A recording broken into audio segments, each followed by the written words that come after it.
Delegates and guests, please take your seats.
Check 1, 2.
delegates and guests, please take your seats.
Please welcome Executive Director of the Democratic National Convention Committee, Alex Hornbrook, and Co-Chair of the Democratic National Convention, New Jersey Senator Cory Booker.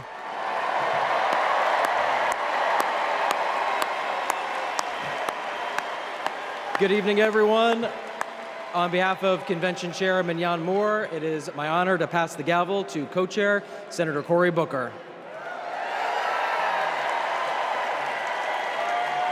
All right, the third session of the 49th Quadrennial National Convention of the Democratic Party will now come to order. Let's party with a purpose.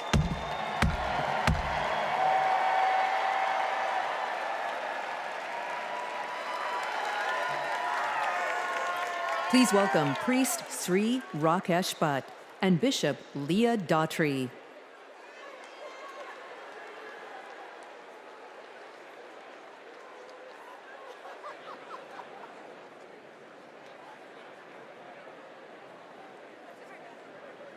Om samani va aku samana hridayani vaha samana vastu vo mano yata avassu sahasati. We should be in unison. Let our minds think together. Let our hearts beat as one, all for the betterment of society. May this make us powerful so we can unite and make our nation proud. Paraspara vivadetu vayam panchashatanchate anyai saha vivadetu vayam panchottaram shatam. Even if we have differences, when it comes to the nation, we have to be united, and it moves us towards justice for all. We are one universal family. Vayam sarvepi vasudeva kutumbakaha. Satyameva jayate sarvadahi. Asotoma sadgamaya. Tamasoma jyotirgamaya. Mrutyorma astamgamaya. Truth is our foundation and always prevails. Lead us from unreal to real, from darkness to the light, and from death to immortality. Om Shanti Shanti Shanti.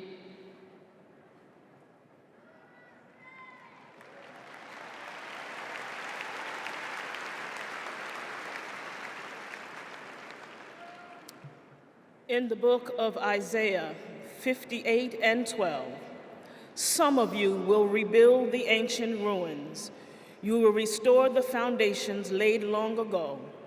You shall be called the repairer of the breach, the restorer of streets in which to dwell. Let us pray. O God, creator of heaven and earth, lover of peace, freedom, and justice, we thank you for this privilege and this opportunity to gather today for the important work of visioning our nation's future. We gather at a critical time in our nation when we are at the crossroads of hopelessness and hopefulness, when the forces of good and evil so plainly battle for the hearts and minds of our people, when right is called wrong and wrong is called right, when up is called down and down is called up, when fake is called fact and fact is called fake, when it seems truth forever on the scaffold and wrong forever on the throne. And yet, even in the midst of this chaos and confusion, we see now a light on the horizon, and we are grateful. Grateful for hope, grateful for purpose, grateful for direction. You have called us to this moment, to march together toward the light, to join together with one voice in one fight, to move our nation away from division and despair and forward toward its highest ideals. As we gather today, seeking to fulfill the responsibility of faithful citizenship, we ask for divine guidance to help us remember our calling, to serve the least, the last, and the lost, the left out, the locked out, and the left behind, to be their voice, to be their hope, to be their strength, to be their light, to fight for them with courage and compassion, for them and for ourselves, for the work that must be done, for the bridges that must be built, for the walls that must be destroyed, for the children who must be saved, for the doors that must be opened, for the sick who must be healed, and for the last who must be first. We ask for strength for the journey, clarity of thought, sharpness of vision, singleness of purpose, and the courage of our convictions to make the promise of America the practice of America. And may we build the old waste places. May we raise up the foundations of our future so that in generations to come, we shall be called the repairers of the breach and the restorers of streets in which to dwell. Because we ask it in your name, we declare that it is so. And all of God's children say, amen.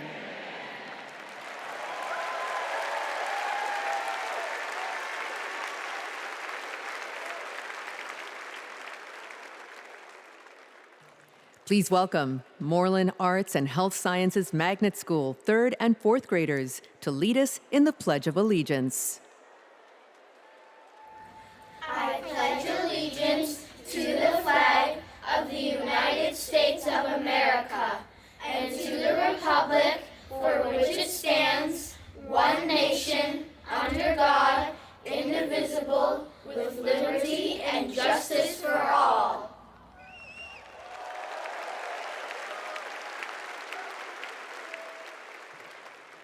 Please welcome 2019 Minnesota Teacher of the Year, Jess Davis, to sing our national anthem.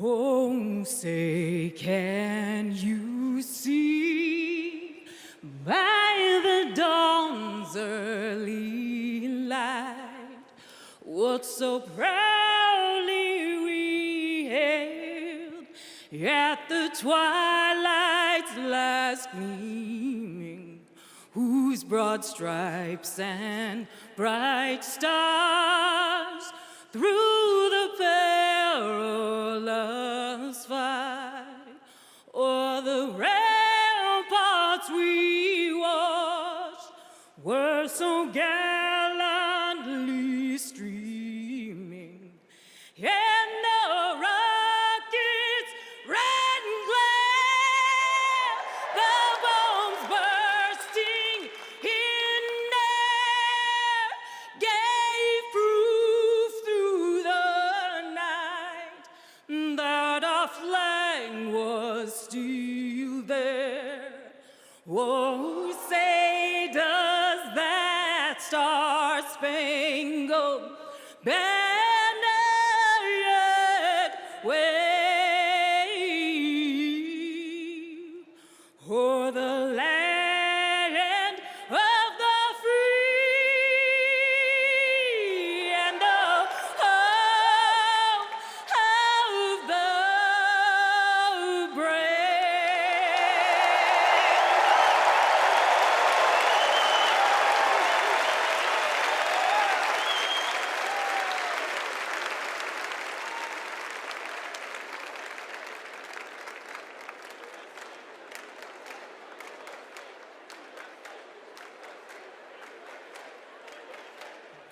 Please welcome Democratic National Committee Chair Jamie Harrison and the officers of the Democratic National Committee.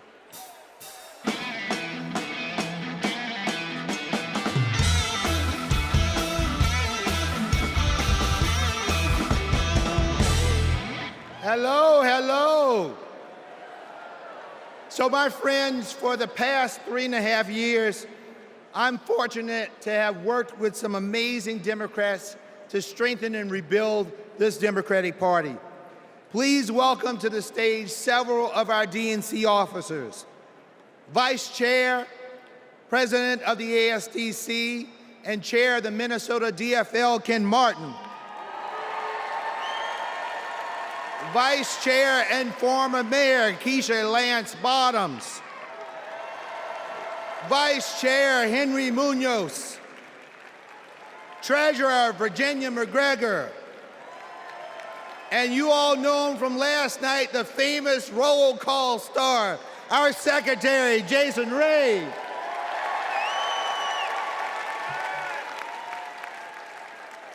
Fellow delegates, we now ask that you approve 3 honorary resolutions conveying our appreciation for those in Chicago who have set the stage for this convention's success. Our first resolution thanks the great city of Chicago, its mayor, governor, host committee, and residents for their unwavering dedication to organizing this historic convention. Our second resolution thanks the first responders who are working to protect every citizen and visitor of the Windy City. Our third and final resolution thanks the federal delegation of Illinois, its 14 U.S. representatives, and Senators Durbin and Duckworth for their continual support of the convention. We move that the convention approve these honorary resolutions. Delegates, you have heard the motion to approve these honorary resolutions. Is there a second? All in favor, please say aye. All opposed, say nay. The ayes have it, and the motion is passed.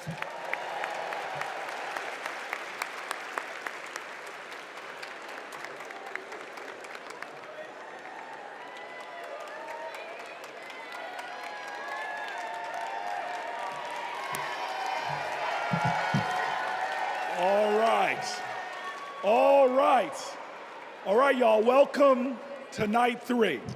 And tonight is about freedom. But first, I want to acknowledge a loss today. A man who always fought for freedom. Today, we lost Congressman Bill Pascrell, who passed away early this morning. Now, he's a Jersey legend. He is a powerful pugilist, a prince of Paterson. He served in our state assembly. He served as our mayor. And for 27 years, he served in Congress. He never forgot where he came from in Paterson. And he never stopped fighting. He could push some pachyderms. He fought for the people. And so today, while we're heartbroken, we all are a people who can hold loss and joy in our hearts because we are sad for his loss, but we celebrate his life. Let's give him a round of applause. And now, some of the greatest heroes, some of the greatest warriors, some of the greatest champions for fighting for reproductive freedom. I welcome them to the stage.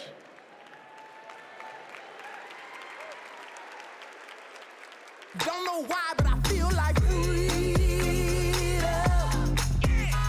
In America, women's reproductive rights are in jeopardy. Former President Trump has a record of restricting abortion access and putting women's lives at risk. The government should not have a say on if a woman can choose to have an abortion. As a woman who has personally experienced the life-saving benefits of abortion, I know firsthand how important it is. I want to make sure that access to contraception is not only available, but expanded, and that every person has the right to choose when, where, how, and if they want to start a family. To women everywhere, it's your body. Don't put someone in office who only wants to control it. This election is about our health care, our rights, and our lives. Let's stand together and vote for a better future. My body, my right. Please vote for Kamala Harris.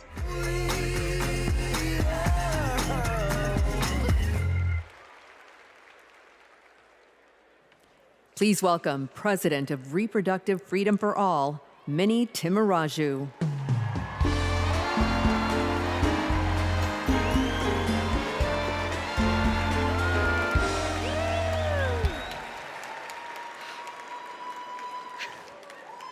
When abortion is on the ballot, we win.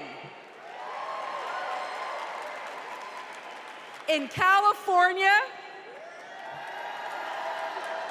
Kansas, Kentucky, Michigan, Montana, Ohio, and Vermont. Voters sent a message. You come for our rights, we're gonna come roaring back. And it seems like every day another state gets added to the list. So let's hear it for Arizona,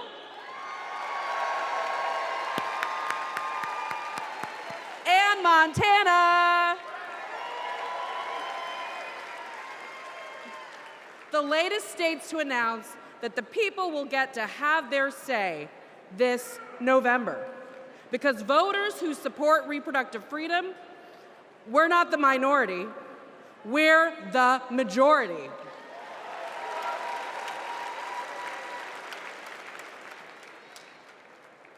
And if there are two people who should understand that Americans' private lives are none of anybody's business, it's Donald Trump and J.D. Vance. Instead, Trump brags about overturning Roe v. Wade. And if you want to know what he's going to do in office, Google Project 2025.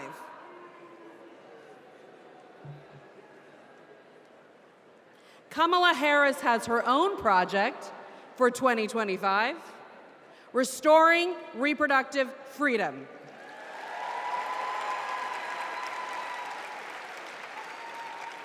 It's simple. Do we want a president who said women should be punished for having abortions, or a president who trusts women? A vice president who voted against protecting fertility treatment, or a vice president who used fertility treatment to start a family?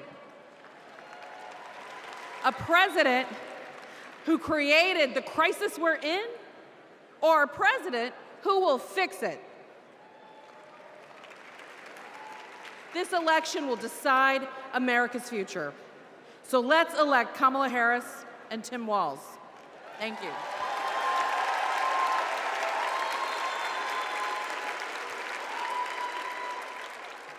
Please welcome President and CEO of Planned Parenthood, Alexis McGill Johnson.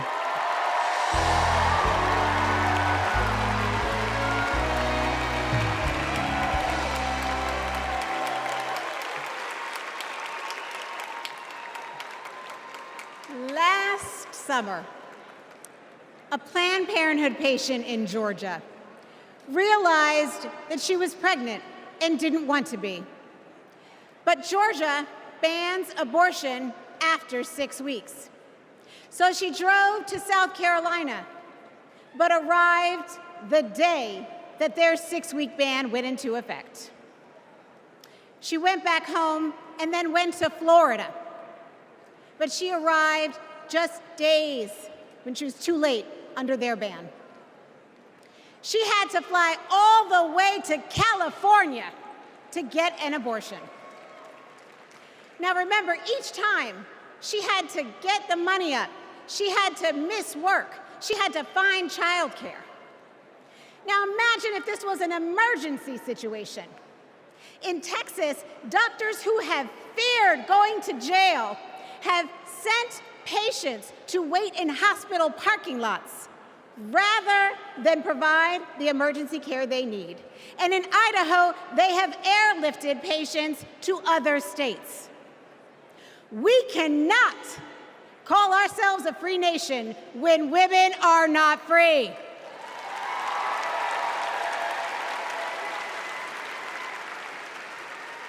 More than 1 in 3 women and nearly half of all Black women live in banned states. Donald Trump wants women to be less free and pregnancy to be more dangerous. But I'm here to tell you, in no way are Donald J. Trump and J.D. Vance more qualified than doctors and women to make these decisions. We decide.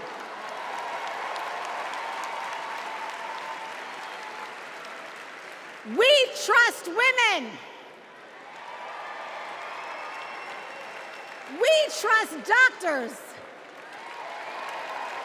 And we trust Kamala Harris.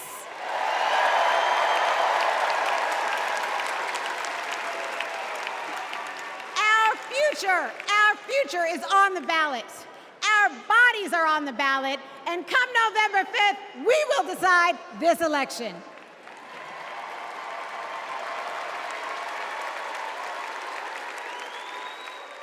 Donald Trump said he wants to punish women. And as a result of his actions, today in America, 1 out of 3 women live in a state with a Trump abortion ban. 1 out of 3.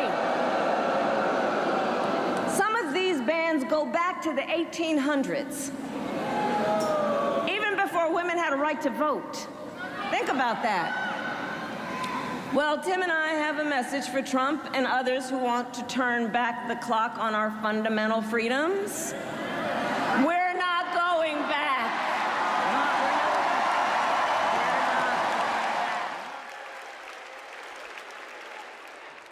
Please welcome former president of Planned Parenthood, Cecile Richards.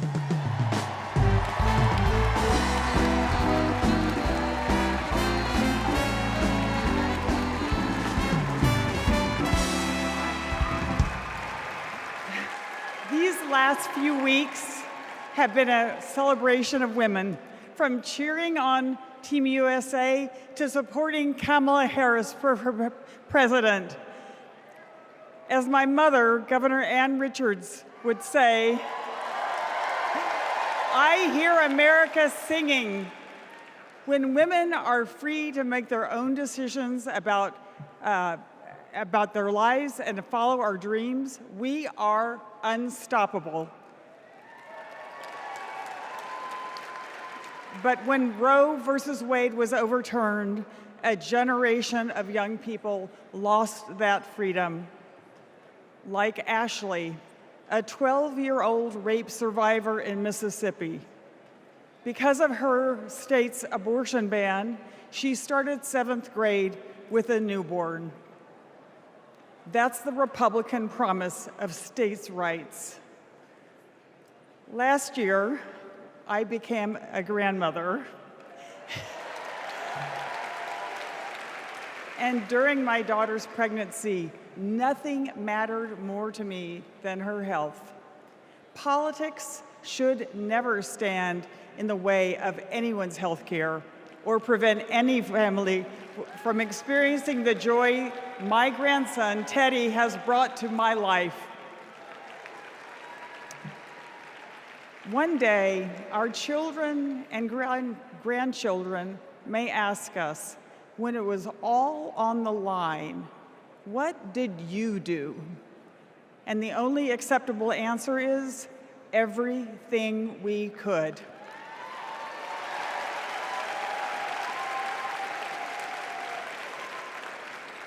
This is our time.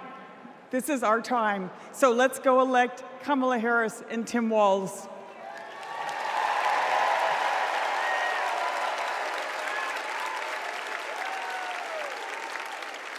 Don't know why, but I feel like We were so lucky. We got to be the first couple married in California, in San Francisco, City Hall, no less.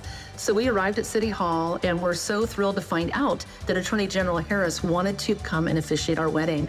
She not only walked across, but she ran across the lawn to join us just in time to be married.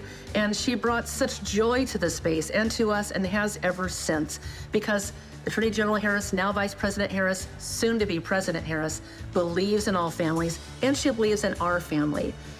We were so happy last year to get to join Vice President Harris at the White House for the Equality Act signing, and she invited our entire family, and it was a very joyful occasion because Kamala believes in family, and we can't wait to meet Madam President next time.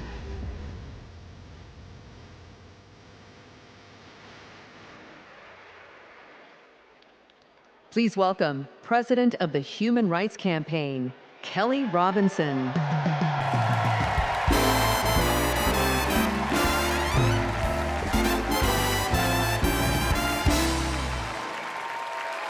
The story of America is the story of progress towards freedom. In just a few generations, my family went from being enslaved in Mississippi to being the first free Black family in Muscatine, Iowa,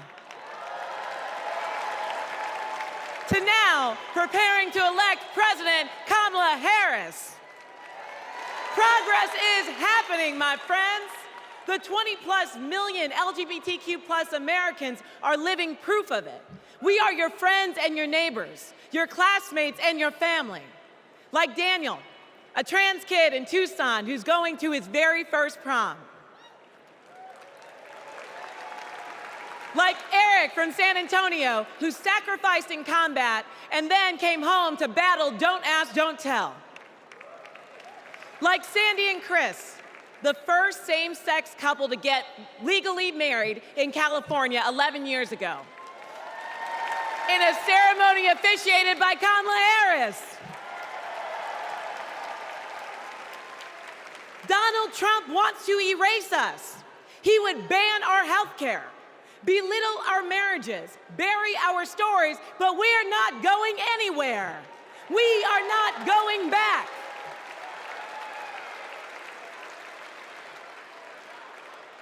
Kamala Harris.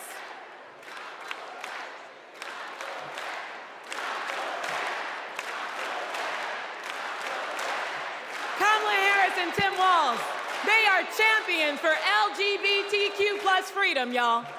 So tonight, we're fighting for lesbian, gay, bisexual, queer, and trans freedom without exception. We're fighting for equality for all without exception. We're fighting for joy. Somebody say joy. Somebody say joy. Without exception. And when we fight, thank you.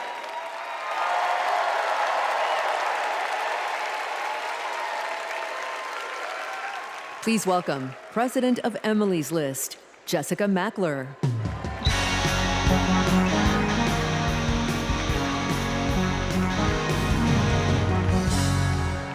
Donald Trump took away our rights, but he can never take away our power.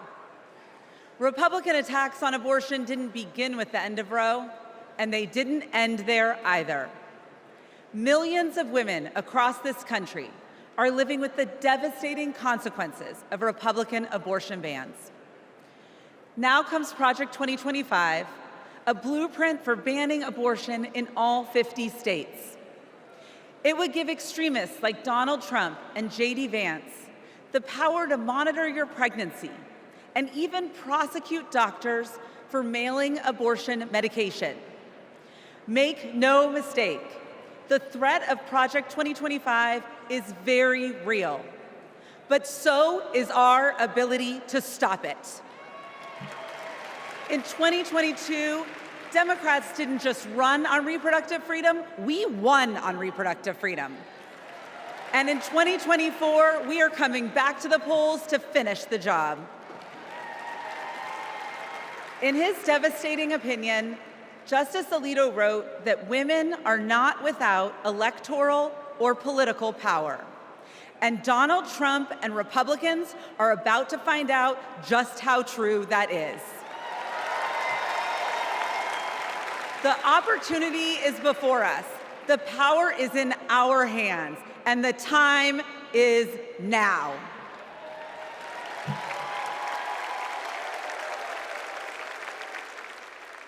Please welcome President and CEO of Voto Latino, Maria Teresa Kumar.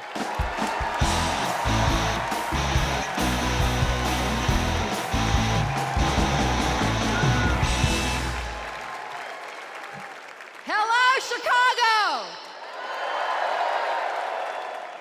Here's a fact. When Latinos vote, Democrats win. Now, not everyone believes it, so I brought receipts. We flipped Nevada and Colorado in 2008. We delivered in 2020. Joe Biden and Kamala Harris won Georgia by 12,000 votes. Voto Latino, we registered 23,000 voters there. They won Arizona by 10,400 votes. We registered 34,000 voters there.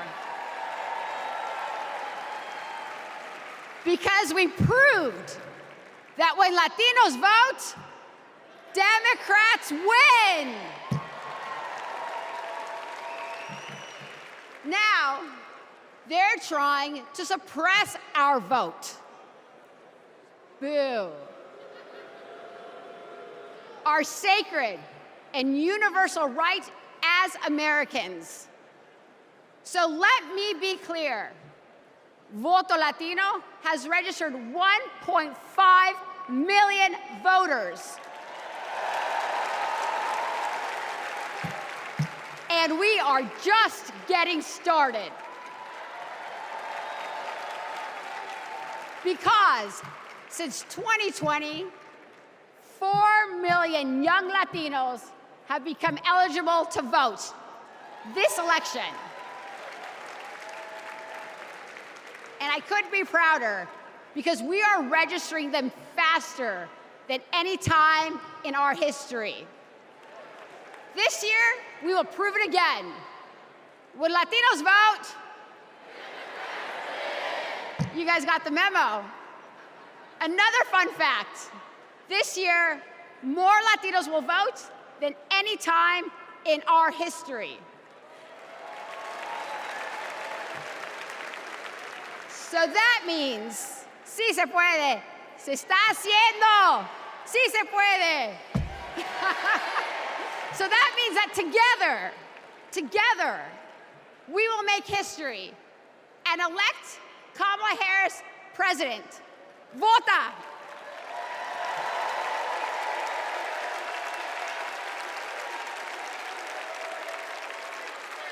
Don't know why, but I feel like freedom. My name is Scott from Tennessee. I'm a former Trump voter. My name is Matthew. I'm from Pennsylvania, and I'm a former Trump voter. My name is Mike. I live in southeastern Pennsylvania, and I am a former Trump voter. The main reasons why I won't support Donald J. Trump for president again starts with his chaotic behavior. He doesn't care about me. He doesn't care about my family. He doesn't care about working people. 34 counts, felony counts that he was found guilty of. That's not who we want running our country. Trump scares the hell out of me. 2024 will be the first time that I have not voted for a Republican. I will be proudly voting for Kamala Harris.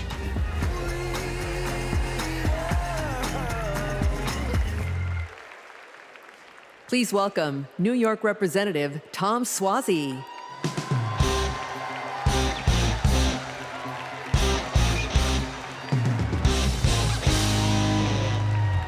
I'm Tom Suozzi, and early this year, I flipped the seat from red to blue.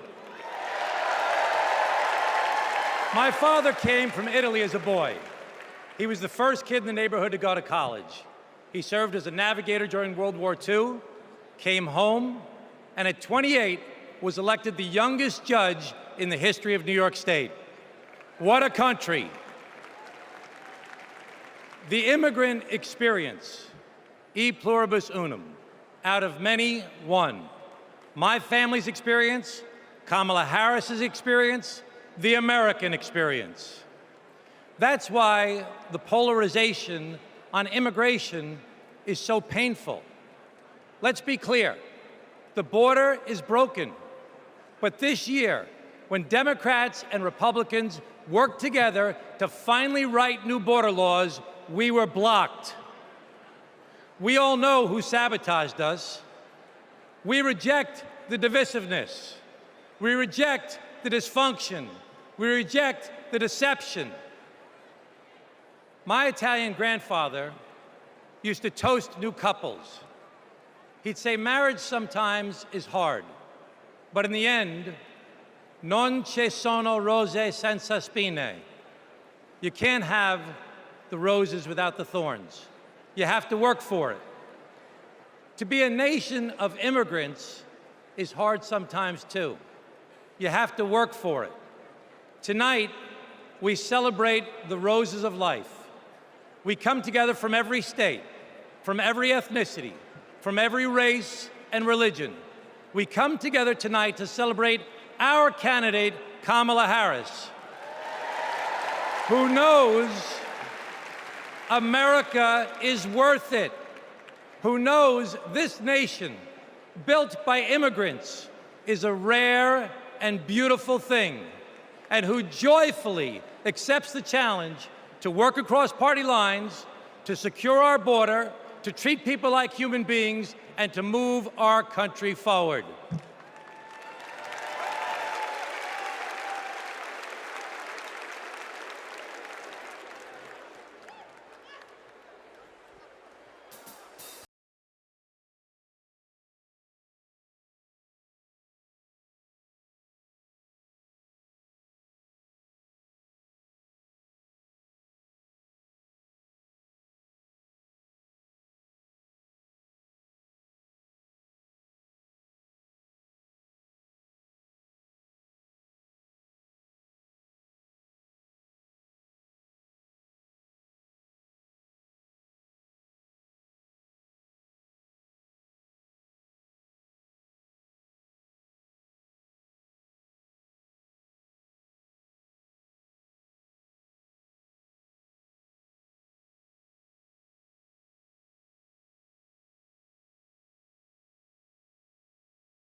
Don't know why, but I feel like freedom.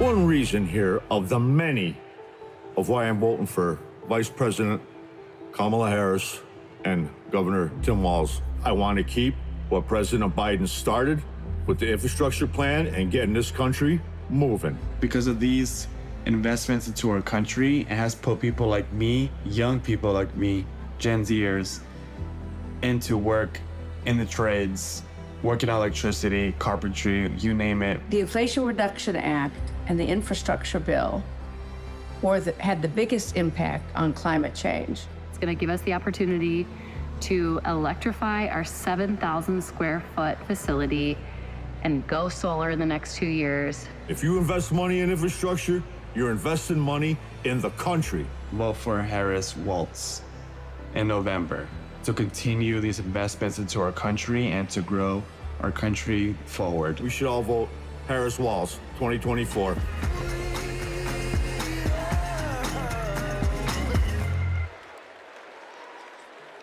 Please welcome Cincinnati Mayor Aftab Pureball and Milwaukee Mayor Cavalier Johnson.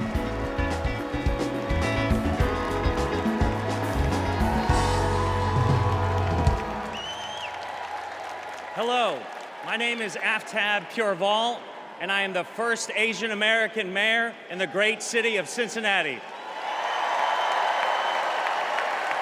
As a Tibetan refugee, my mom believed deeply in the promise of America.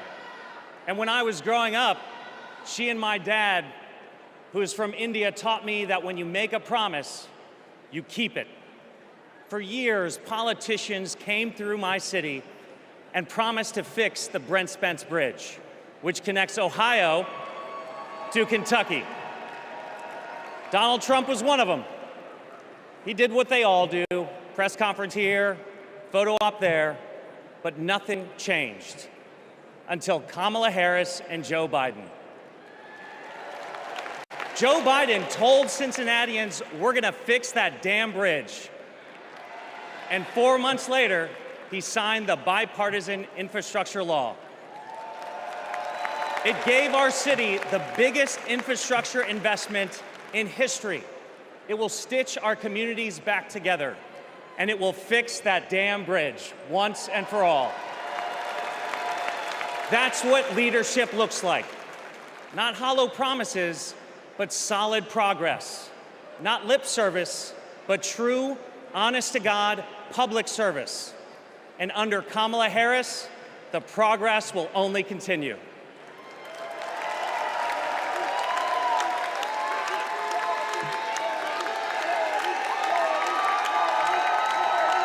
I'm Milwaukee Mayor Cavalier Johnson from the great state of Wisconsin.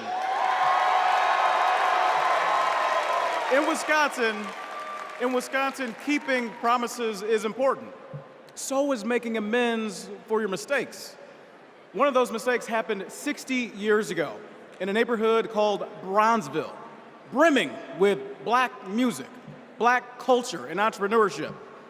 And then came urban renewal and the construction of Interstates 94 and 43, ripping our communities apart. 6th Street was widened and people of color were displaced. Homes destroyed, businesses shuttered, all for a quicker commute. Under Kamala Harris and Joe Biden, we're bringing Bronzeville back.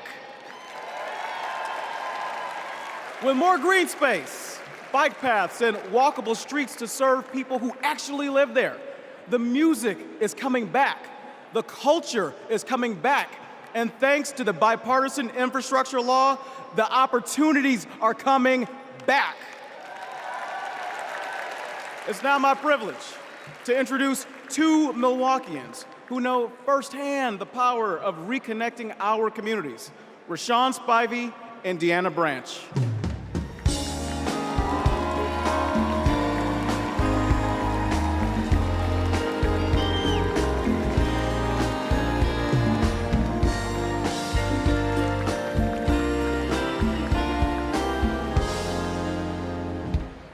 My name is Deanna Branch, and I'm an advocate and mom from Milwaukee. When my son, Aiden, was 2, he was hospitalized due to high levels of lead in his blood. Lead was everywhere, in our pipes, in our paint, and in our soil. President Biden and Vice President Harris passed the Bipartisan Infrastructure Law. It's removing lead pipes from communities like ours. As president, Kamala Harris will make sure everyone can drink clean water and be, in Aiden's words, lead-free superheroes. My name is Rashawn Spivey, the owner of Hero Plumbing in Milwaukee. When President Biden and Vice President Harris announced their goal to replace every lead pipe in America, Hero stepped up to help make that vision a reality. We went to work replacing lead pipes that served homes and child care communities or child care centers in our communities. Since then, we've replaced more than 1,000 pipes. That was made possible thanks to Vice President Kamala Harris. And when she visited Milwaukee 2 years ago, I got to show her our work up close. Because of her leadership, I've grown my business and helped kids like Aiden have safer, healthier lives.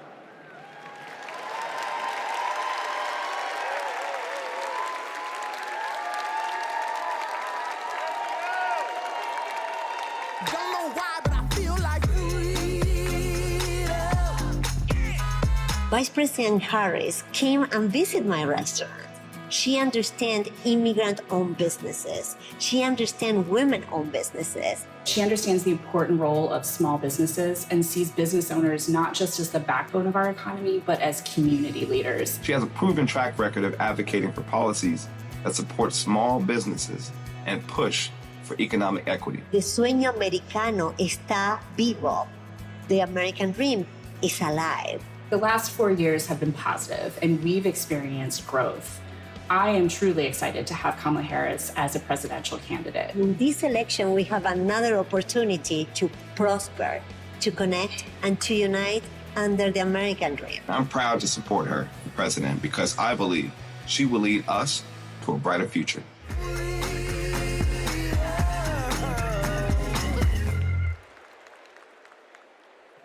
Please welcome Delaware Representative Lisa Blunt Rochester.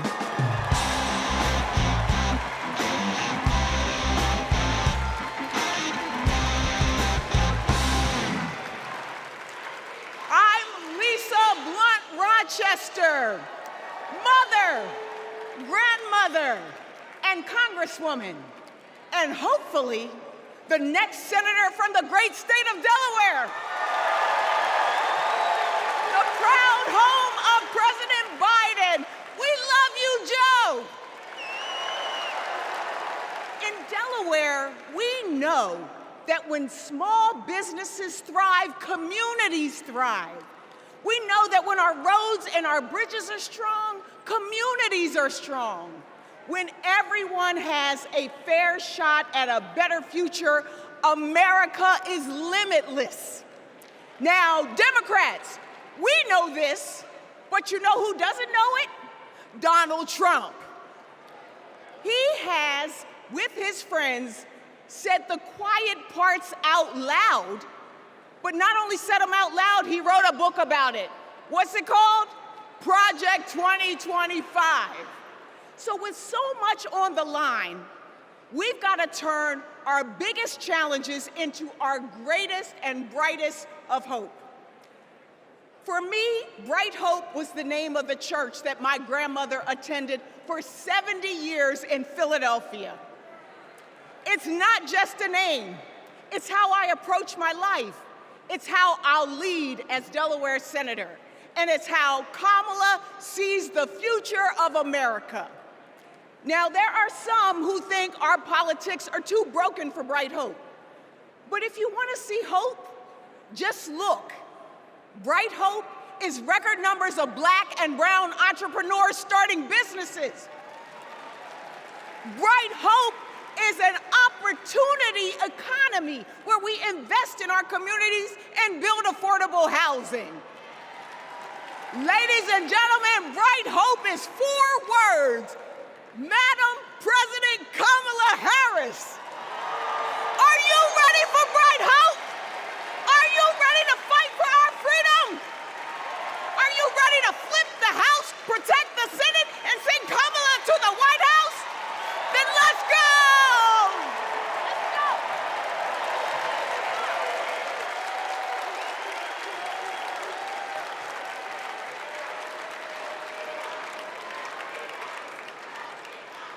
Wow. Wow. Oh my gosh. Lisa Blunt Rochester, know that name. Know that name. My friend, my sister, and soon to be our senator. I can't wait to work with her in the Senate. But next, we're going to hear more about the ongoing fight for reproductive freedom. This is a fight that affects every single American, no matter where you live, so-called blue states or red states. If Donald Trump has his way, he's gonna push through their extreme agenda. Project 1825. I'm sorry. I roll that back. I got that wrong. Project 1925. Oh, I'm sorry. Project 2025. That poisonous agenda where every single state will be in a state of crisis. So let's hear more from leaders who are fighting back.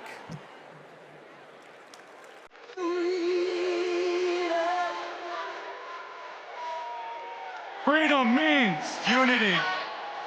Caring for others. Being able to feel safe. My choice to vote. The freedom to read what I want to read. Freedom. Oportunidad para todos. The freedom to love. Be who I want to be. For all to be equal. Live my life. Freedom means my choice. IVF. Union strong. Basic human rights.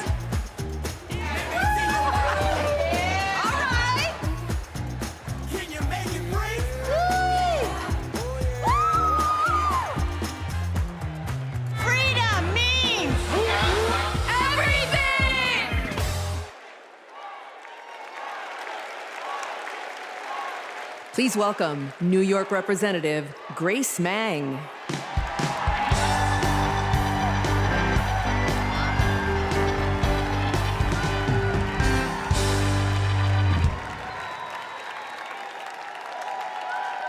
Generations of women fought for our rights. Our right to vote, our right to financial independence, and our right to reproductive freedom. Our mothers and grandmothers marched for us. Because of them, my husband and I were able to choose if and when to start a family. And we have 2 energetic boys running around at home. Now it is our turn to take the torch for our children and grandchildren. All across our country, women are being denied life-saving health care and the right to determine their futures. And a second Trump term will be even worse. He will not stop at banning abortion. He'll let states track pregnancies. He'll put birth control and fertility treatment at risk. Trump's plan is cruel, it's dangerous, but it is not inevitable. Tonight, we mobilize for Kamala Harris. November 5th, we move forward with Kamala Harris because we are not going back.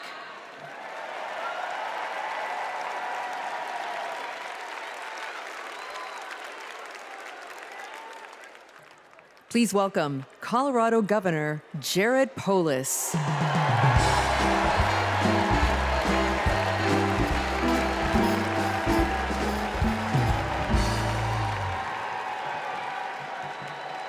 Tonight, let's talk about freedom, including our most intimate freedom, choosing when and if to have children and have a family. And let's talk about Project 2025, Donald Trump's roadmap to ban abortion in all 50 states. Look, that sounds crazy, but right here on page 562, it says that Donald Trump could use an obscure law from the 1800s to single-handedly ban abortion in all 50 states, even putting doctors in jail. Page 486 puts limits on contraception. Page 450 threatens access to IVF. On page 455, Project 2025 says that states have to report miscarriages to the Trump administration.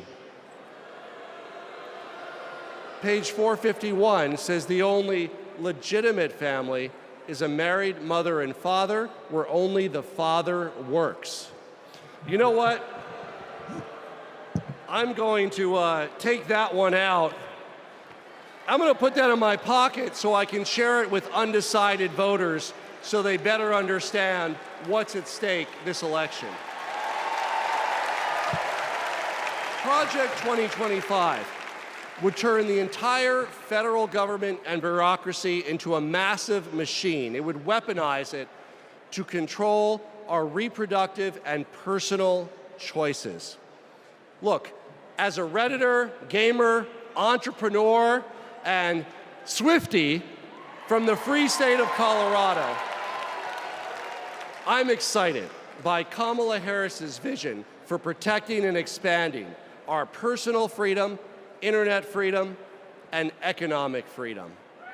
Democrats welcome weird, but we're not weirdos telling families who can and can't have kids who to marry or how to live our lives. These Project 2025 people, like Trump and Vance, are not just weird, they're dangerous.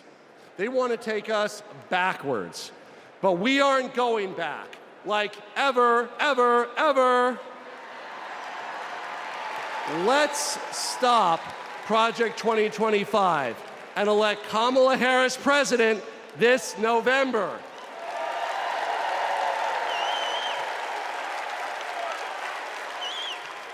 Please welcome Florida Representative Debbie Wasserman Schulz.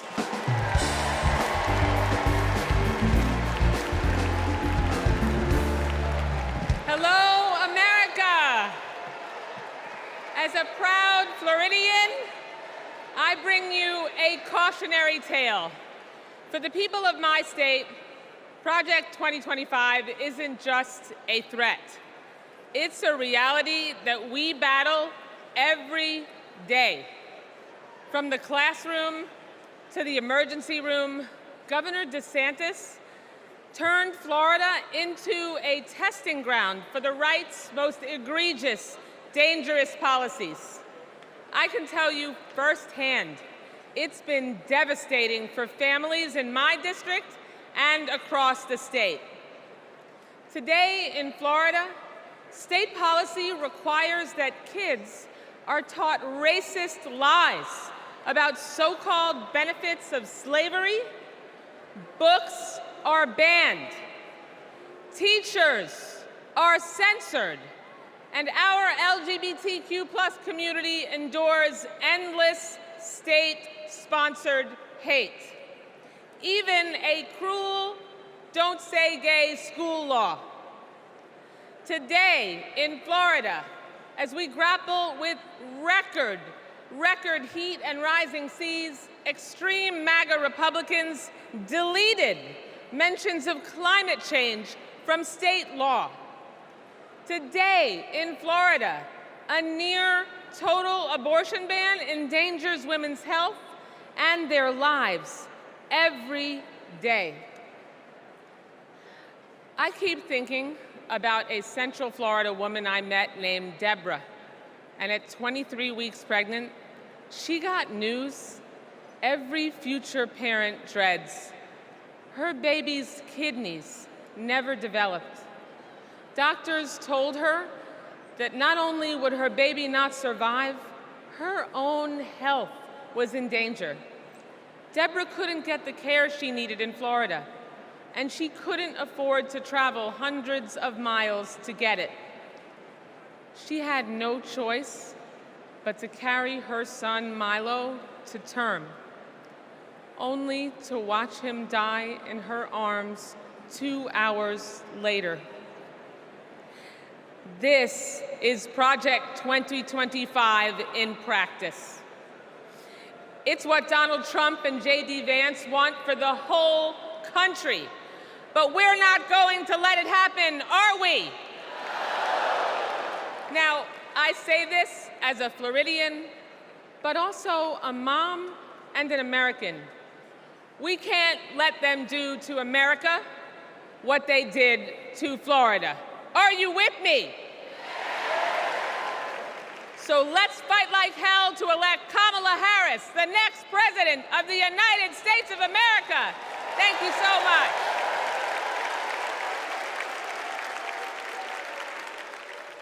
Please welcome Chair of the Democratic Congressional Campaign Committee, Susan Del Bene.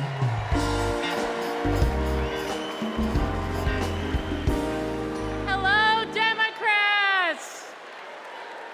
It is my honor to represent the great state of Washington and to lead the House Democrats' work to take back the majority. As I travel the country, I hear the same thing. People want governance that works.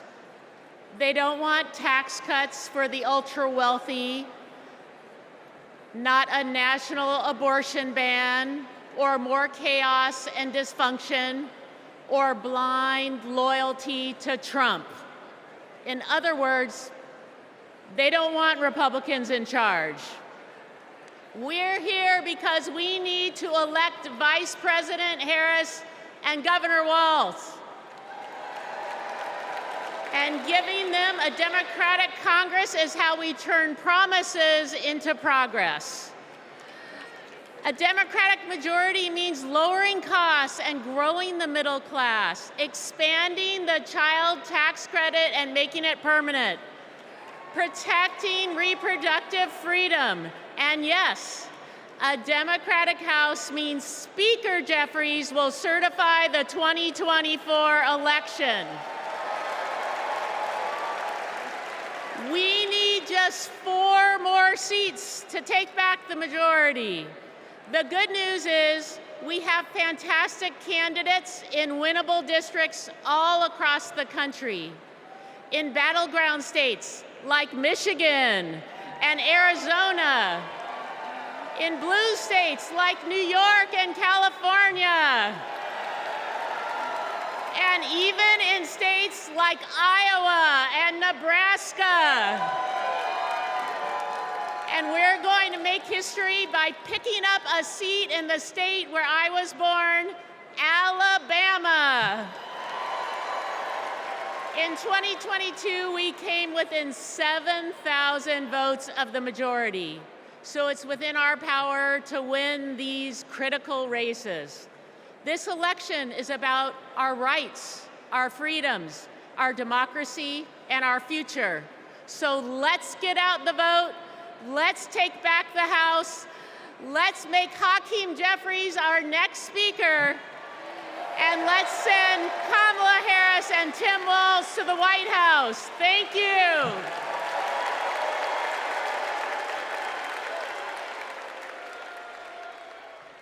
Please welcome Minnesota Attorney General Keith Ellison.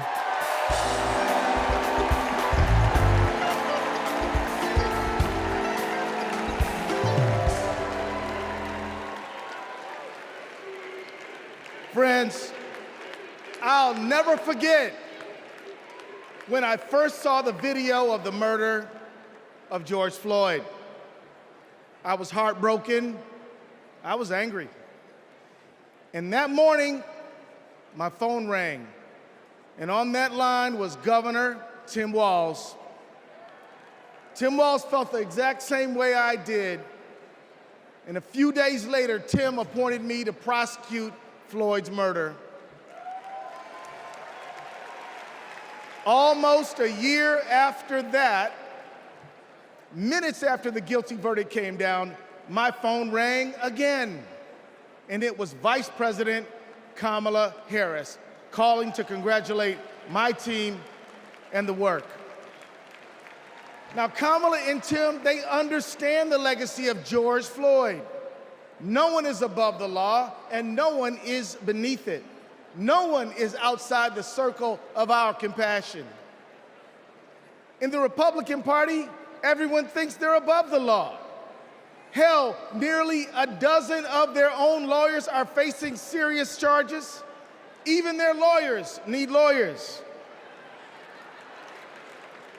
These con artists are trafficking in the defective goods of division, exclusion, and fear. And friends, selling defective goods is a scam. And like Kamala Harris, I am an attorney general. And attorney generals know what a scam is when they see it. Like my friend Tish James, for example, from New York. America, we won't be scammed again. We're not going back, we are going forward. And Kamala Harris and Tim Walz are ready to lead us there. I've worked side by side with Tim Walz for 18 years. His office is right across the hall from mine. And I've seen him deliver for the people of the state of Minnesota every day. Everybody knows Minnesota is one of the best states to live in, to raise a family, to do business, and we've got the best voter turnout in America. Facts. Kamala and Tim, they fight for the people, and they also listen. And when they say we need a ceasefire and an end to the loss of innocent lives in Gaza, and to bring hostages home, they're listening, friends. They agree with us. There are people watching tonight, and maybe even here tonight, who aren't sure yet about Kamala Harris and Tim Walz. If you want to know where they stand on some of the most urgent issues facing our country and the world, let me assure you, Kamala and Tim hear you. They listen. They care, and everyone is included in their circle of compassion. They believe that everybody counts and everybody matters. Let's put a stop to the scam of Donald Trump once and for all, and let's put Kamala Harris and Tim Walz in the White House. Let's go win.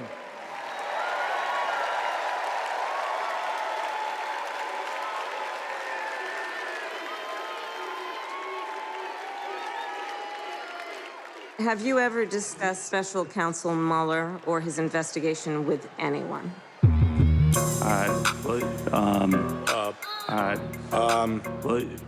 Could you repeat that question? Has the president or anyone at the White House ever asked or suggested that you open an investigation of anyone? Yes or no, please, sir?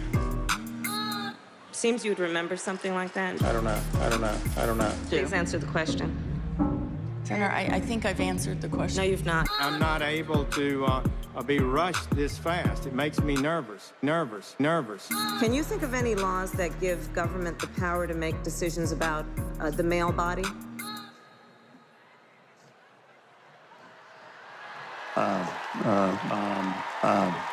I'm not thinking of any right now.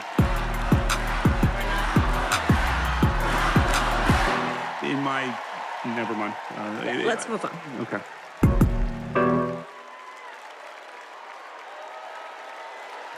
Please welcome Michigan Attorney General Dana Nessel.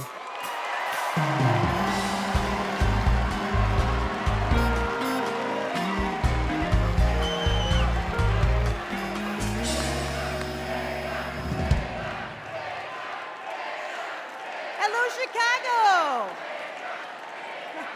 I'm Michigan Attorney General Dana Nessel. Let me tell you, being Attorney General is a tough job, right? But as California's Attorney General, Kamala Harris never shied away from a good fight. She's held accountable environmental polluters, sexual abusers, and transnational gangs. But what really stands out is when she stood up and protected her constituents' freedoms. In 2011, she refused to defend California's ban on same-sex marriage. She refused to argue that some families should have fewer rights than other families. It meant a lot. She was fighting for families like mine. Now, in 2022, I faced a similar situation when, after Roe v. Wade was overturned, Michigan's archaic abortion ban was resurrected. But Vice President Harris had my back, and she reminded me that protecting people's lives and defending their rights is our job. And just as the same-sex marriage ban was overturned in California, so too was the abortion ban in Michigan. By the way, I got a message for the Republicans and the justices of the United States Supreme Court. You can pry this wedding band from my cold, dead, gay hand.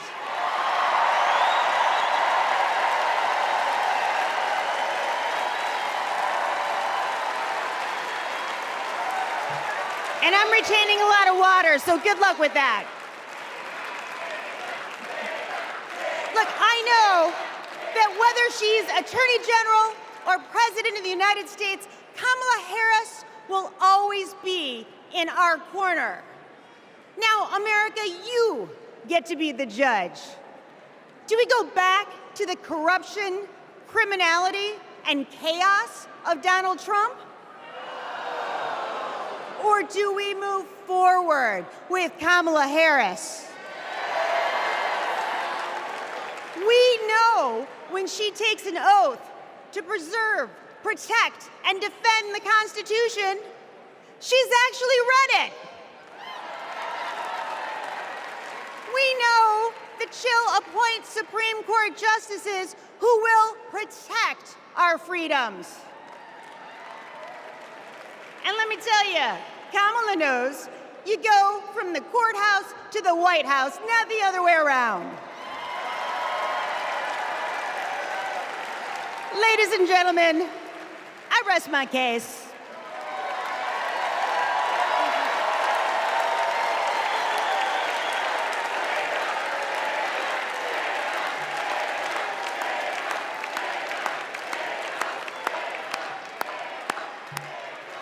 Wow. Wow. I just want to say thank you, Attorney General Nessel.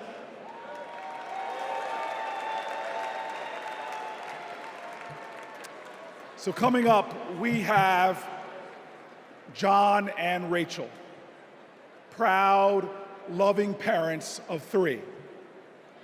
On October 7th, their son Hirsch, a U.S. citizen, was at a music festival when Hamas attacked. He was taken hostage, and he is still being held today, an American citizen. Rachel and John want what every parent wants: to hold their child close, to love on them, and keep them safe. I'm honored to introduce the 2 of them tonight.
this moment, 109 treasured human beings are being held hostage by Hamas in Gaza.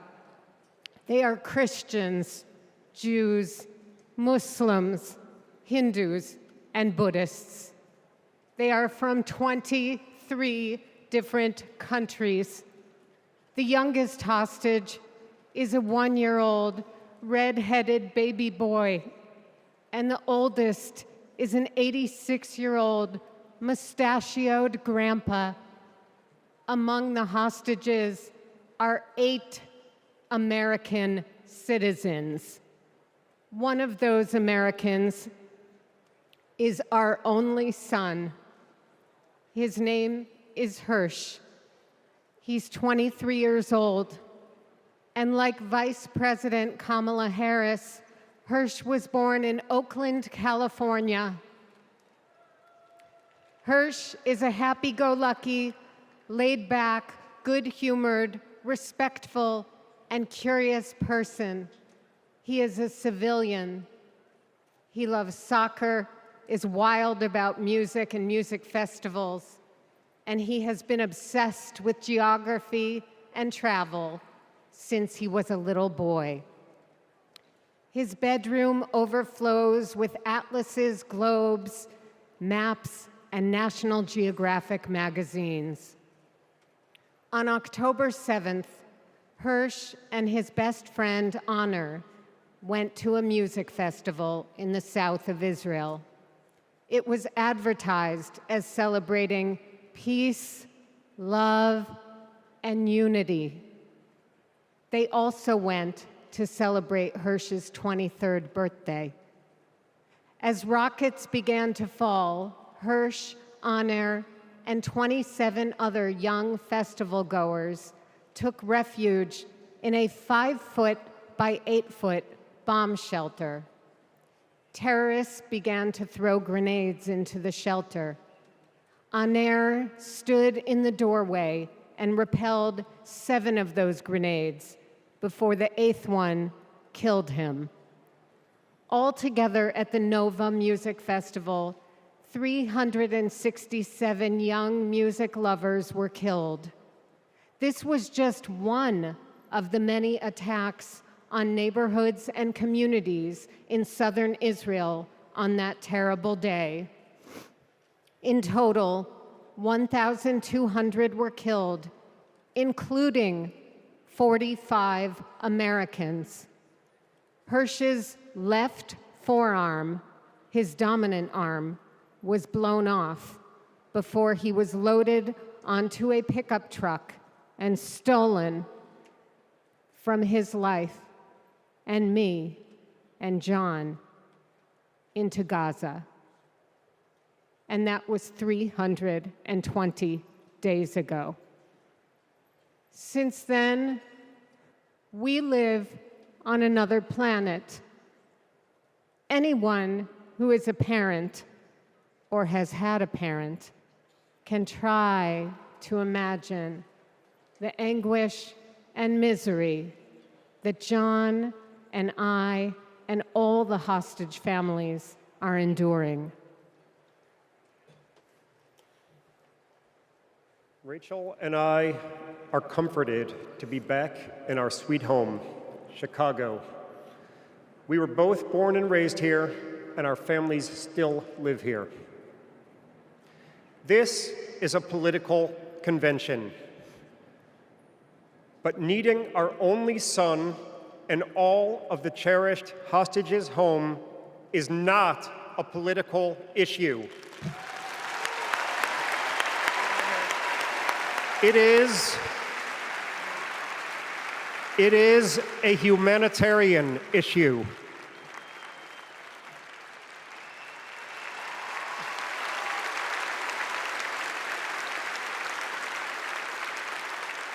The families of the American 8 hostages meet every few weeks in Washington. We're heartened that both Democratic and Republican leaders demonstrate their bipartisan support for our hostages being released. We've met with President Biden and Vice President Harris numerous times at the White House. They're both working tirelessly for a hostage and ceasefire deal that will bring our precious children, mothers, fathers, spouses, grandparents, and grandchildren home, and will stop the despair in Gaza.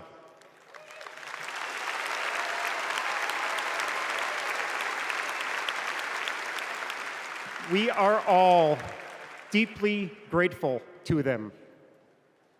We're also profoundly thankful to you, the millions of people in the United States and all over the world who have been sending love, support, and strength to the hostage families. You've kept us breathing in a world without air.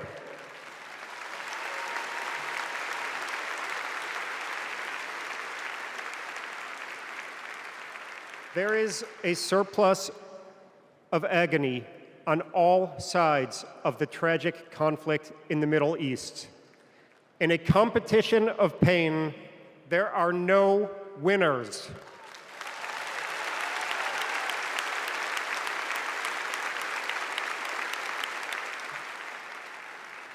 In our Jewish tradition, we say, Kol Adam Olam Umlo'o. Every person is an entire universe. We must save all these universes.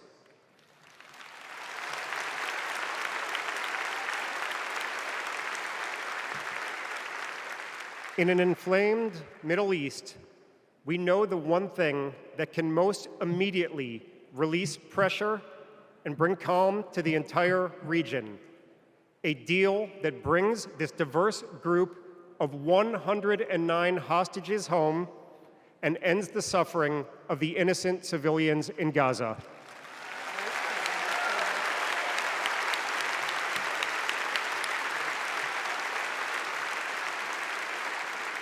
The time is now.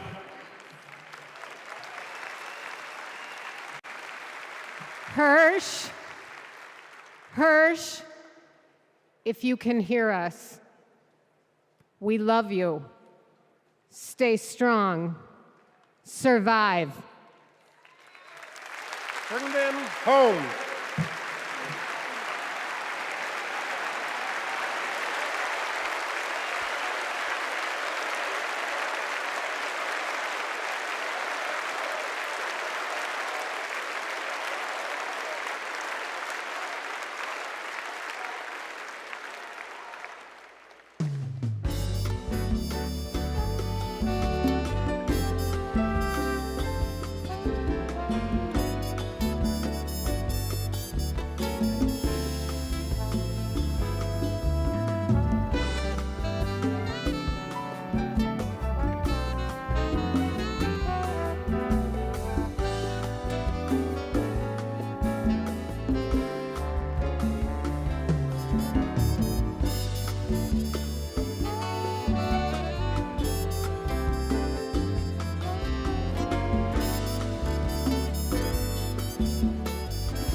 Now, some of you may have the wrongful impression that I'm about to sing with this man.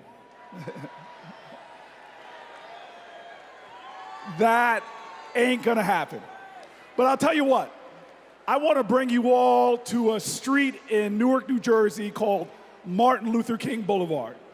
On that street was this incredible housing project called Brick Towers.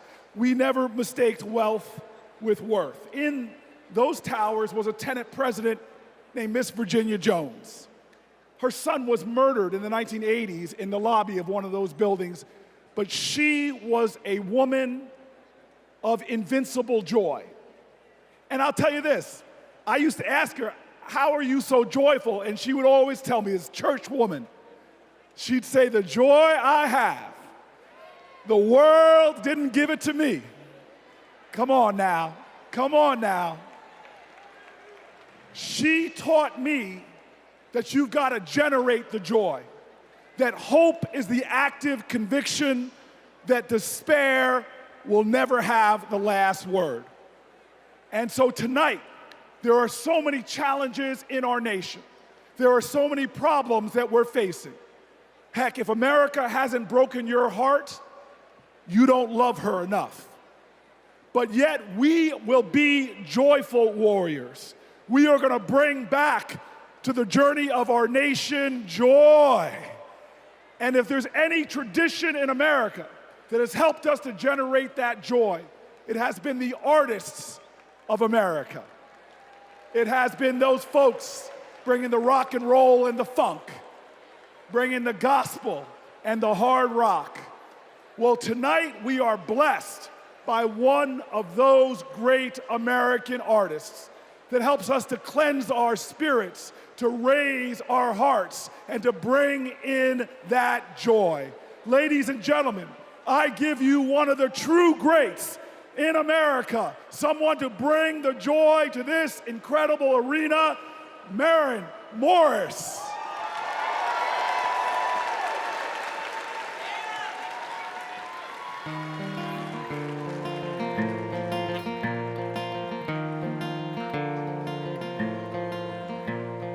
If you don't like it, get the hell out. That's what they yell when I open my mouth. A stick is a stick, a stone is a stone, but who's gonna care if I don't? Who's gonna change if I won't? When time turns this moment to dust, I just hope that I'm proud of the woman I was. When lines of tomorrow are drawn, can I live with the side that I chose to be on? Will we sit on our hands, do nothing about it? Or will we leave this world better than we found it?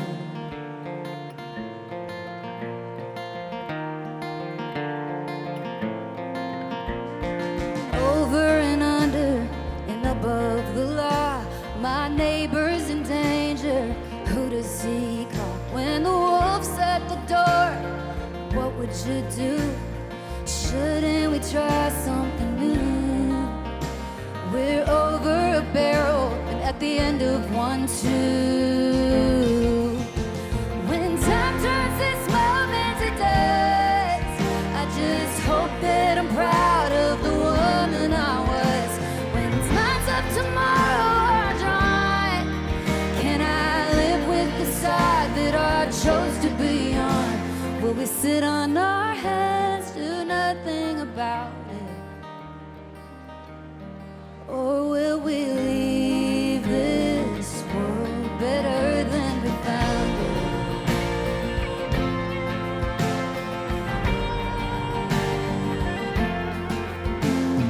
America, America, divided we fall. America, America, God save us all from ourselves and the hell that we built for our kids. America, America, we're better than this. When time turns this moment to dust, I just hope my son's proud of the woman I was. When lines of tomorrow are drawn, can I live with the side that I chose to be on? Will we sit on our hands, do nothing about it? Can we leave this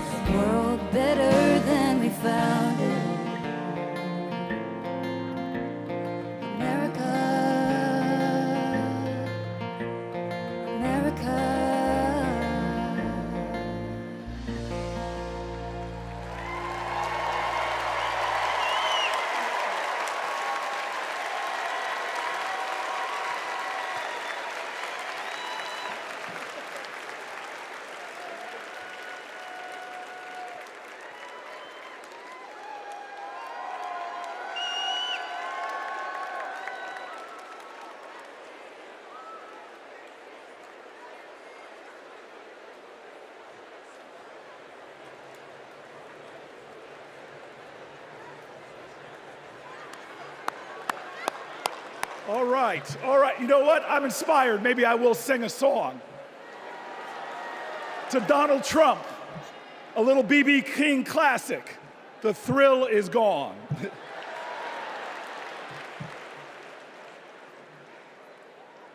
I want you all to know tonight is about joy.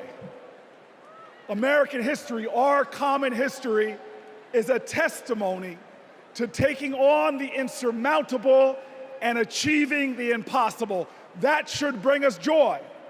Our progress never, ever came easy. But in America, we do hard things. We built labor unions and small businesses. We created great public education and world-changing innovation. We nurtured the best athletes and artists humanity has ever seen, and we kept the promise of Medicare and Social Security for our seniors. Look at who we are. Against bigotry and hate, we advanced equal rights for all Americans. Civil rights, workers' rights, LGBTQ rights, reproductive rights, the right to marry who you love, the right to be free. We did all of this in a way that didn't pit American against American. We did this by healing rifts, by bridging divides, by pulling people together. And all the while, we in this nation lived up to our calling and our creed to be a more perfect union, to make this one nation under God a little more indivisible. Now, you all know this. Trump betrays these ideals. He viciously attacks Democrats and Republicans. His put-downs know no shame. John McCain's military service, Nikki Haley's heritage, women, people with disabilities, trans people, our veterans. He is indiscriminate in his put-downs. His is the politics of smear and fear, not inspiration and elevation. Donald Trump speaks more of American carnage than American compassion. But in America, you can't lead the people if you don't love the people. All the people. Now, our nominees, Kamala Harris and Tim Walz, they bring the joy. Think about it. They're descendants of immigrants, shopkeepers, slaves, educators, people who faced pain with perseverance, people who met hate with love. They are the living dreams of their ancestors. But look in this arena, look around you right now.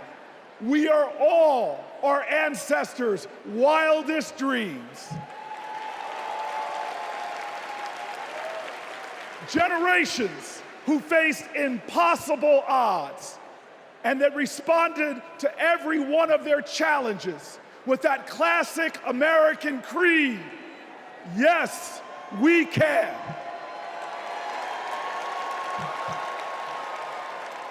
So there are doubters out there.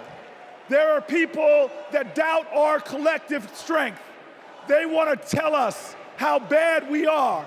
They want to say that they alone can save us.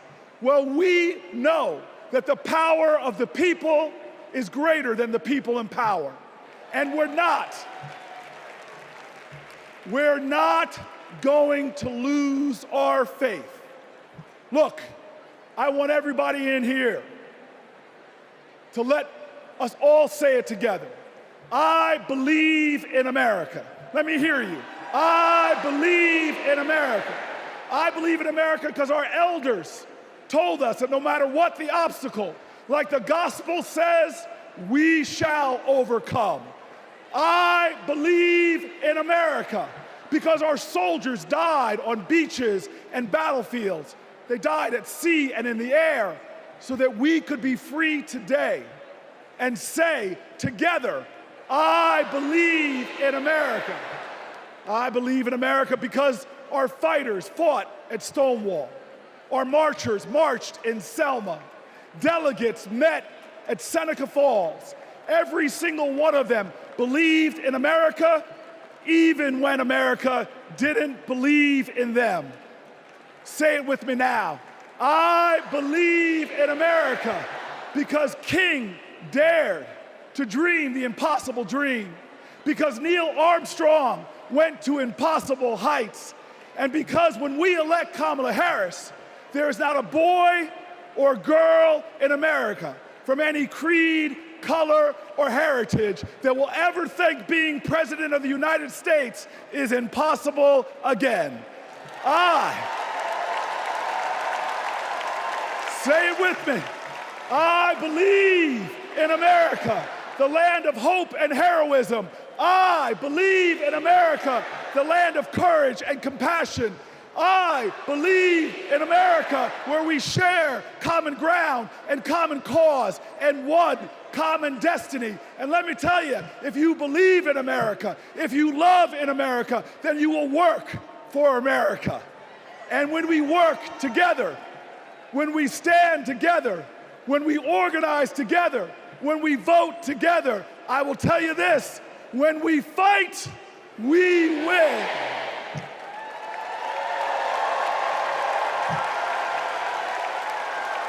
Ladies and gentlemen, Veronica Escobar.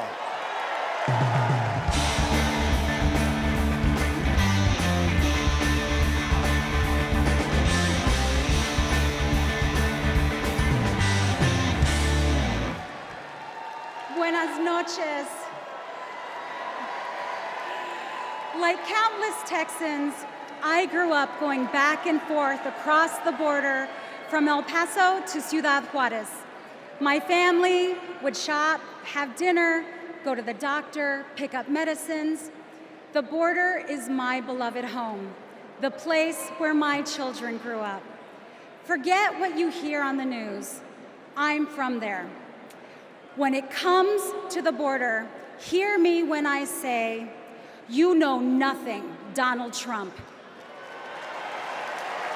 He and his Republican imitators see the border and immigration as a political opportunity to exploit instead of an issue to address.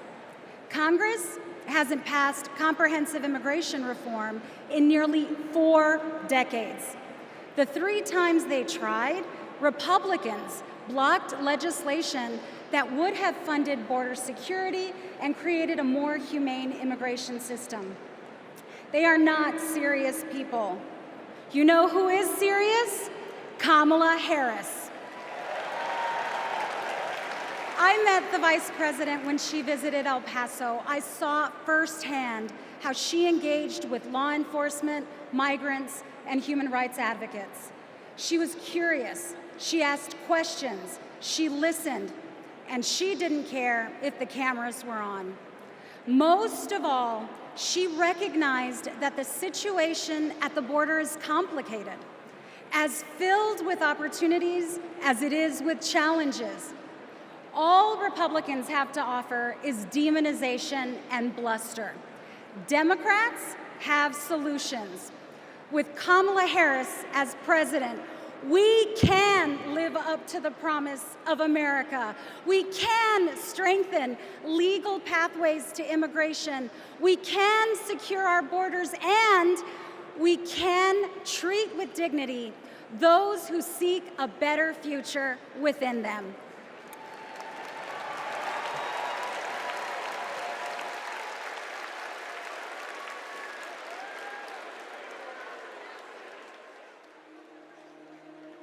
I have a question for you. Who really wants a solution at our border? Our administration worked on the most significant border security bill in decades. Some of the most conservative Republicans in Washington, D.C. supported the bill. Even the Border Patrol endorsed it. And that bill included thousands of new border agents and personnel, new technology that can detect and stop fentanyl, more judges, and faster asylum processing. For the first time in decades, a chance at a real bipartisan solution. But at the last minute, Trump directed his allies in the Senate to vote it down. They're blaming it on me. I said, that's okay, please blame it on me, please. He tanked the bipartisan deal because he thought it would help him win an election.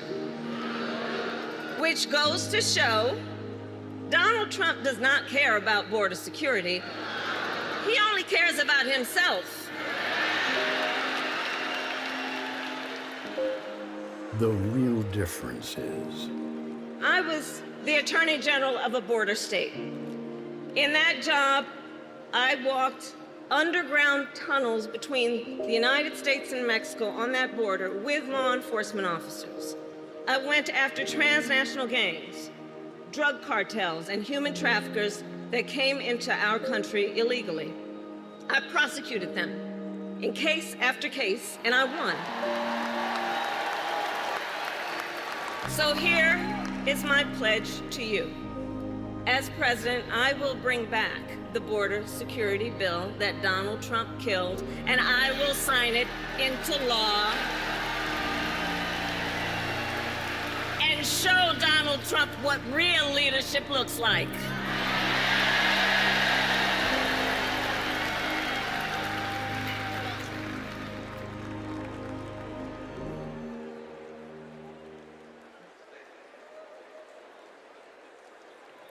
Please welcome Connecticut Senator Chris Murphy.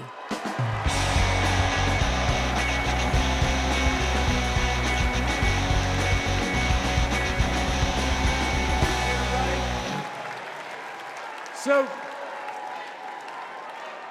I just want to let you know,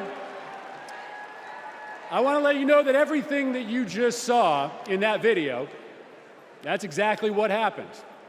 I know because I was the Democratic senator who negotiated that bill to secure the border with President Biden and Vice President Harris. I want to tell you this as well. Donald Trump's allies weren't just in the room. They helped us write the whole bill. It was a bipartisan bill. It was a tough bill. $20 billion in new border security, gave the president the emergency power to shut down the border, made compassionate but serious reforms to our asylum system. One Republican said it would have had almost unanimous support if it weren't for Donald Trump. Trump killed that bill, and he did it because he knew that if we fixed the border, he'd lose his ability to divide us, his ability to fan the flames of fear about people who come from different places, right? You guys know this, right? Hate and division, that's Trump's oxygen, right? People like Trump and J.D. Vance, they need it to survive in politics. People are saying that they're weird, that they're creepy, and they are weird, they are creepy. But even worse, they're weak.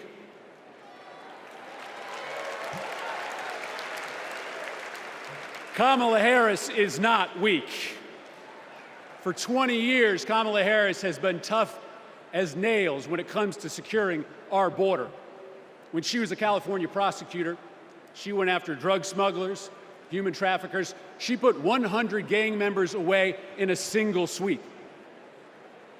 Trump says that a safe nation can't be an immigrant nation. That's flat wrong, and Kamala Harris knows it. She knows this too. Engraved on the Statue of Liberty is a poem. The last line reads, "I lift my lamp beside the golden door." For generations, that lamp has called people to start a brave new life in America. My ancestors, your ancestors, and the parents of the next president of the United States of America. Kamala Harris knows that we can be a nation of proud immigrants and a nation of strong immigration laws. That's why when she's president, she will bring that border bill back, and Kamala Harris is going to pass it.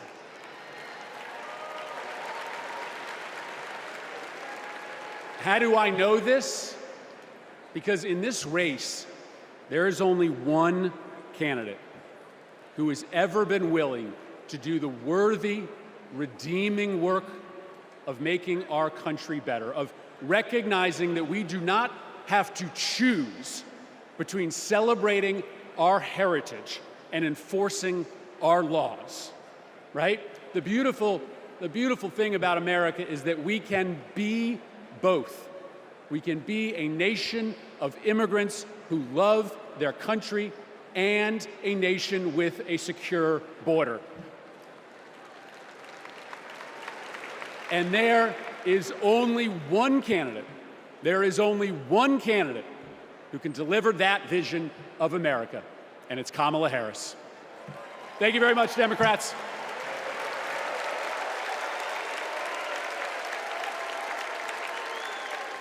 Please welcome Bexar County Sheriff Javier Salazar.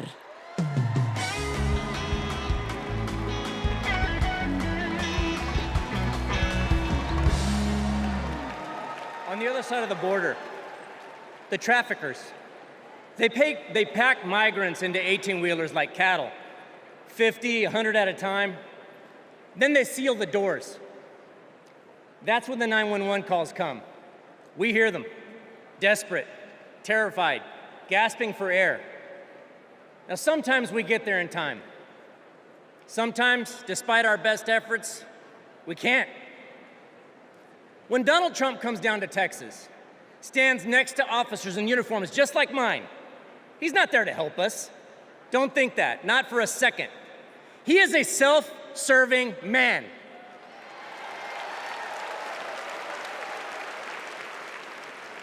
I mean, look, just like when he killed the border bill, he just made our jobs harder.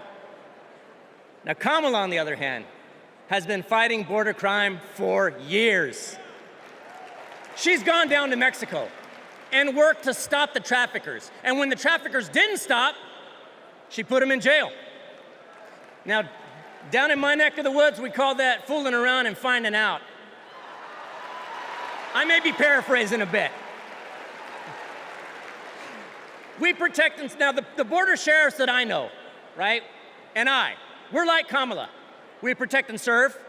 We enforce the law. We show compassion. And we fight like hell to protect our border. Because as we've always known in Texas, cuando luchamos, ganamos. When we fight, we win.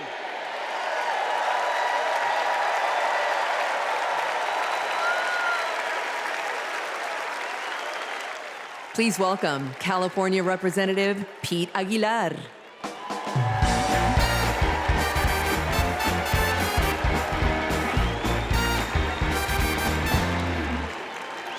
I'm Pete Aguilar, chair of the Democratic Caucus. For 4 generations, my family has called California home.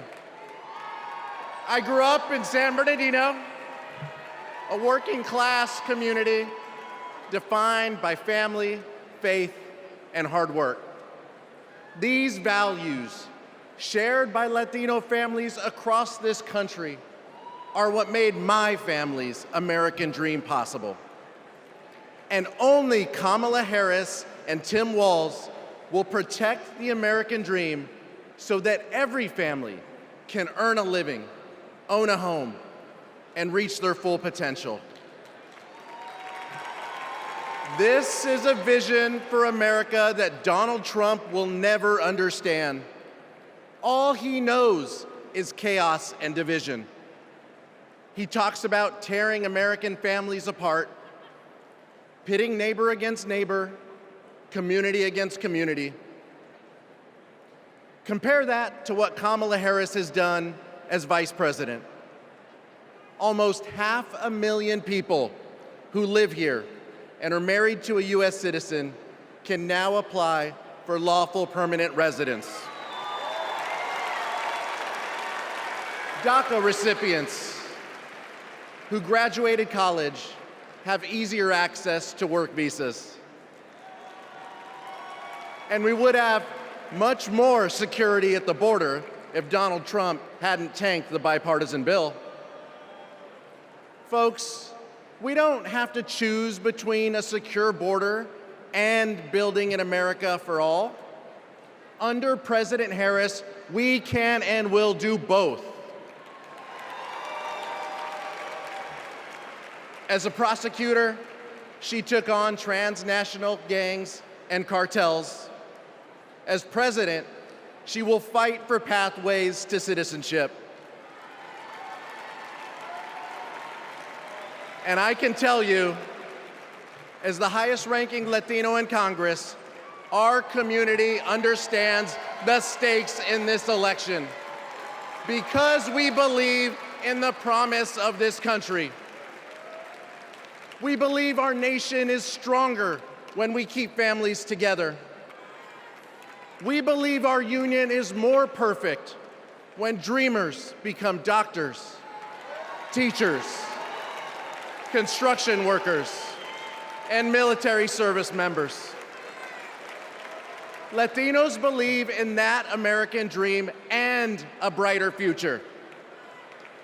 One where we secure our border, fix our broken immigration system, and unlock economic opportunity for all. And together, we will win. Thank you.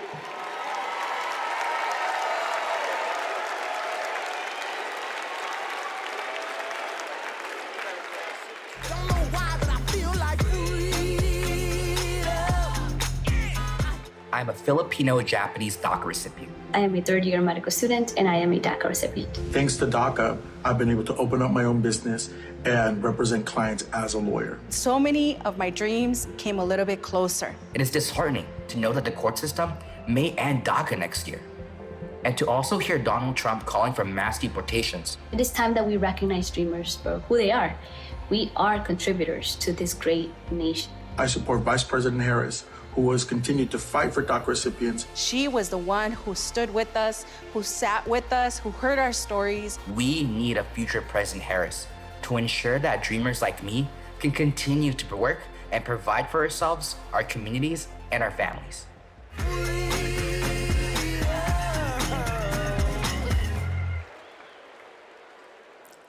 Please welcome United States Marine Corps veteran Carlos Eduardo Espina.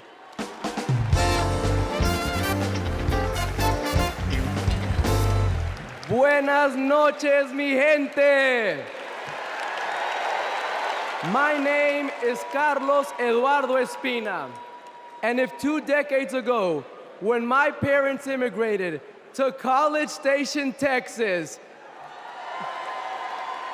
you told them that one day their son would reach 14 million followers on social media, graduate law school, and speak at the Democratic National Convention, they might not believe you. But this is the United States of America, the land of opportunities where anything is possible. I know this because daily I interact with people who, like my parents, came to America to fulfill the dreams and ambitions that in their home countries were impossible. People who work hard, contribute to society, pay taxes because, yes, immigrants pay taxes, and love this country deeply.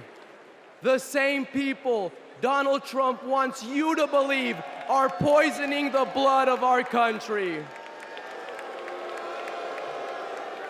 This is dangerous, and it is outright anti-American. Because as Ronald Reagan, a Republican, once said, we lead the world because unique among nations, we draw our people, our strength from every country and every corner of the world. Reagan knew that welcoming immigrants is not a Democratic or a Republican value, it is an American value. To be pro-immigrant is to be pro-America. And that's why Kamala Harris understands this too. And that's why, once elected, she will reject hate and find solutions that make our nation stronger. So let's get her elected. Let's get her elected. And ensure that our country remains a beacon of freedom and opportunity for all. Thank you, God bless you, and God bless the great state of Texas.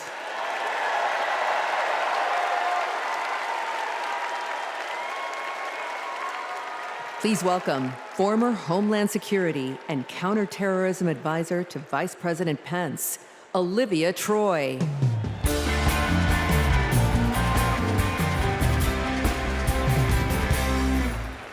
4 years ago, I resigned from the Trump administration. As a Republican who dreamed of working in the White House, it was a hard decision. But as an American, it was the right one. I saw how Donald Trump undermined our intelligence community, our military leaders, and ultimately our democratic process. Now, he's doing it again, lying and laying the groundwork to undermine this election. It's his MO, to sow doubt and division. That's what Trump wants, because it's the only way he wins. And that's what our foreign adversaries want, because it's the only way they win. As a national security expert, y como Latina, y hija de una inmigrante mexicana que realizó el sueño americano, being inside Trump's White House was terrifying. But what keeps me up at night is what'll happen if he gets back there. The guardrails are gone. The few adults in the room the first time resigned or were fired. I grew up in the kind of working family that Trump pretends to care about. Conservative, Catholic, Texan. July 4th was our most sacred holiday. Those values made me a Republican. And they're the same values that make me proud to support Kamala Harris. Not because we agree on every issue, but because we agree on the most important issue: protecting our freedom.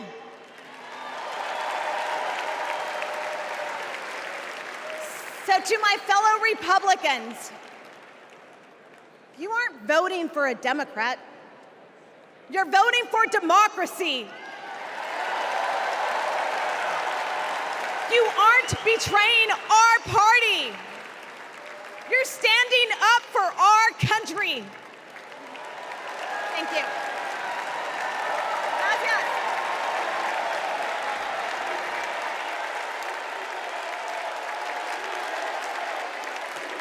Please welcome former Georgia Lieutenant Governor Jeff Duncan.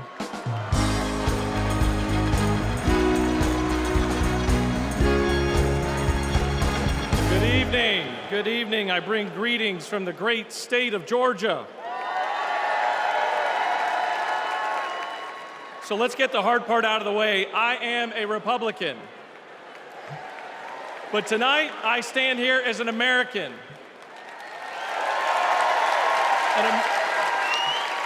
An American that cares more about the future of this country than the future of Donald Trump.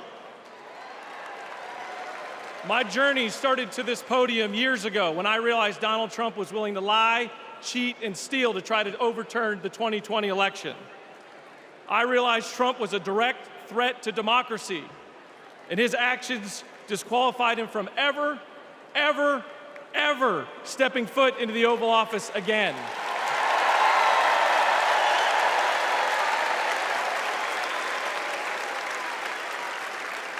I could spend my time revving up this crowd, but I'm certain I don't have to talk anybody out of voting for Donald Trump here. So I'm going to focus my attention on the millions of Republicans and independents that are at home that are sick and tired of making excuses for Donald Trump.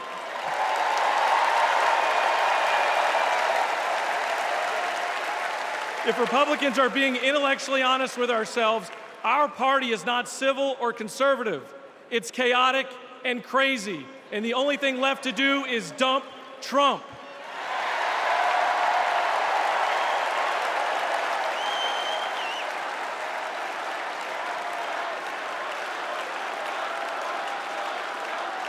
These days, our party acts more like a cult worshiping a felonious thug.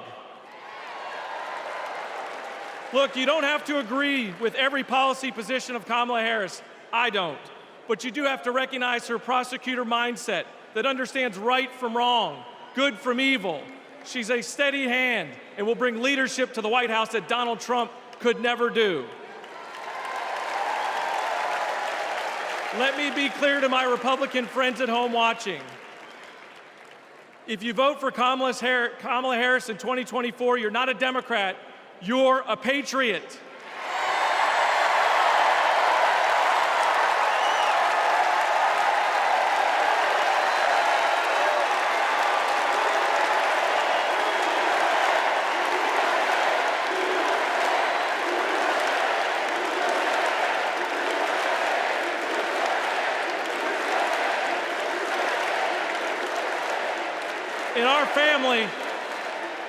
In our family, my wife Brooke and I are raising 3 boys, and we have a family motto.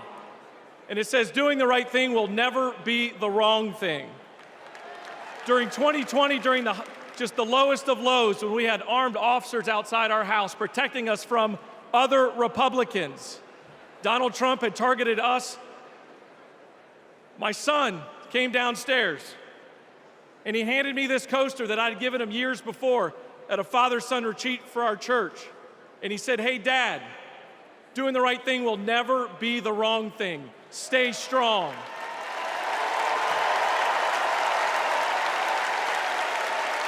To my fellow Republicans at home that want to pivot back towards policy, empathy, and tone, you know the right thing to do.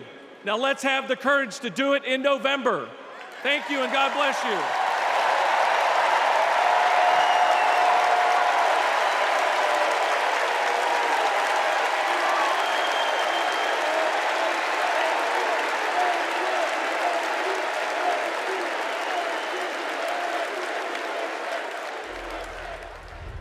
We will never give up. We will never concede. It doesn't happen. You don't concede when there's theft involved.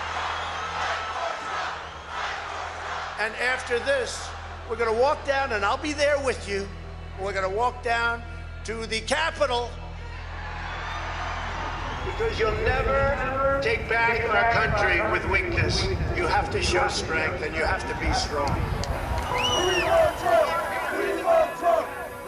It does look like we're going to have an ad hoc march stepping off here.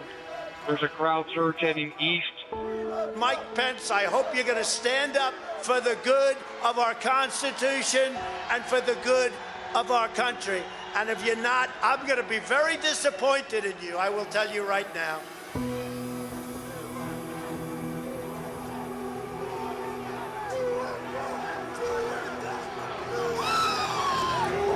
We're going to give riot warnings. Yeah, we're out of here. We're going to give riot warnings. We're going to try to get compliance, but this is now effectively a riot. 49 hours declaring it a riot. 5 to 50 be advised. They're trying to breach and get to the Capitol. Hold the line! Hold the line! Hold the line!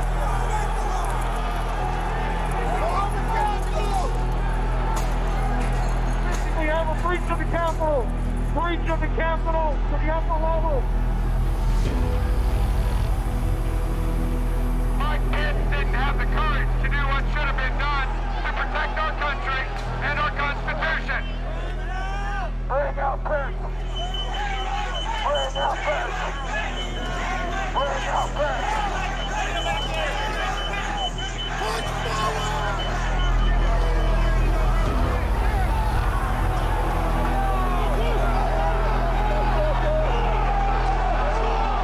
We can't hold this. We're going to get too many people. Look at this vantage point, man.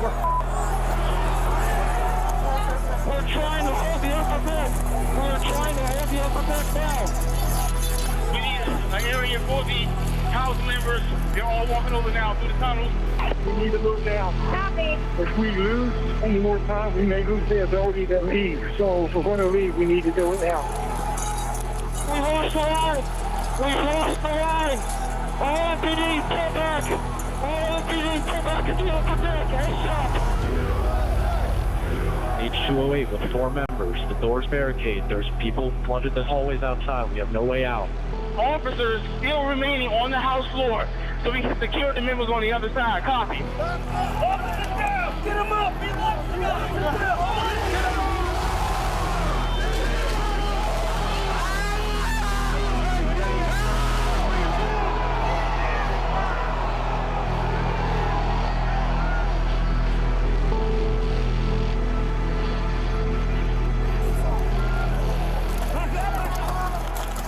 And if I win, I will be looking very, very strongly about pardons.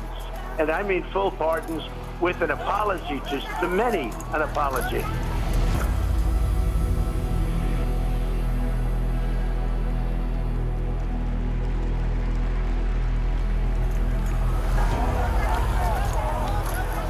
They were peaceful people. These were great people.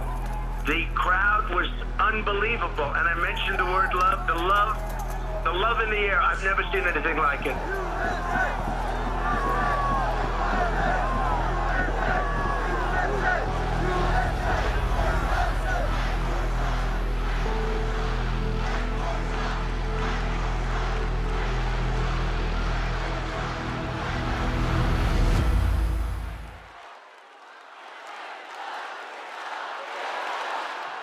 Please welcome Mississippi Representative Benny Thompson.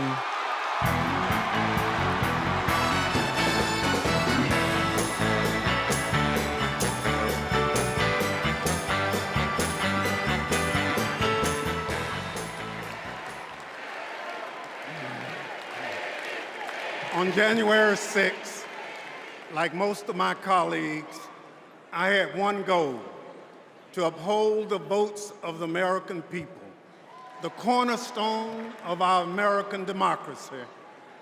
But as what you just witnessed, let me remind you that the members of that violent mob had another goal.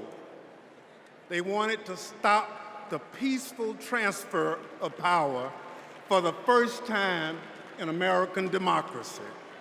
Thank God they failed.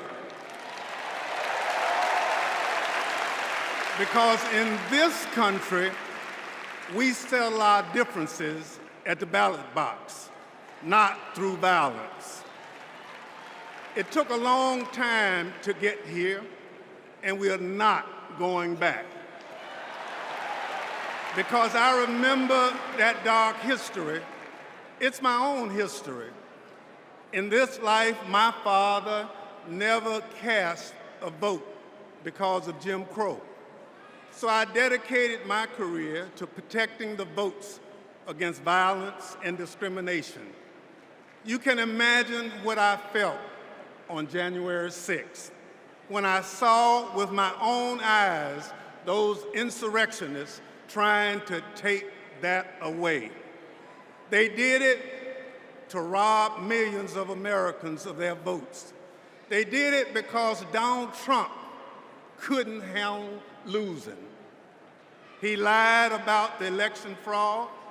He called his conspiracy-led mob to Washington. He would rather subvert democracy than submit to it. Now, he's plotting again. His campaign proclaims that elections won't end until the moment of inauguration. We will win or it was rigged. We win or else. This is Donald Trump's America. Elections are about choice. Choose democracy, not political violence. Choose the America we've always taught our children to love. Choose Kamala Harris.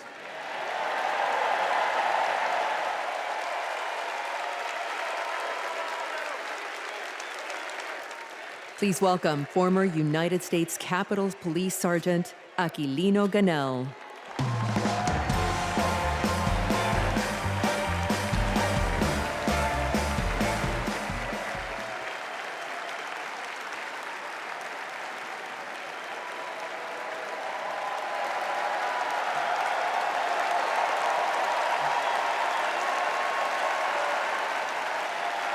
Thank you. Thank you.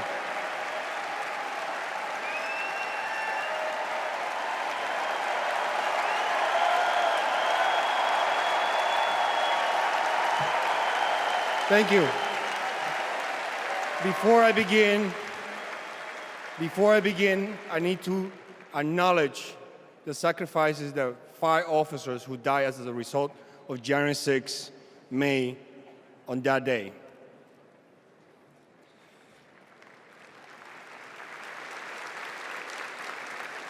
My name is Aquilino Ganell.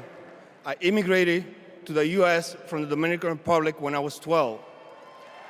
I became an American citizen.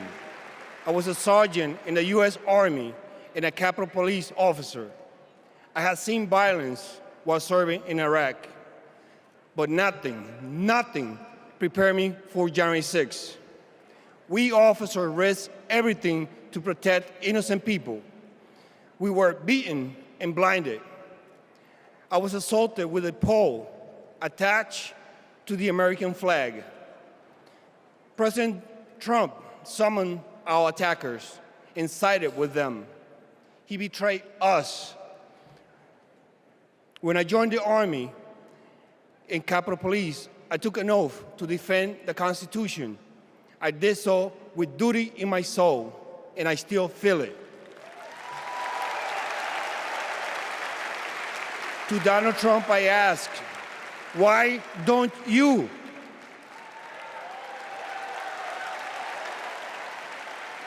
On January 6, I nearly died protecting the Capitol, and I will do it again for our democracy.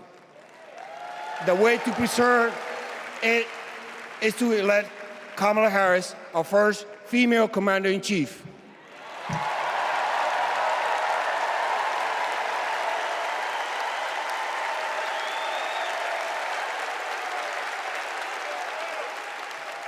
Please welcome New Jersey Representative Andy Kim.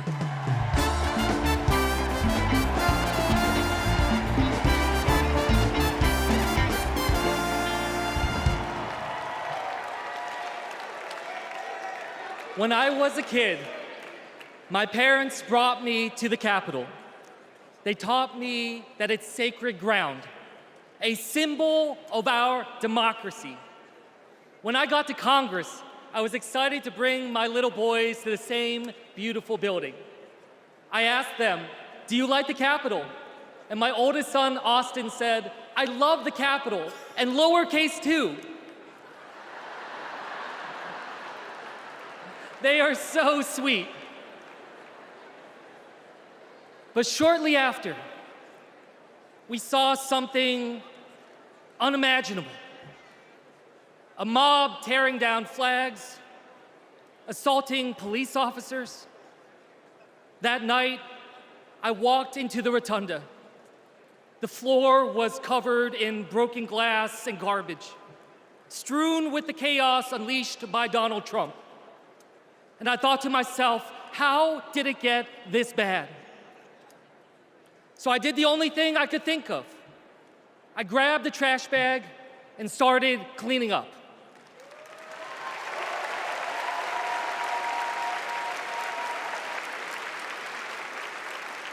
What I learned on January 6th is that all of us are caretakers for our great republic. We can heal this country, but only if we try. Many of you are doing your part through your voices and your votes. Always remember, this chaos that we see, it doesn't have to be this way. As a father, I refuse to believe that our kids are doomed to grow up in a broken America. There is a hunger right now in this country for a new generation of leadership to step up. Let's choose Kamala Harris and Tim Walz. Let's do this for our kids and our grandkids. Thank you.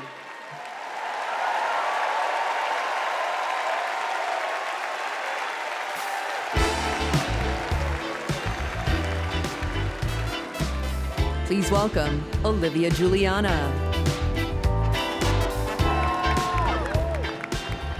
Hello from a proud Texas Democrat. This November, I'll cast my first vote in a presidential election ever. The fact is, our right to vote is under attack.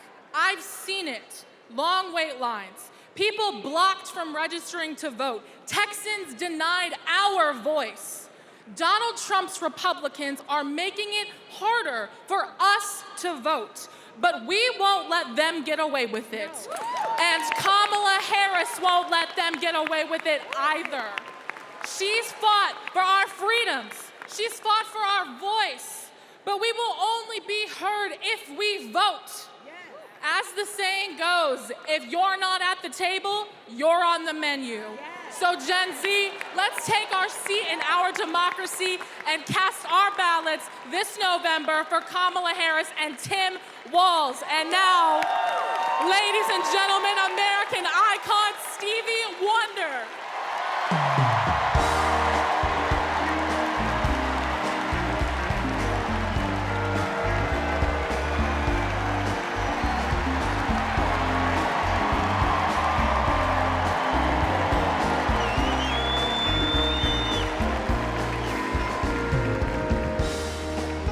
I love you.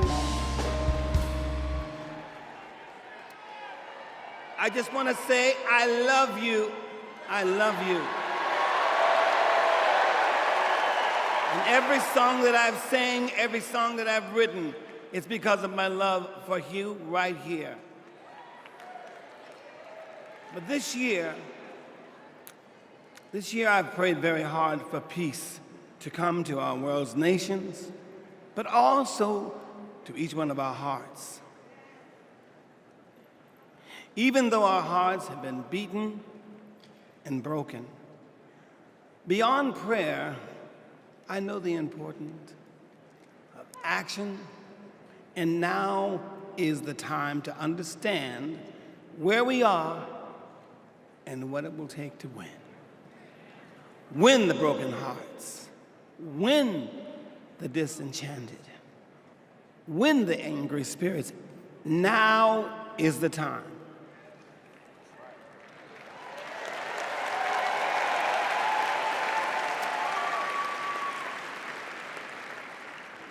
This is the moment to remember when you tell your children where you were and what you did. As we stand between history's pain and tomorrow's promises, we must choose courage over complacency.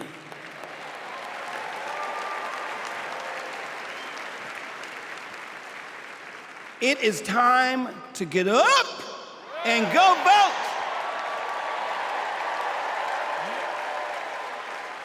Listen, the choice is clear, clearer than anyone else is saying. Did you hear me? Clearer than anyone else is saying. You feel me? We need to choose joy over anger, kindness over recrimination, and peace over war. Every time.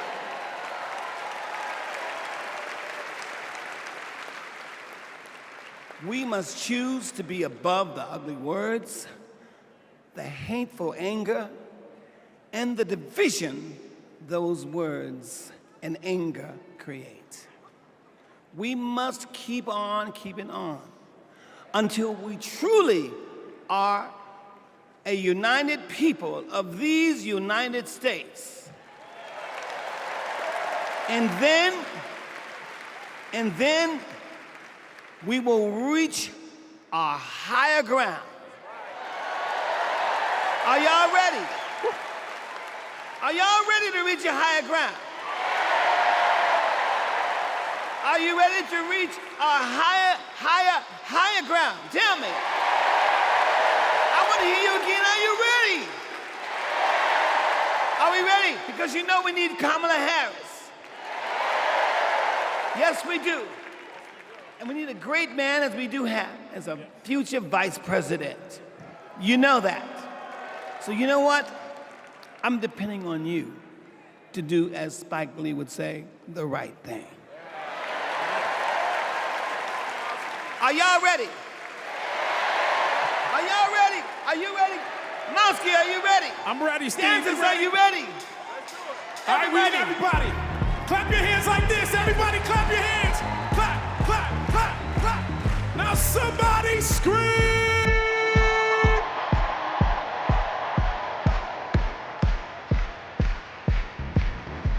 Here we go.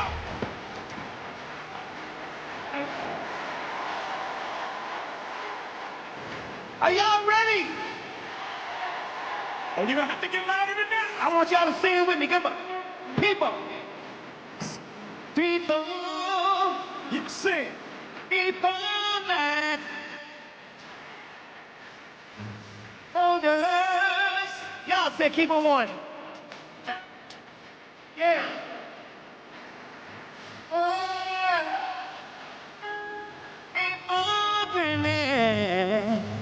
Cause it means a lot. Are y'all with me?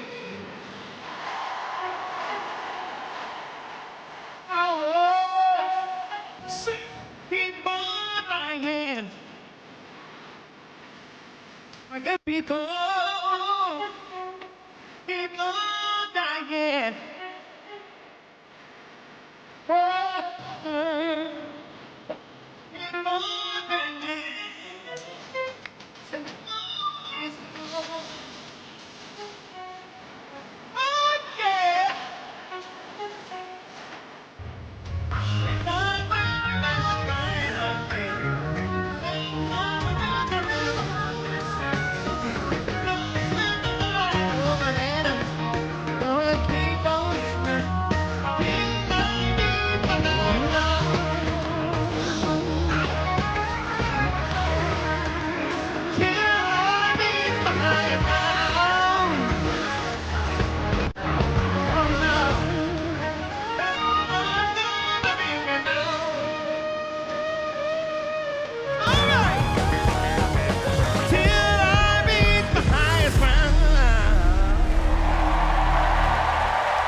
Somebody scream!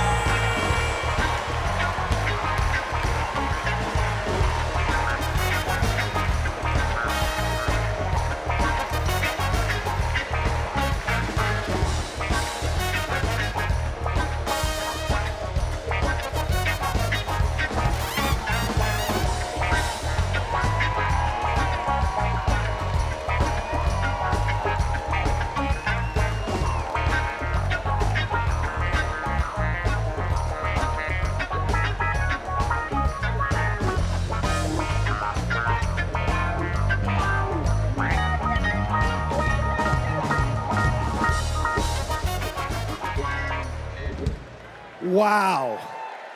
Wow. Wow.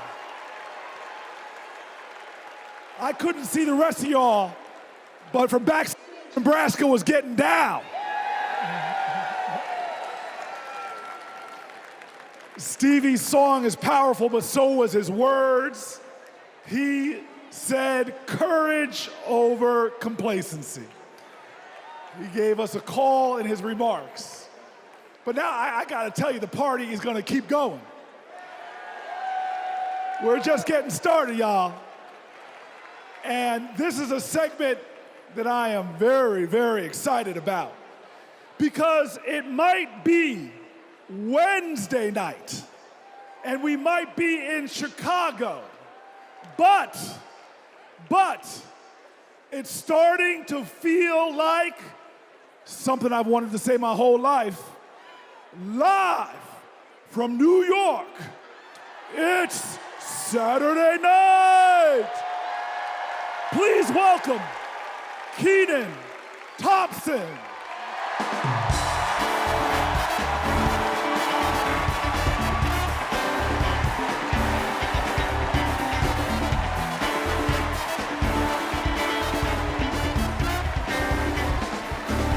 All right. What's up, DNC? All right. Y'all remember this big old book from before? When Colorado Governor Jared Polis ripped a page out of it? This is Project 2025, the Republican blueprint for a second Trump term. It is boo. It is a real document that you can read for yourself at kamalaharris.com/Project 2025. You ever seen a document that could kill a small animal and democracy at the same time? Here it is. You know how when you download an app and there are hundreds of pages there that you don't read, it's just the terms and conditions, and you just click agree, right? Well, these are the terms and conditions of a second Trump presidency. You vote for him, you vote for all of this. Let's take a look. All right, do we got Matt here with us tonight? Is Matt here? Hey, there he is. Matt, how are you, sir? All right, Matt. Now, Matt, I understand that you work as an AV tech in Nevada, and you make a decent hourly wage, is that right? Oh, I don't know if we can hear Matt. Can we hear Matt? So who's gonna fix it? Keep speaking, Matt, till we can hear you. Okay, that's good. I guess we're gonna move on from Matt. And this is Becky. Becky, can we hear you? Hi, Kenan, and it's great to be here. Thank you. All right, good. Now, Becky, you're married, correct? I am. Me and my wife have been together for about 8 years. Oh, that's amazing. Very, very cute. Thanks. But I have got some bad news for you. I hate that. On page 584, Project 2025 calls for the elimination of protections for LGBTQ plus Americans.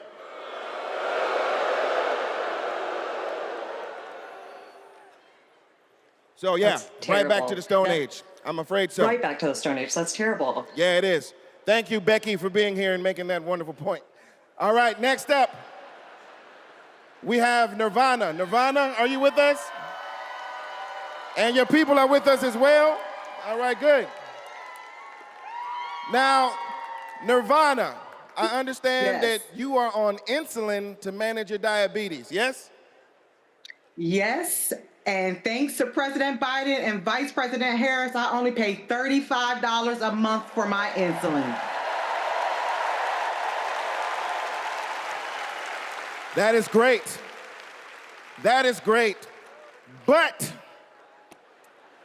on page 465, Project 2025 calls for millions of people like yourself to pay more for prescription drugs like insulin. Why? Why? Well, I guess maybe to help Big Pharma make more money that they can donate to Republican politicians, I assume. Yeah, that makes sense. Yes, unfortunately, it does make sense. All right, let's talk to Anita. Anita, are you there?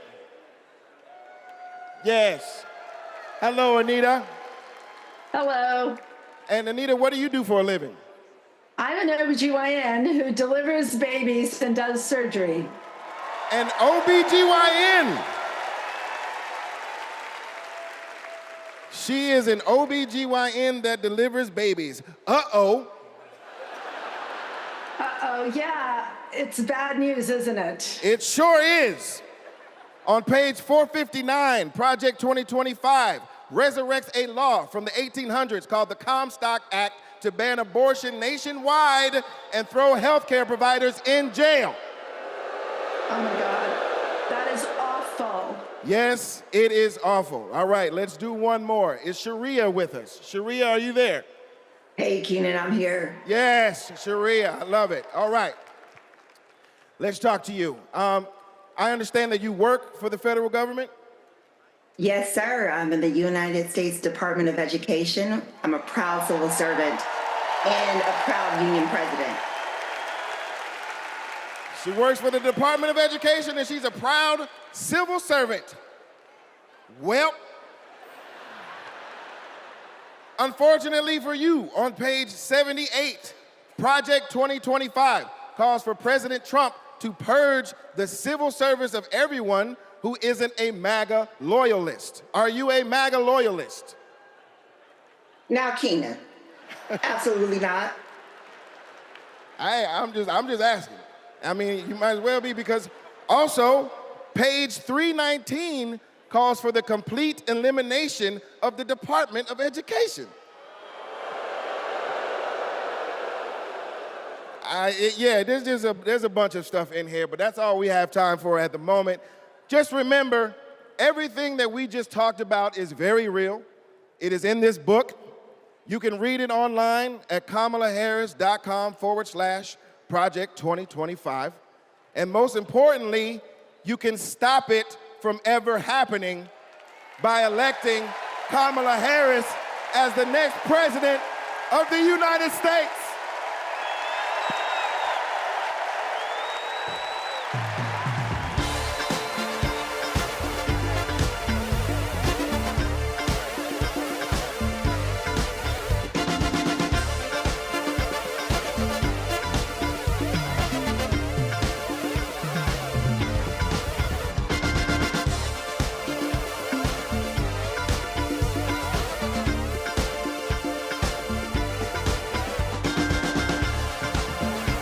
Please welcome award-winning producer and writer, Mindy Kaling.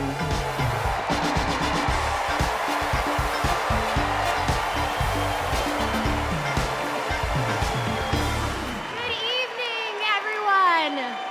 Hello. Hello and welcome. Welcome to the third night of the Democratic National Convention. My name is Mindy Kaling. Thank you. For those of you who don't know me, I am an incredibly famous Gen Z actress who you might recognize from The Office. Thank you, The Mindy Project. Or as the woman who courageously outed Kamala Harris as Indian in an Instagram cooking video. Yes, you're welcome. I am so proud to be here supporting my friend. But the real reason I am here is that deep down, I truly believe that as a woman of color and as a single mother of 3, it is incredibly important that I be appointed ambassador to Italy. That's how this works, right? That's like why I'm here. I've never been, I'm dying to go. And guys, I just really need a break. I know it's not the priority tonight, but just think about it.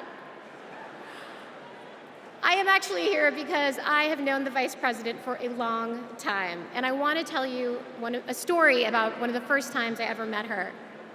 She wasn't Madam Vice President then. She was my senator, and we were filming a video where she came to my home to cook dosas, a South Indian dish. Yes. It's not every day that a senator comes over, and I was pretty nervous. But when she arrived, we immediately hit it off. We talked about the love we have for our moms, who had both passed away from cancer. Both of our mothers were immigrants from India who came to America and committed their lives to serving others. My mother, Swati, became an OBGYN. Thank you.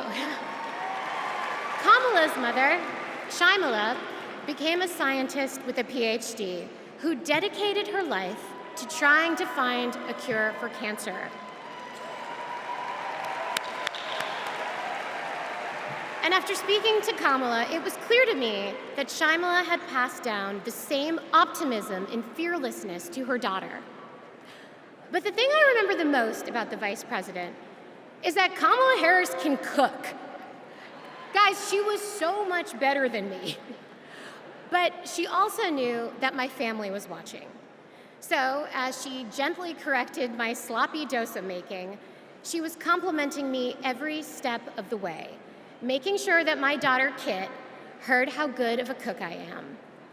She had no desire to be seen as better than anyone else. She just wanted my kid to be impressed with her mom. And when she finally bit into my dosa, she looked at me and said, really good, and then never took another bite again. Yes, but it is that warmth, that generosity of spirit that I know she will bring to the White House as our next president. Kamala Harris cares deeply about other people. She will fight to protect our freedoms because those are the values that her mother passed down to her. But in order to protect those freedoms, Democrats also need to win the House. So we have a lot to do, and please welcome to the stage your next Speaker of the House, Hakeem Jeffries.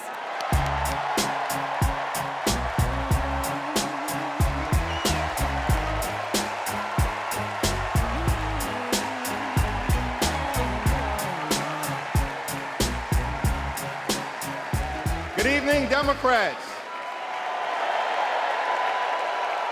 It's a high honor and a distinct privilege as a Brooklynite, New Yorker, and as an American to stand before you today and unequivocally express my support for Kamala Harris and Tim Walz to be the next president and vice president of the United States of America.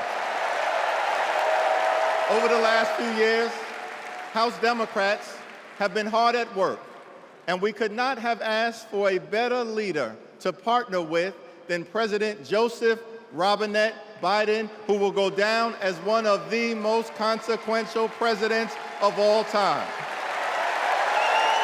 Last month, President Biden selflessly passed the torch to Vice President Kamala Harris, who is ready, willing, and able to fight for the people.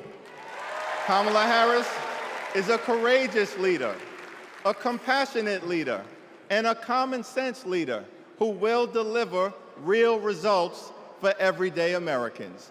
Kamala Harris is fighting for our freedom. Kamala Harris is fighting for our families. Kamala Harris is fighting for our future. Together, let's make Kamala Harris the 47th President of the United States of America.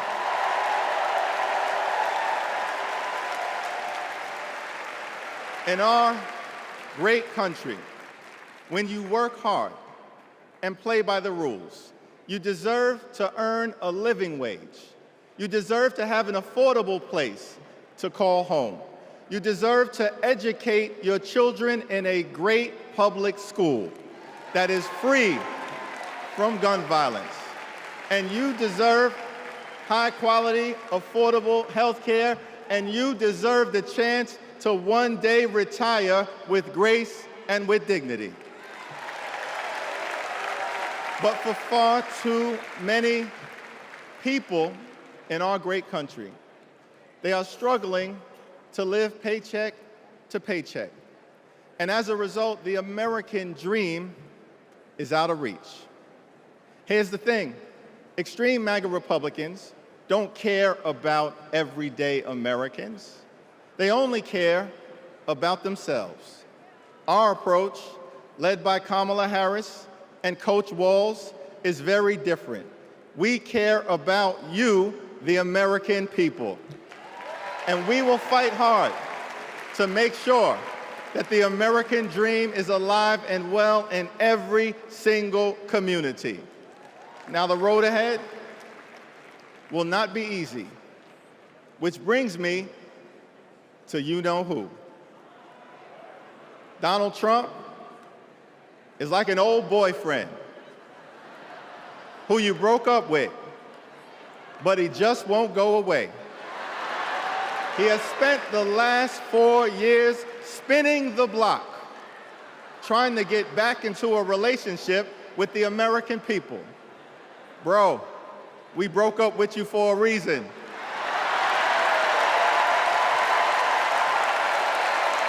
Trump was the mastermind of the GOP tax scam, where 83% of the benefits went to the wealthiest 1% in America. Trump failed our country during the COVID-19 pandemic. Trump is a chaos agent who is focused on himself, not the American people. Trump tried to destroy our democracy by lying about the election and inciting a violent mob to attack the Capitol. Trump put 3 extreme justices on the Supreme Court who destroyed Roe v. Wade. We broke up with you for a reason. Donald Trump can spin the block all he wants, but there's no reason for us to ever get back together. Been there, done that, we're not going back.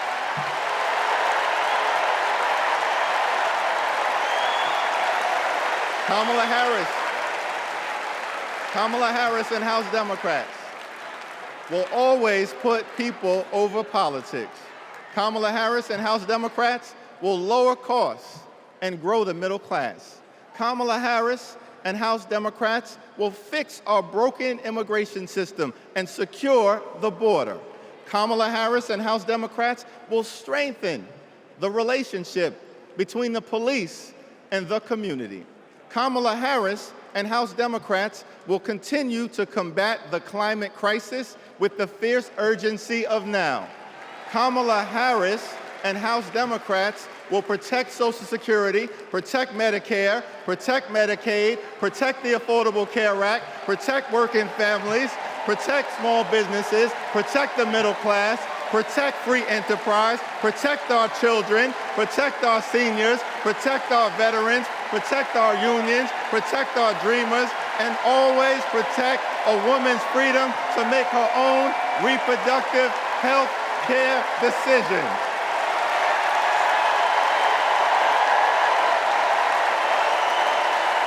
The extreme MAGA Republicans want to divide us.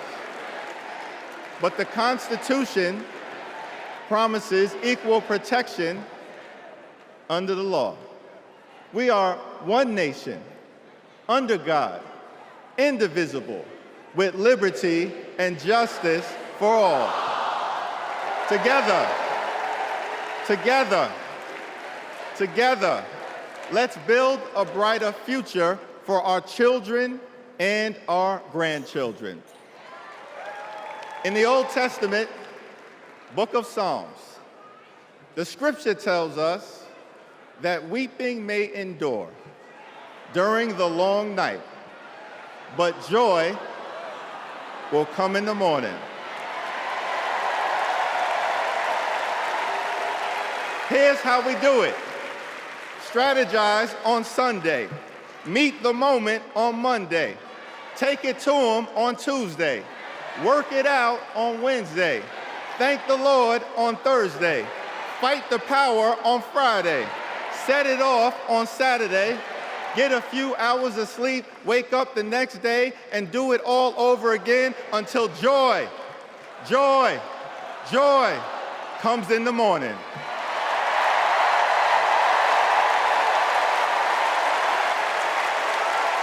Now there's only 76 days left. There are only 76 days left We must continue to speak up. We must continue to show up. We must continue to stand up, not as Democrats or Republicans, but as Americans. And when we do, nothing can stop Kamala Harris from becoming the 47th President of the United States of America. Nothing can stop House Democrats from taking back the majority. Nothing can stop the American people from continuing our march toward a more perfect union. Nothing can stop us. We're all the way up. God bless you. God bless Kamala Harris. May God bless the United States of America.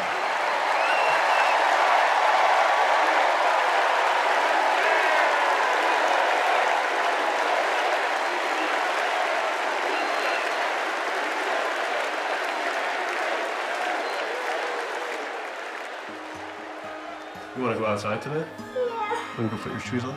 Yes. Let's go outside. Ruby is 2 years old. I'm starting to think, will she be an iron worker like her dad? I hate to break it to you, but I'm not a billionaire. Donald Trump talked a big game about bringing jobs back to America, but it was all talk, like Foxconn. This is the 8th wonder of the world. Foxconn, by most estimates, has not even come close to meeting expectations. This whole project was a scam. He is not looking out for the residents. He's looking out for himself. You know what Trump delivered? $2 trillion in tax cuts focused on his billionaire buddies and big corporations. You're rich as hell. It makes me angry. Billionaires don't pay their share of the load. And he wants to do that again. Trump talked a massive game about infrastructure. What a joke. We call it Infrastructure Week. Infrastructure is the easiest of all. We're going to get this infrastructure going. Trump was too incompetent to get it done. Who's he looking out for? Not us, not my family. You know who got it done? Joe Biden and Kamala Harris. Biggest infrastructure package in history. Infrastructure is just a fancy word for jobs. Not just union workers, but for everyone. Small businesses are booming. Communities are starting to thrive again. I wish it was faster. The prices are easing. Kamala Harris helped deliver the largest job growth in American history. Wages are higher. Manufacturing is booming. We're building roads, bridges, airports again. That's a fact. And we have healthcare. When our middle class is strong, America is strong. Kamala's goal is to rebuild the middle class for families like mine.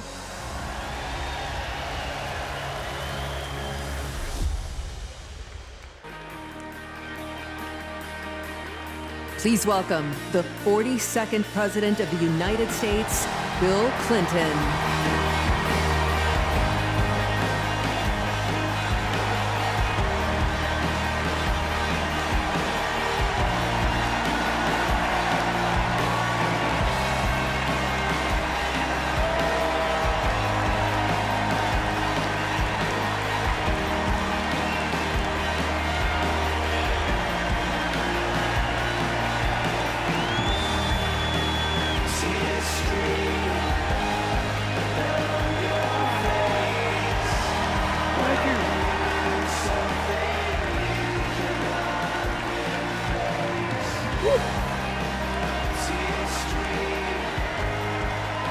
Thank you.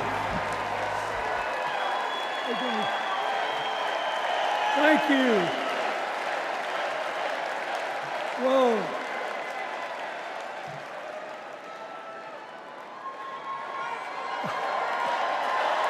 Let me ask you something. After the last 2 days, aren't you proud to be a Democrat? And I am very grateful to the Republicans and independents that have joined us, have been up here on the stage. And I hope they feel better about it now. Because I've seen all these things that even I have to be reminded of from time to time when I get my spirits down. I love seeing the Obamas here. I love seeing President Biden. And I thought Hillary gave a great speech, too. And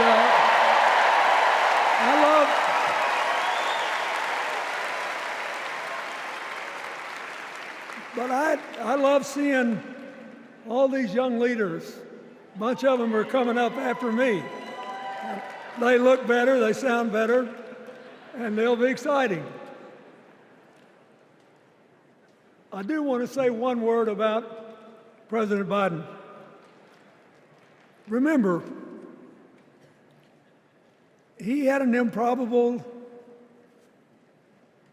turn that made him president. And we were in the middle of a pandemic and an economic crash. He healed our sick and put the rest of us back to work. And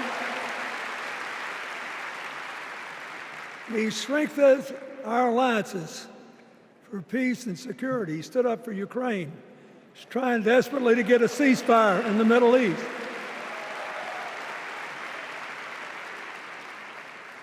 And then he did something that's really hard for a politician to do. He voluntarily gave up political power. And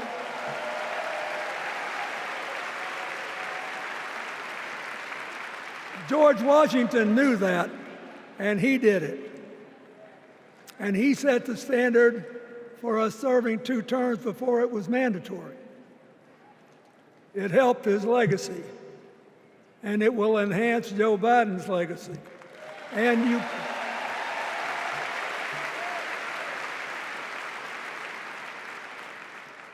it's a stark contrast to what goes on in the other party. So I want to thank him for his courage, compassion, his class, his service, his sacrifice.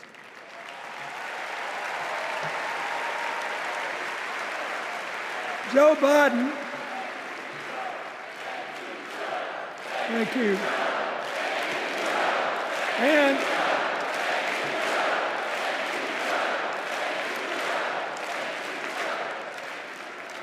he kept the faith, and he's infected a lot of the rest of us.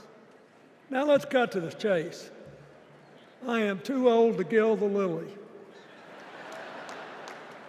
2 days ago, I turned 78, the oldest man in my family of 4 generations.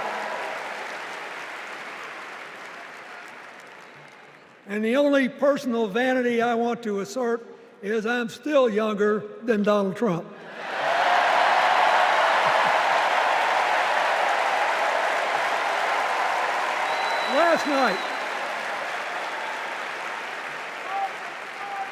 Last night, in what I thought was a very moving series of episodes, we nominated Kamala Harris and Tim Walz. And just think about that. 2 leaders with all-American but still improbable life stories. It could only happen here. Their careers, after all, started in community courtrooms and classrooms.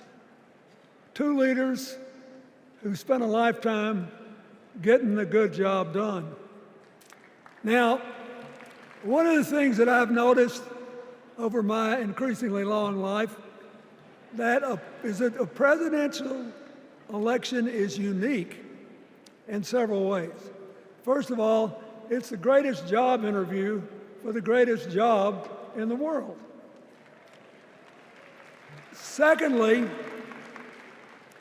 the Constitution says we, the people, get to do the hiring.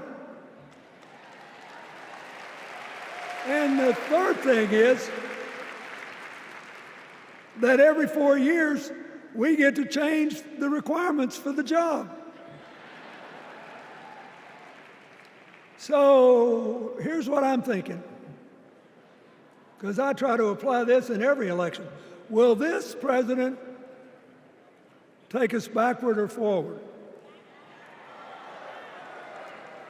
Will this president give our kids a brighter future?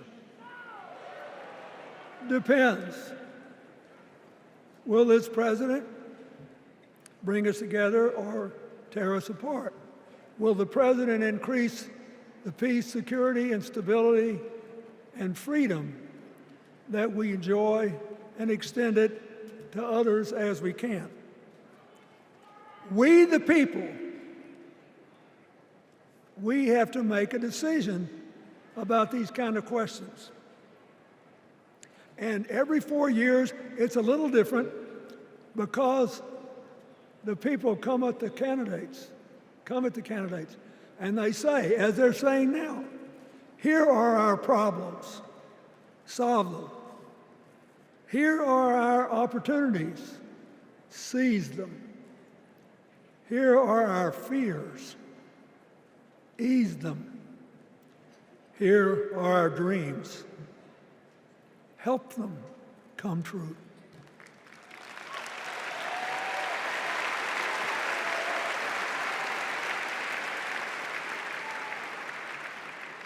A president can answer that call by saying, I'll do my part, but you have to help me. We have to work together. Or you can dodge what needs to be done by dividing, distracting, and diverting us. So in 2024, we got a pretty clear choice, it seems to me. Kamala Harris for the people,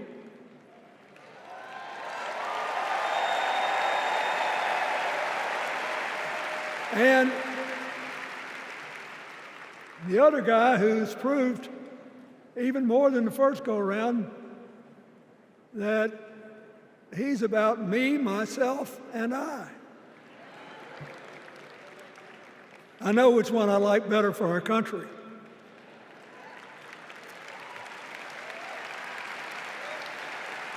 Kamala Harris will work to solve our problems, seize our opportunities, ease our fears, and make sure every single American, however they vote, has a chance to chase their dreams.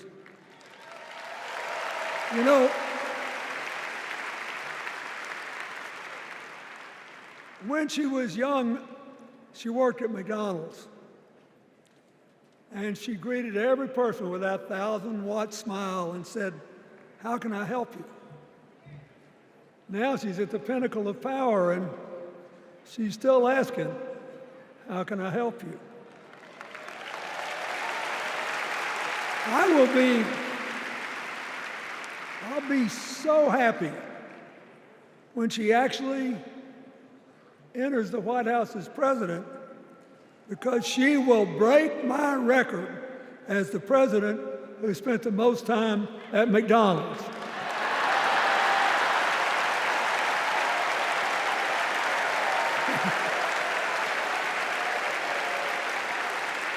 Now, but we got an election to win. And remember, we've got a guy that's pretty good at what he does. Donald Trump has been a paragon of consistency. He's still dividing, he's still blaming, he's still belittling other people. He creates chaos, and then he sort of curates it as if it were precious art. Let me say, not a single day goes by, even though I've been gone for well over 23 years from the White House, not a day goes by that I don't thank the Lord for the chance I had to serve and what it meant. And one of the reasons, thank you. Wait.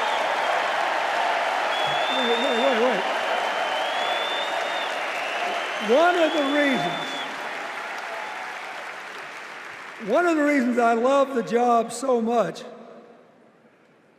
is that in the toughest times, even on the darkest days, if you tried hard enough, there was always something good you could do for somebody else. Now, some days that's not easy to do. You've got to deal with all these emergencies or there's something going on here, there, or yonder, but Kamala Harris is the only candidate in this race who has the vision, the experience, the temperament, the will, and yes, the sheer joy to get something done.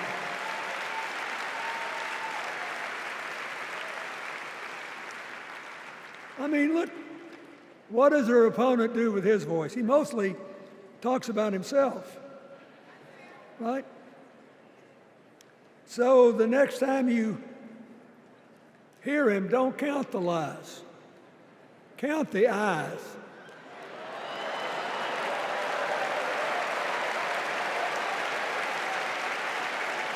Count the eyes. His vendettas, his vengeance, his complaints, his conspiracies. He's like one of those tenors opening up before he walks out on stage, like I did, trying to get his lungs open by singing me, me, me, me, me, me.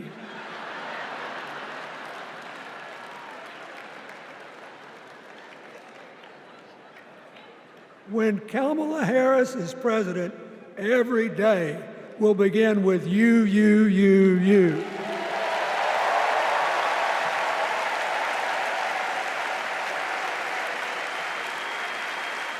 So, we got to ask ourselves the questions if we're going to hire a president. Do you want to build a strong economy from the bottom up and the middle out? Or do you want to spend the next 4 years talking about crowd size?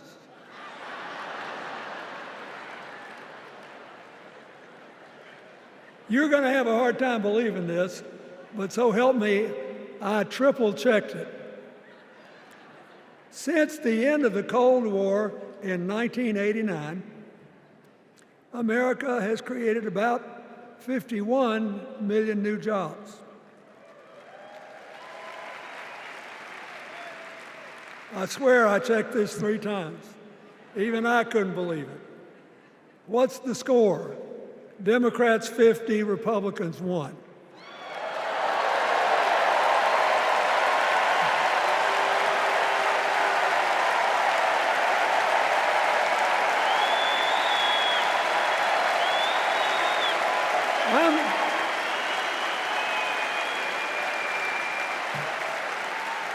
I'm glad that we've got a championship-winning coach on our team.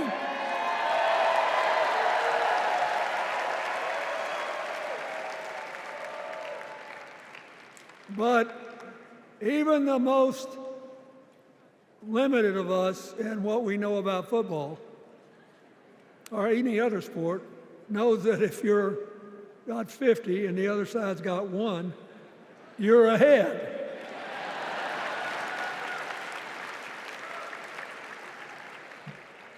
What about affordable housing? It's a terrible problem in America now. We need more. And affordable health care. That's why the Democrats put a limit on monthly payments for insulin and a $2,000 a year out-of-pocket limit, and are trying to cover more drugs by bargaining for prices. We need more financing for small businesses. We need still to strengthen our alliances. I almost croaked in the first debate of this election season when President Trump said nobody respected America anymore like they did when he was president. Wait. And with a straight face. Look, you got to give him, he's a good actor. With a straight face, he cited as evidence of the respect that existed for us when he was there the presidents of North Korea and Russia.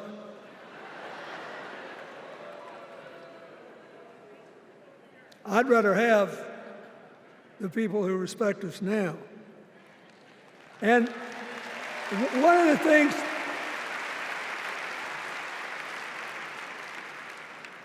is when you send a signal to the other countries, you want them to know whether they agree with you or not, at least that you're on the level. Here's where you are and what you believe.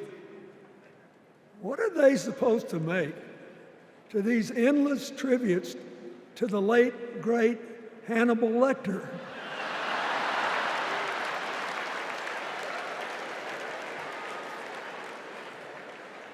I mean, President Obama once gave me the great honor of saying I was the explainer-in-chief. Folks, I've thought and thought about it, and I don't know what to say.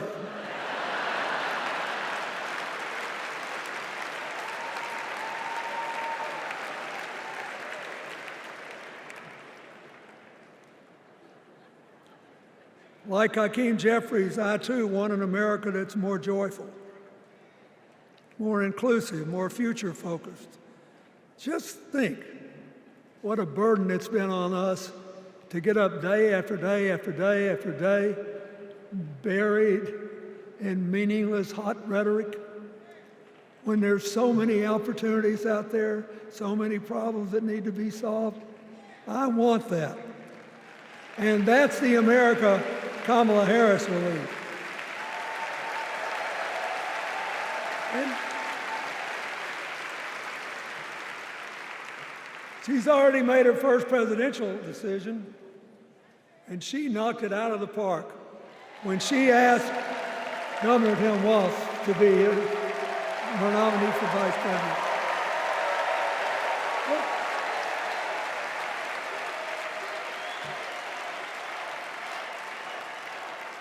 As they used to say when I was a young man growing up in Arkansas, you do not have to be all broke out with brilliance.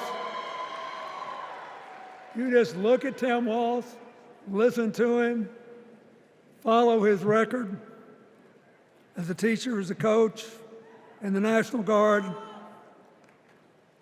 as a congressman, where he was the only Democrat, save one, elected in that district in more than 100 years.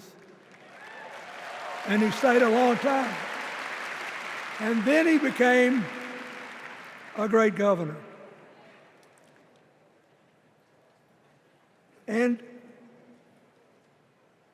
by all accounts, he was a crack shot who had the courage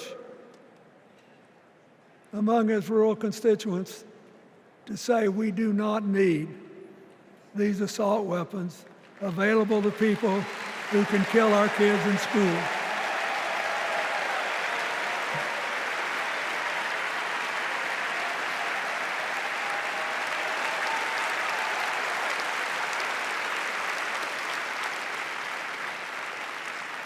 So, armed with her first decision, Kamala Harris confronts an interesting dilemma. We're going to walk out of here feeling pretty good, I think.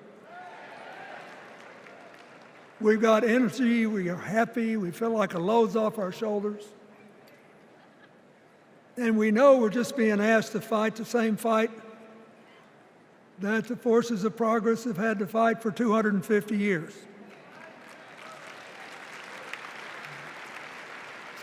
In the face of stiff and often violent opposition, we have to find a way to go forward together, where we the people make our union more perfect. So that's a good thing. How could we possibly lose? Kamala Harris has fought for kids her whole life that were left out and left behind. She's taken on gangs trafficking across the border. She's fought to protect the rights of homeowners. She's been our leader in the fight for reproductive freedoms, and we know a majority of the American people are with us on that.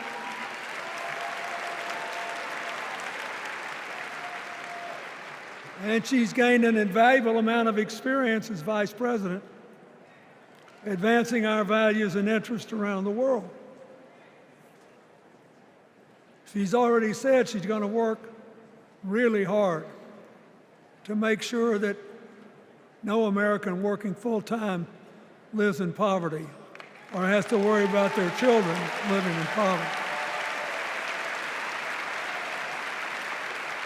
She says that we got to make home ownership an achievable dream for everyone, not just a privilege.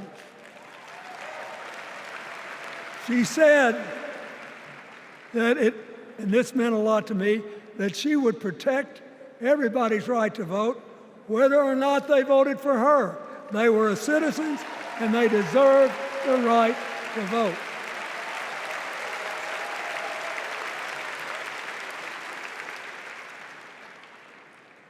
The other day, her opponent implied that as his people voted one more time, they'd be able to rig it from now on and they wouldn't have to vote again.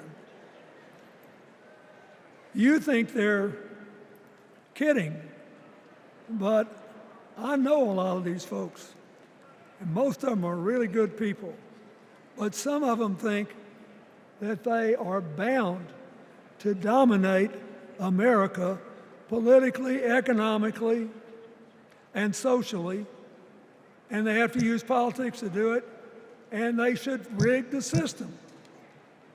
I don't believe that. And so here's what I want to tell you. We've seen more than one election slip away from us when we thought it couldn't happen, when people got distracted by phony issues or overconfident. This is a brutal, tough business. I want you to be happy. One of the reasons that President-to-be Harris is doing so well is that we're all so happy.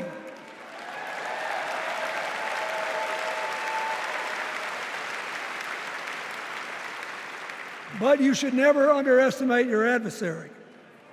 And these people are really good at distracting us, at triggering doubt, at triggering buyer's remorse. As the Obama said so eloquently last night, they are human, you know. They're bound to make a mistake now and then. We got to be tough. And so, as somebody who spends a lot of time in small towns and rural areas in New York and Arkansas and other places, I urge you to talk to all your neighbors. I urge you to meet people where they are. I urge you not to demean them, but not to pretend you don't disagree with them if you do. Treat them with respect, just the way you'd like them to treat you.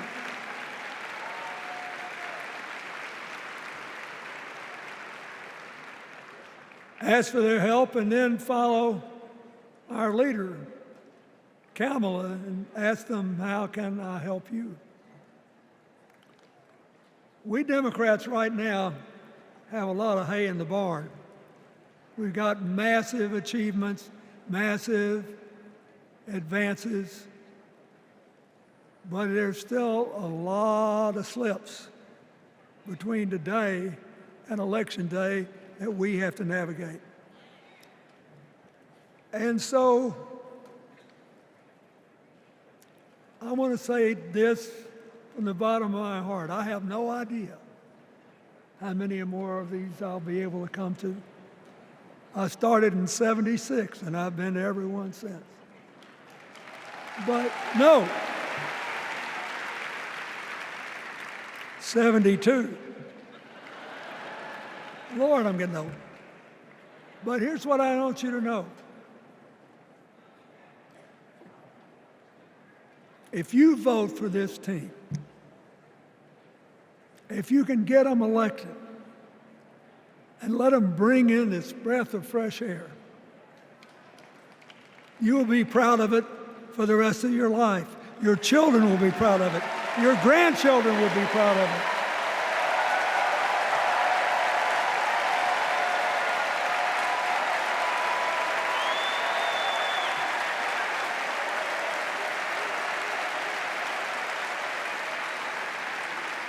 Take it from a man who once had the honor to be called in this convention the man from hope. We need Kamala Harris, the president of joy, to lead us. So,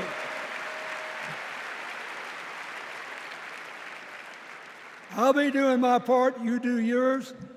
I'll see you when we're making a real joyful noise when the votes are counted. God bless you, and God bless America.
From my home state, Massachusetts. I love you, Massachusetts. Everyone is always hating on us, but they just don't get it. Go Sox! Go Jason Tatum! Ben Affleck, hang in there! Dunkin' Donuts is the best coffee in the world. Okay. Our next speaker needs no introduction. She was the first woman to ever serve as Speaker of the House. Yes, you know what's coming. This woman was doing Brat before Brat was Brat. The mother of dragons. Please welcome Nancy Pelosi.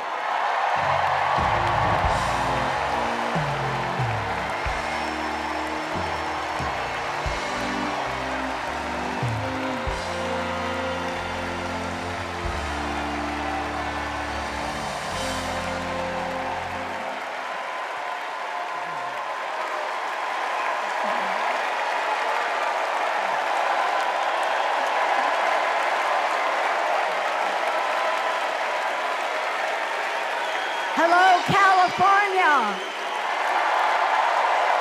Hello, Maryland. Hello, Democrats.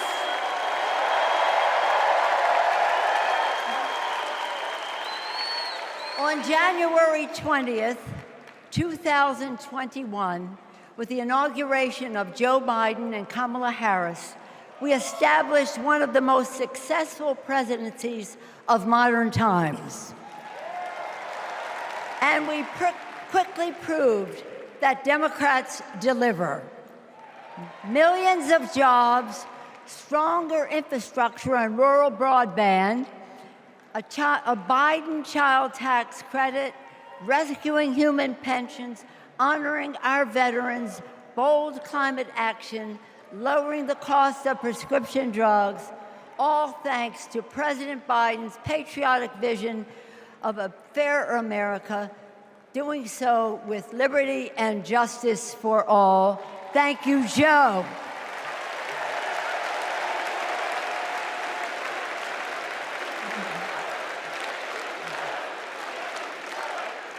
And I know that Vice President Harris is ready to take us to new heights. I've known Kamala Harris for decades. Personally, I know her a person of deep faith, which is reflected in her community care and service. Officially, she is a leader of strength and wisdom and eloquence on policy, most recently demonstrated fighting for women's right to choose. Politically, she is astute and strategic in winning difficult elections, quickly securing the nomination with dignity and grace, and choosing Tim Walz as our vice president. I had the honor of serving with Tim for 12 years in the Congress. He united Democrats, Republicans, and independents to turn a red district blue. He showed courage when he came to Congress in voting for the Affordable Care Act, meeting the needs of his constituents despite Republicans' lies and misrepresentation.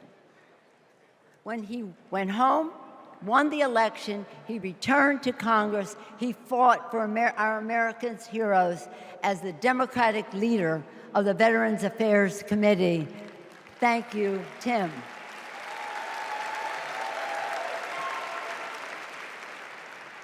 January 6th was a perilous moment for our democracy. Never before had a president of the United States so brazenly assaulted the bedrock of our democracy, so gleefully embraced political violence, so willfully betrayed his oath of office. Let us not forget who assaulted democracy on January 6th. He did. But let us not forget who saved democracy that day. We did. And thank God we had a Democratic House of Representatives then. We returned to the Capitol that very same night. We insisted on certifying the election results on the floors of the House and the Senate. And we demonstrated to America and to the world that American democracy prevailed.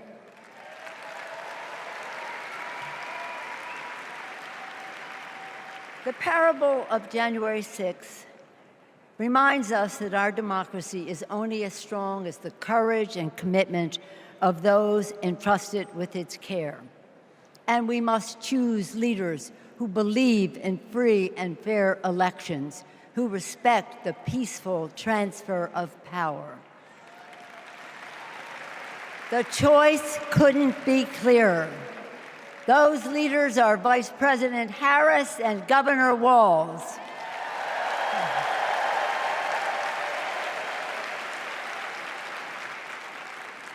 When the sun rose on January 7th, as our national anthem declares, we gave proof through the night that our flag was still there.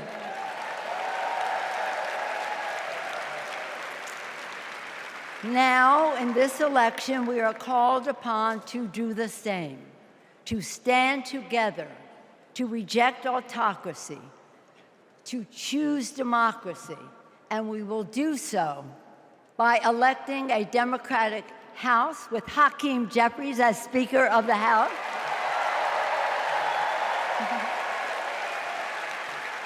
electing a Democratic Senate, electing Tim Walz as Vice President of the United States, and electing Kamala Harris as the President of the United States. Onward to victory!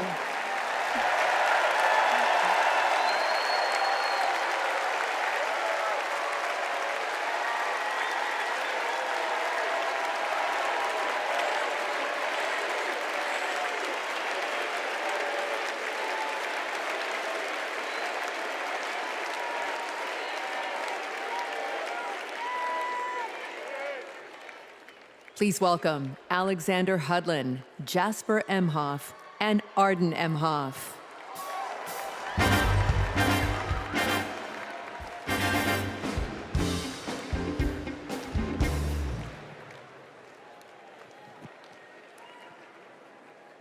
Kamala Harris is our auntie.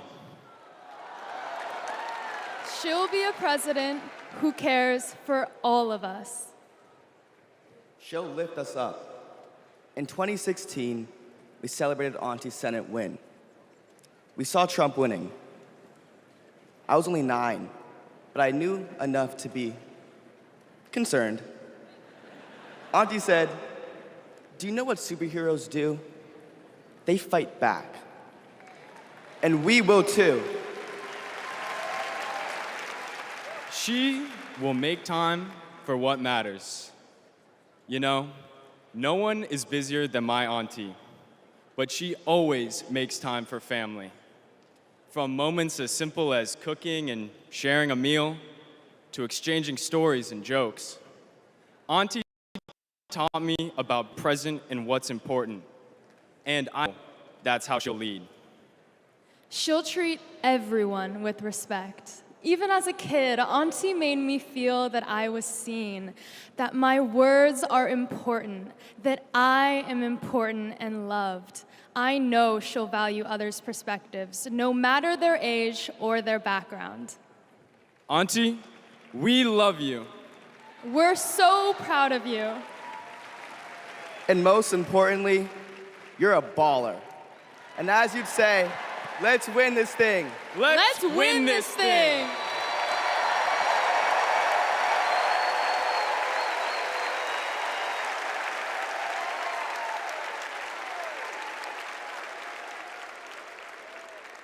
Please welcome nominee for U.S. Congress in California, Latifah Simon.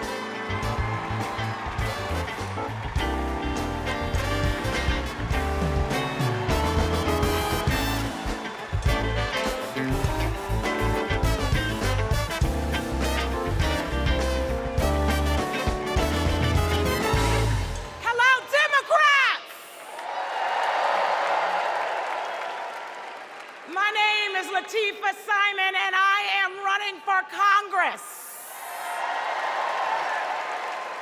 And I'm here tonight to tell you all about the Kamala Harris that I know. I'm gonna tell you.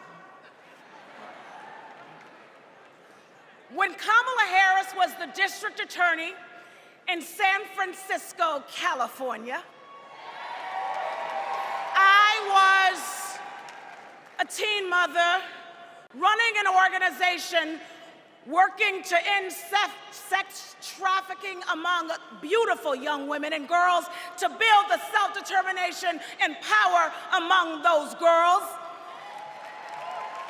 And Kamala learned about the work that I was doing, and she asked me to join her team.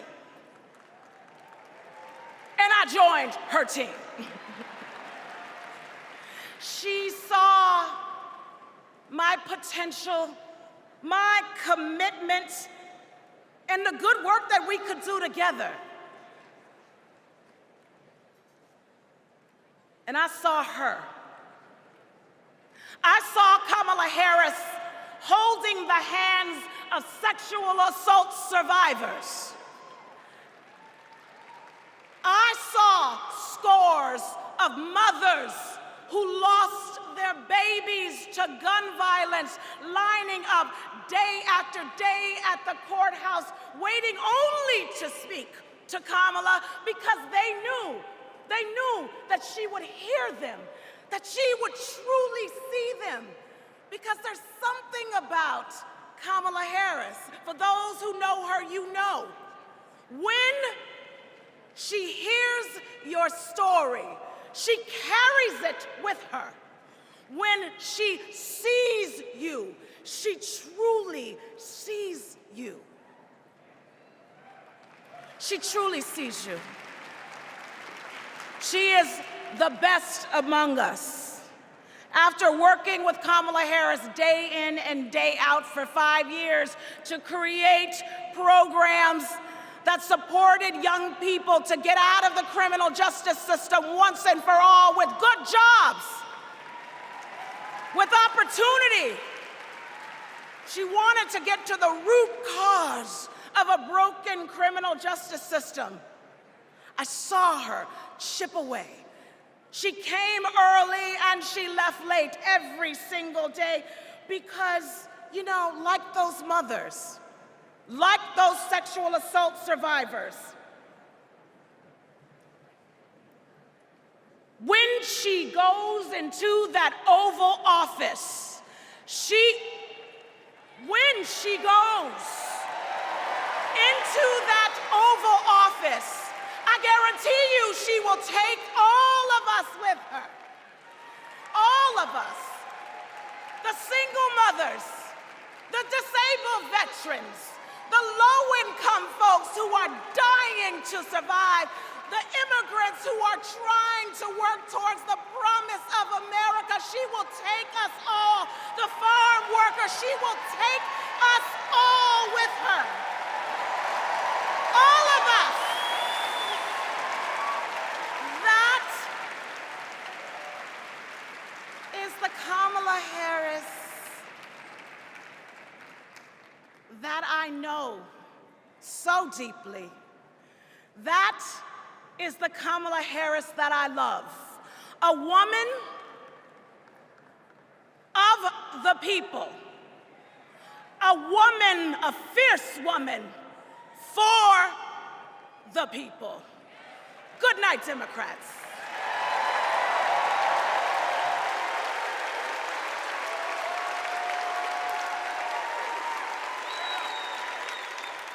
Please welcome former U.S. Associate Attorney General of the United States and the Vice President's brother-in-law, Tony West.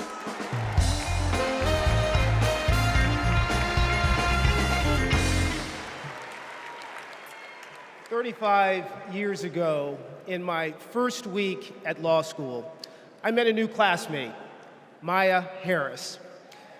We became best friends, but the way Kamala tells the story, we'd already fallen in love by graduation day.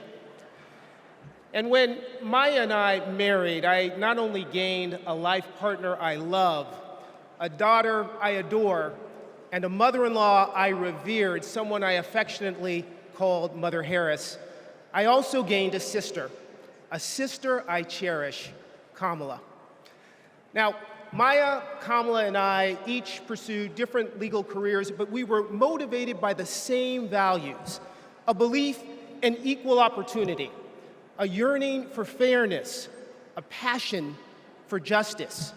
Values Mother Harris taught those two little girls, values that powered Kamala's public service from the very beginning. You know, one of Kamala's very first cases in the district attorney's office, it involved a woman, an innocent woman, wrongfully arrested in a police raid. It was a Friday afternoon, and the courthouse was shutting down for the weekend. And look, most prosecutors, they would have gone home and dealt with the matter the following Monday. But not Kamala. You see, my sister-in-law knew that if the judge didn't see this woman that afternoon, she'd spend the entire weekend in jail. And Kamala, she wondered, does this woman work weekends? Would she lose her job? Does she have young kids at home? Who'd feed those kids? So Kamala pleaded for the judge to return to the bench and to hear the matter. And the judge agreed. And within minutes, that woman was released back to her family that night. Now, it may seem small, but that's what it means to stand up for justice. That's what it means to stand for the people. And as Kamala says, when you know what you stand for, you know what to fight for. And look, believe me when I tell you, as a sister, a daughter, an auntie, and a mother, I've seen Kamala fight for her family. As district attorney, attorney general, U.S. Senator and Vice President of the United States, I have watched her fight in the halls of power for those who have no voice there. And as president, I know she'll fight for you. She'll fight for all of us. Because, friends, when Kamala fights, we win. Thank you. God bless you.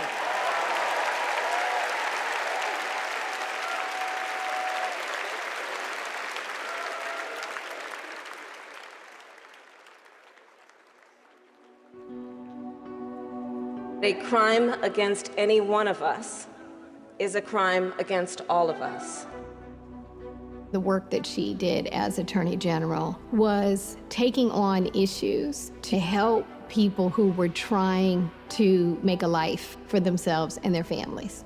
When Kamala Harris came into office in 2011, the most urgent economic crisis facing communities throughout California was the foreclosure crisis.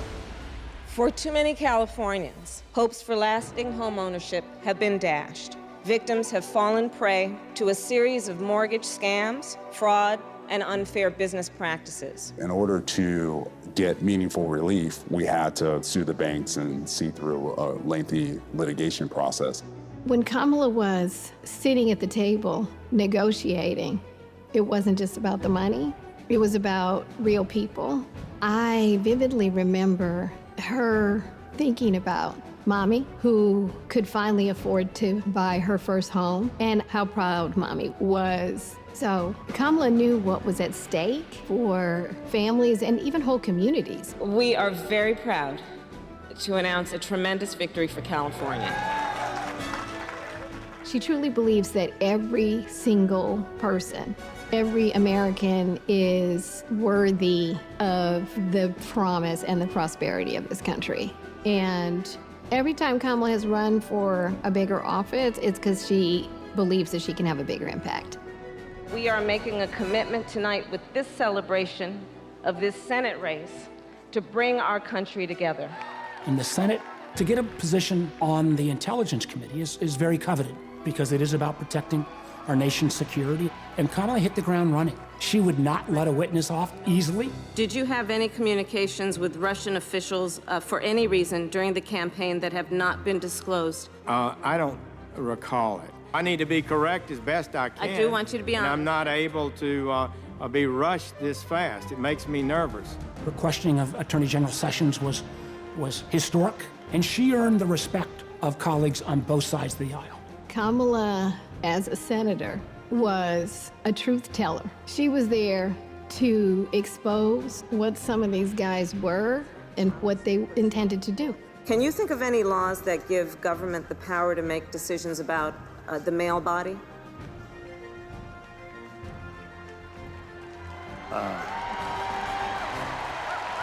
I'm not thinking of any right now, Senator. They didn't know what hit them. And in those moments, so many people saw her for the first time and saw how tough she was. Would you accept them recommending a charging decision to you if they had not reviewed the evidence? Well, that's a question for Bob Mueller. He's the U.S. attorney. I think you've made it clear, sir, that you've not looked at the evidence, and we can move on. When she's on a mission, she is determined and relentless. When our fundamental values are being attacked, do we retreat or do we fight? I say we fight. If you want to go forward in this country, not go backward, then there is only one choice.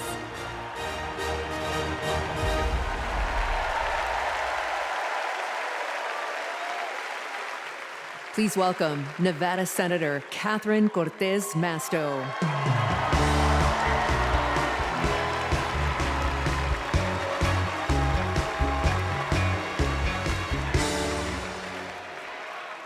Hello, Chicago. You know, before I was senator, I was Nevada's Attorney General.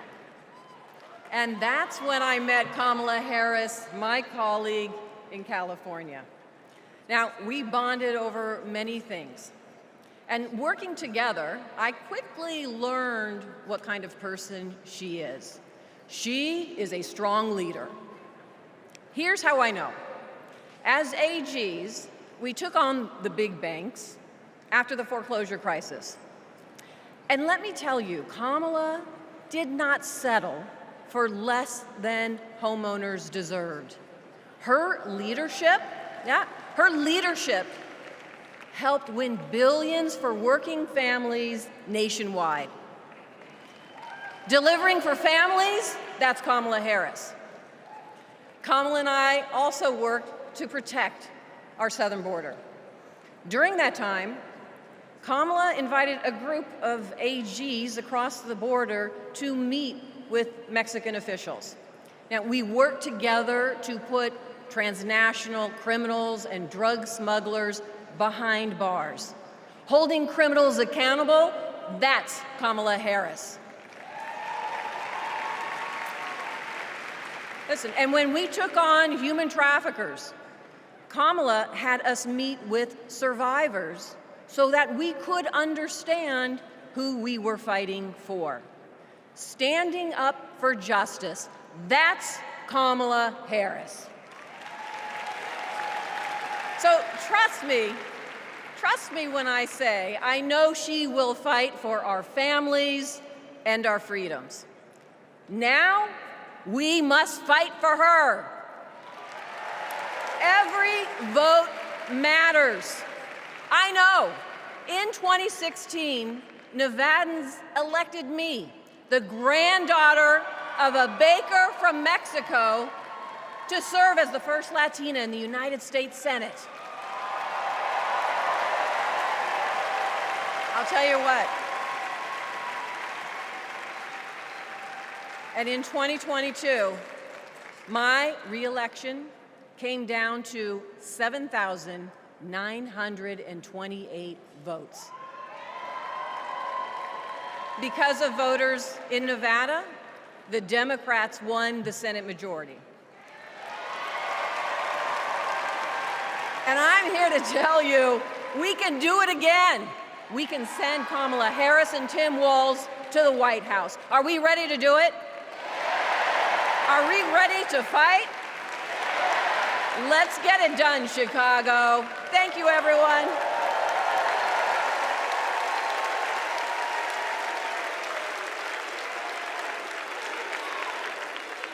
Please welcome Pennsylvania Governor Josh Shapiro.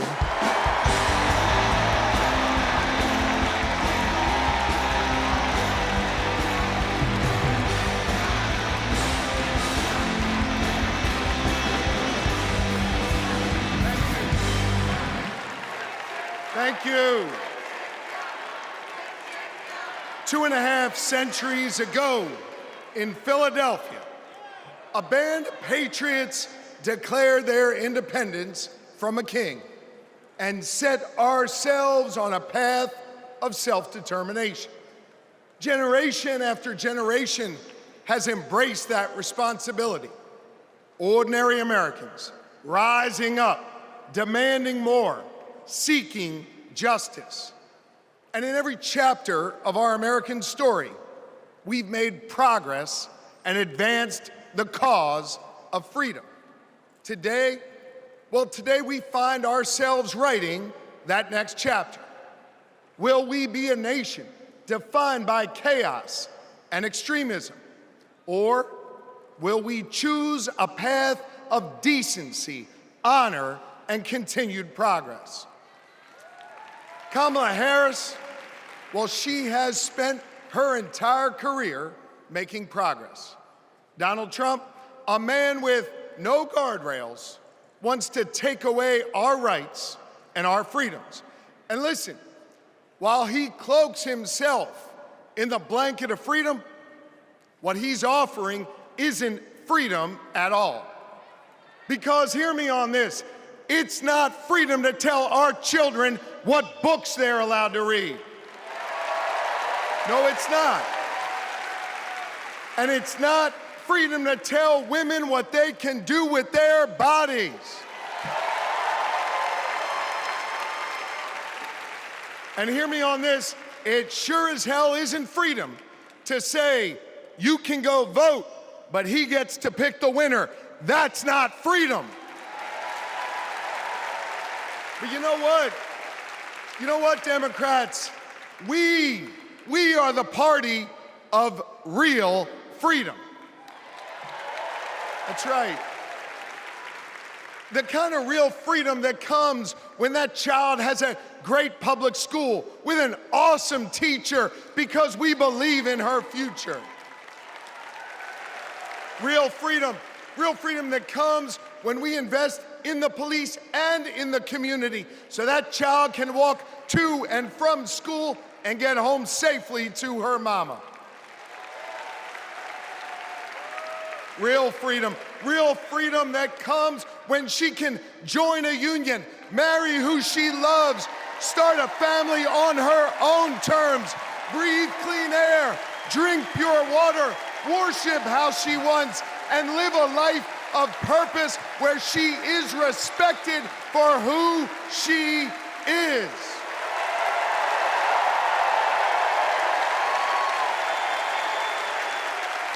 Real freedom that comes when she can look at Madam President and know that this is a nation where anything and everything is possible. That is real freedom, and that is what we are fighting for.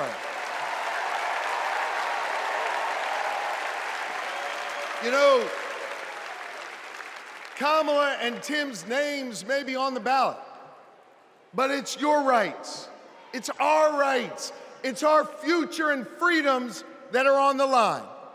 And you have the power to shape the future of this country.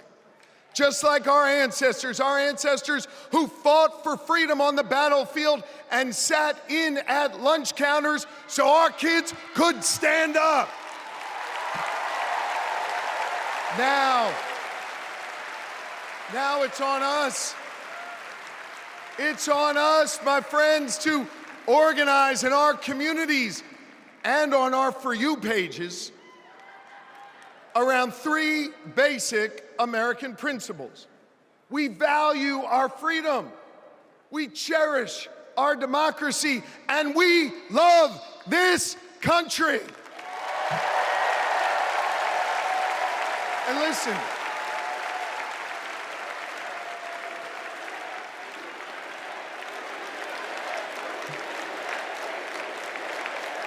we love this country.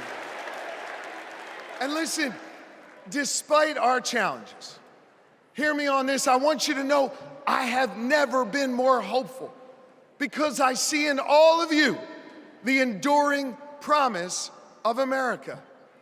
E pluribus unum, out of many one. It's not merely a motto from the past, it's our direction for the future. You see, you all give me hope, and you all have the power.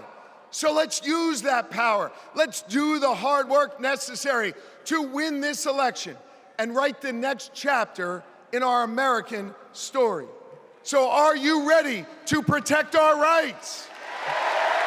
Are you ready to secure our freedoms? And are you ready to defend our democracy? And are you ready to elect Kamala Harris and Tim Walz? America, let's get to work.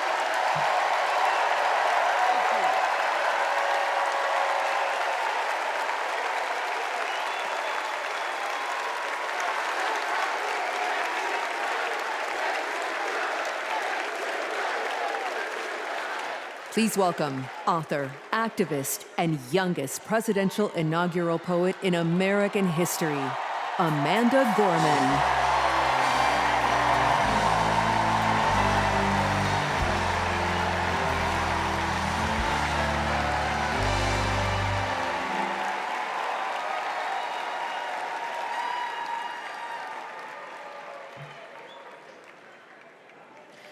We gather at this hallowed place because we believe in the American dream.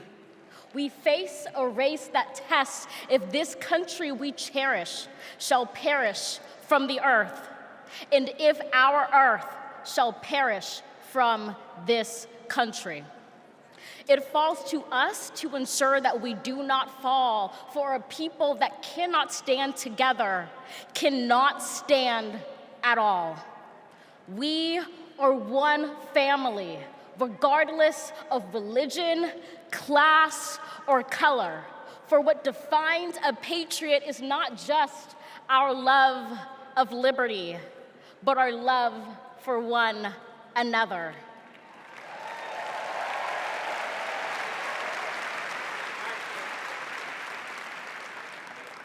This is loud in our country's call because while we all love freedom, it is love that frees us all.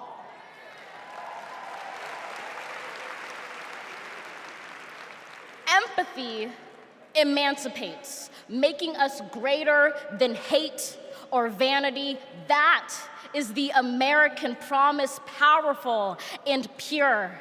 Divided, we cannot endure, but united, we can endeavor to humanize our democracy and endear democracy to humanity.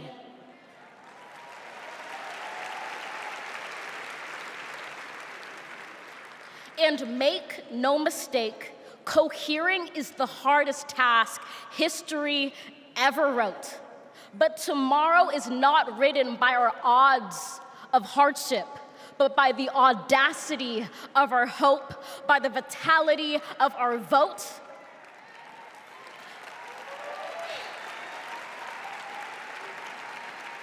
Only now, approaching this rare air, are we aware that perhaps the American dream is no dream at all, but instead a dare to dream together.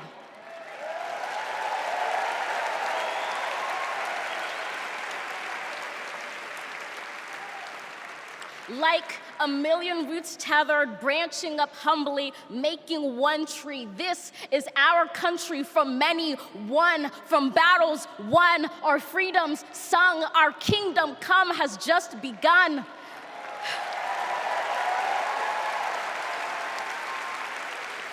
We redeem this sacred scene, ready for our journey from it. Together, we must birth this early republic and achieve an unearthly summit. Let us not just believe in the American dream, let us be worthy of it. Thank you.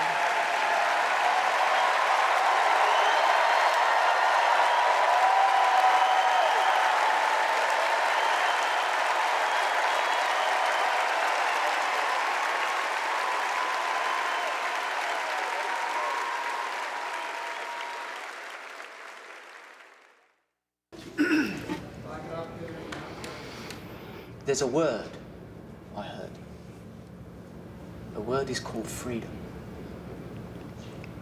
Can you tell me what it means? Interesting. Let me think about that for a second. The spirit of freedom. For me? Oh, yeah. Freedom, to me, means choice. The ability to laugh with friends. Be who you want to be. Go where you want to go. Living your life day to day. Having new chapters in that life.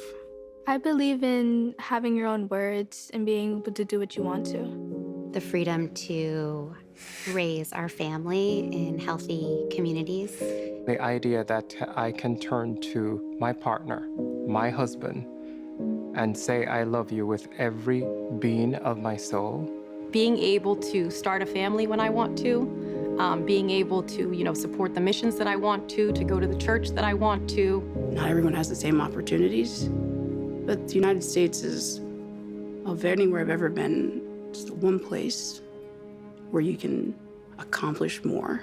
The big, fantastic thing about America is that it is the land of opportunity. I know it sounds trite, but it's the truth.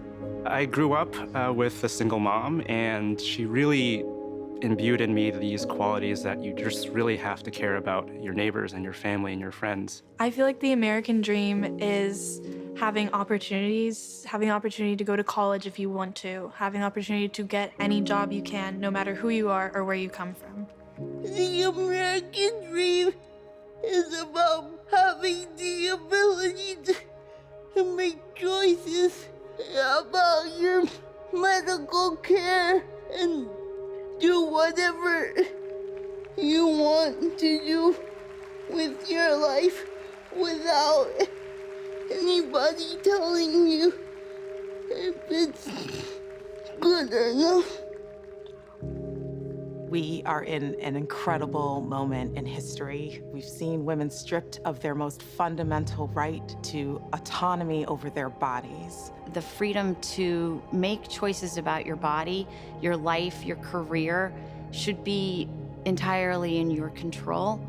But I have found that good people want to do good things. That you find a way to move forward under ugly and scary circumstances. The work that lies ahead is to make America live up to its highest ideals. And, we're proud to go to work. The work to build a better future really depends on all of us coming together. We have to bring back that respect for everyone. I don't think we're as divided as we seem.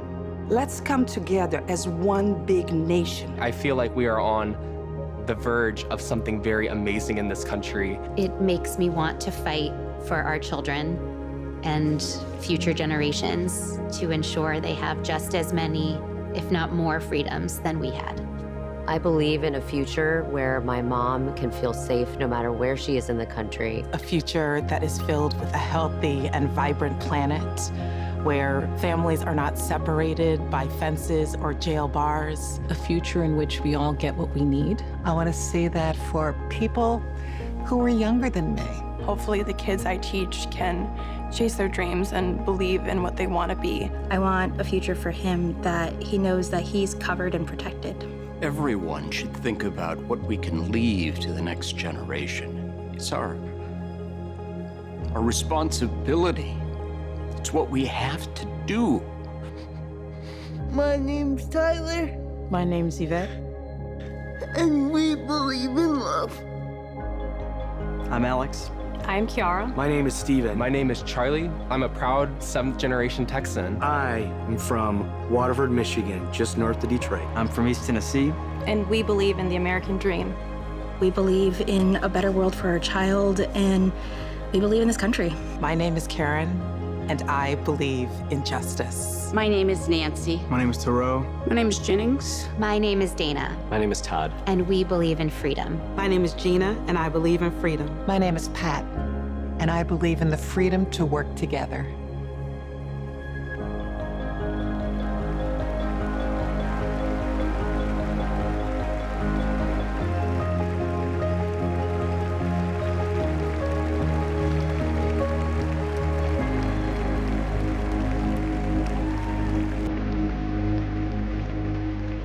Please welcome Oprah Winfrey.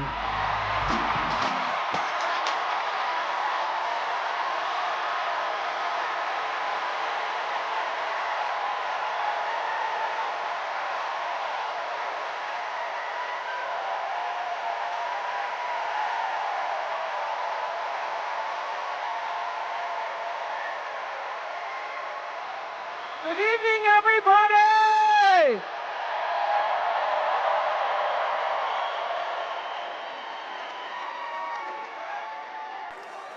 Who says you can't go home again?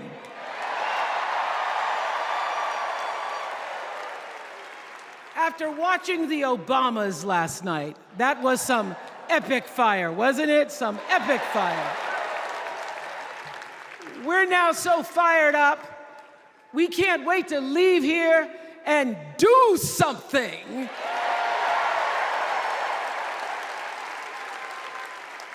And what we're gonna do is elect Kamala Harris as the next president of the United States.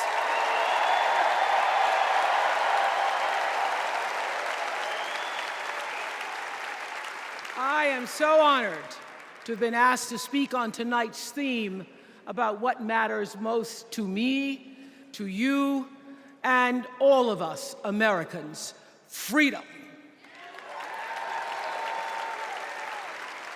There are people who want you to see our country as a nation of us against them, people who want to scare you, who want to rule you, people who'd have you believe that books are dangerous and assault rifles are safe, that there's a right way to worship and a wrong way to love, people who seek first to divide and then to conquer.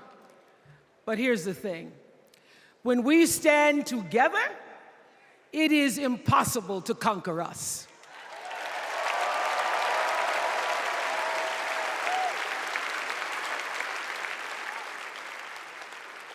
In the words of an extraordinary American, the late Congressman John Lewis,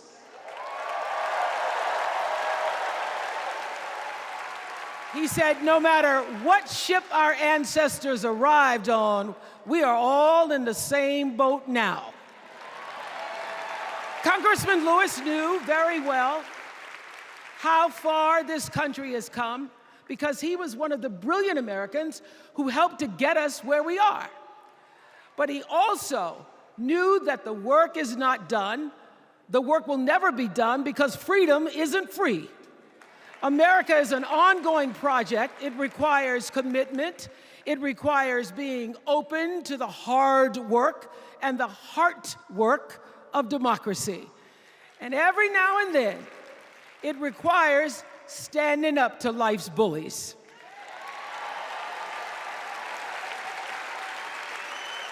I know this.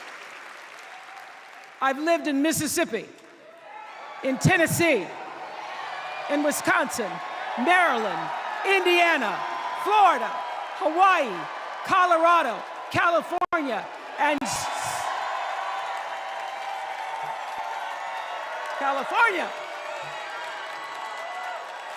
and sweet home Chicago, Illinois.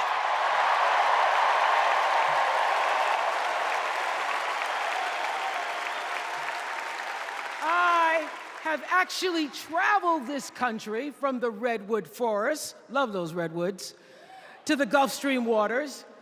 I've seen racism and sexism and income inequality and division. I've not only seen it, at times I've been on the receiving end of it.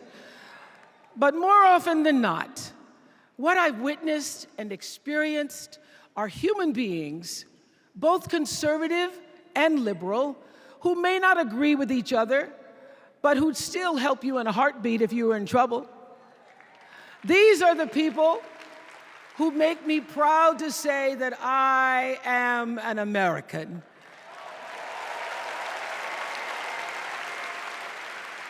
They are the best of America. And despite what some would have you think, we are not so different from our neighbors. When a house is on fire, we don't ask about the homeowner's race or religion. We don't wonder who their partner is or how they voted. No, we just try to do the best we can to save them. And if the place happens to belong to a childless cat lady,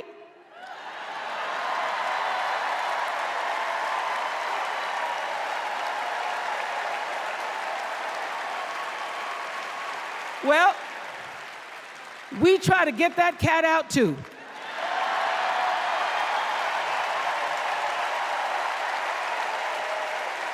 Because we are a country of people who work hard for the money. We wish our brothers and sisters well, and we pray for peace. We know all the old tricks and tropes that are designed to distract us from what actually matters, but we are beyond ridiculous tweets and lies and foolery. These are complicated times, people, and they require adult conversation.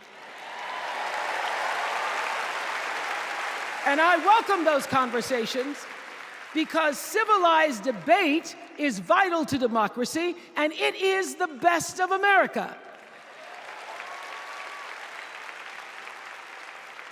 Now, over the last couple of nights, we have all seen brave people walk onto the stage and share their most private pain.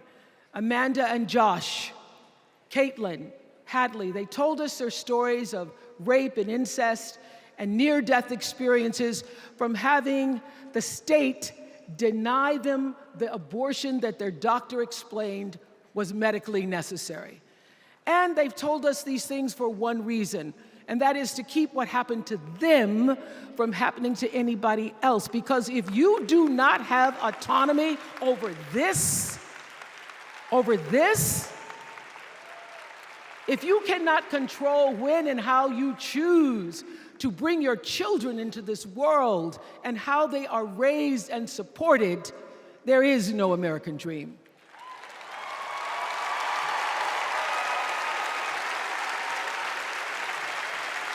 The women and men who are battling to keep us from going back to a time of desperation and shame and stone cold fear, they are the new freedom fighters. And make no mistake, they are the best of America.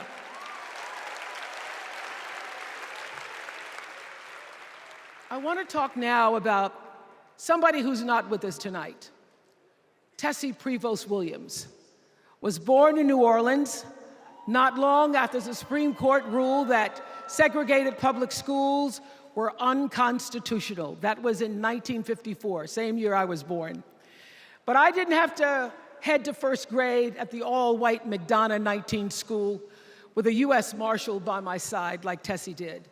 And when I got to school, the building wasn't empty like it was for Tessie. You see, rather than allowing McDonough to be integrated, parents pulled their kids out of the school, leaving only Tessie and two other little black girls, Gail Etienne and Leona Tate, to sit in a classroom with the windows papered over to block snipers from attacking their 6-year-old bodies. Tessie passed away 6 weeks ago. And I tell this story to honor her tonight because she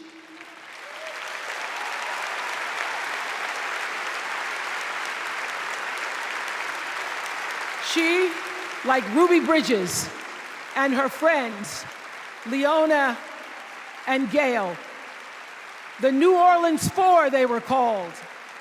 They broke barriers and they paid dearly for it. But it was the grace and guts and courage of women like Tessie Prevost Williams that paved the way for another young girl who 9 years later became part of the second class to integrate the public schools in Berkeley, California. And it seems to me that at school and at home, somebody did a beautiful job of showing this young girl how to challenge the people at the top and empower the people at the bottom. They showed her how to look at the world and see not just what is, but what can be. They instilled in her a passion for justice and freedom and the glorious fighting spirit necessary to pursue that passion. And soon, and very soon,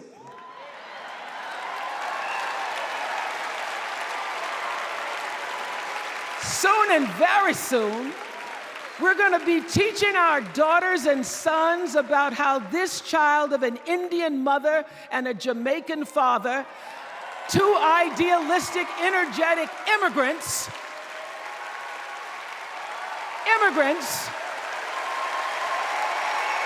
how this child grew up to become the 47th president of the United States.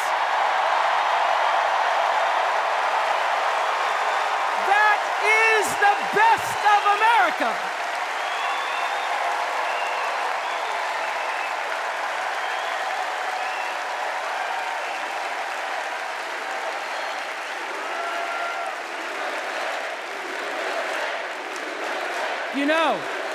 You know, let me tell you this. This election isn't about us and them. It's about you and me. and what we want our futures to look like. There are choices to be made when we cast our ballot. Now, there's a certain candidate that says if we just go to the polls this one time, that we'll never have to do it again. Well, you know what? You're looking at a registered independent who's proud to vote again and again and again because I'm an American and that's what Americans do. Voting is the best of America. And I have always, since I was eligible to vote, I've always voted my values. And that is what is needed in this election now more than ever. So I'm calling on all you independents and all you undecideds. You know this is true. You know I'm telling you the truth, that values and character matter most of all. In leadership and in life. And more than anything, you know this is true, that decency and respect are on the ballot in 2024.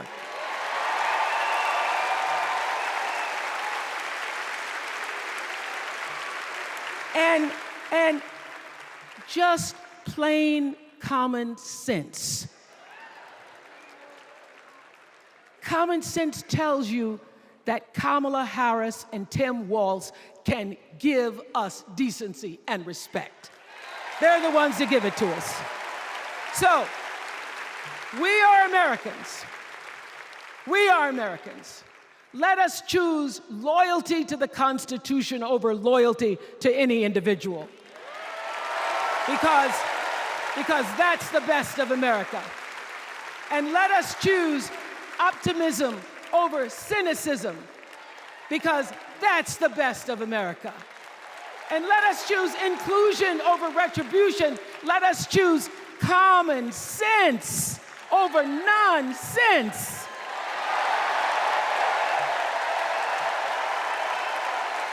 Because that's the best of America. And let us choose the sweet promise of tomorrow over the bitter return to yesterday. We won't go back. We won't be set back, pushed back, bullied back, kicked back. We're not going back.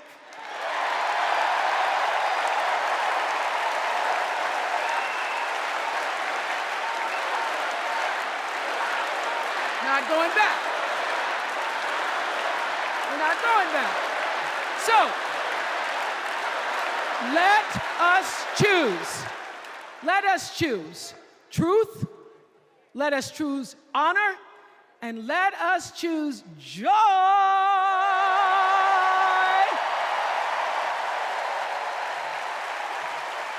Because that's the best of America. But more than anything else, let us choose freedom. Why? Because that's the best of America. We're all Americans, and together, let's all choose Kamala Harris.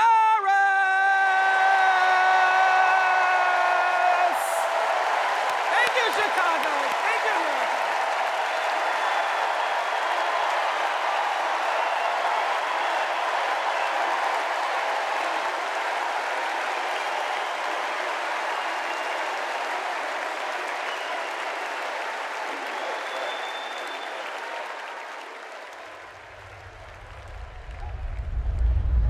Here's what I want people to know about Tim Walz. Well, everybody at Mankato West High School loved Tim Walz. Yeah, I mean, Tim was jovial. When he would start teaching, it was like full contact teaching. You could not help but be interested in what he was talking about. He seemed to care about everybody in his class. He knew everyone's name. He wanted to know what interested you, how to engage you, what you were excited about, what you're feeling bad about. Mr. Walz was my geography and social studies teacher. Mr. Walz was my football coach. My middle school basketball coach, when we were doing doing the high school play The Nerd. He was the person building the sets. I don't think that there has ever been a moment where I've seen Tim exhausted from giving or engaging. He always seems like that person that's got the never-ending gas tank who can keep going. When I decided to come out as gay, we started the Gay Straight Alliance. Tim Walz was the faculty advisor. We saw him not only as a teacher, but a mentor and a leader. Mr. Walz was a really big part in helping build this community, and he's a big reason why I became a teacher myself. It was inspiring being in his classroom. Please welcome Maryland Governor Wes Moore.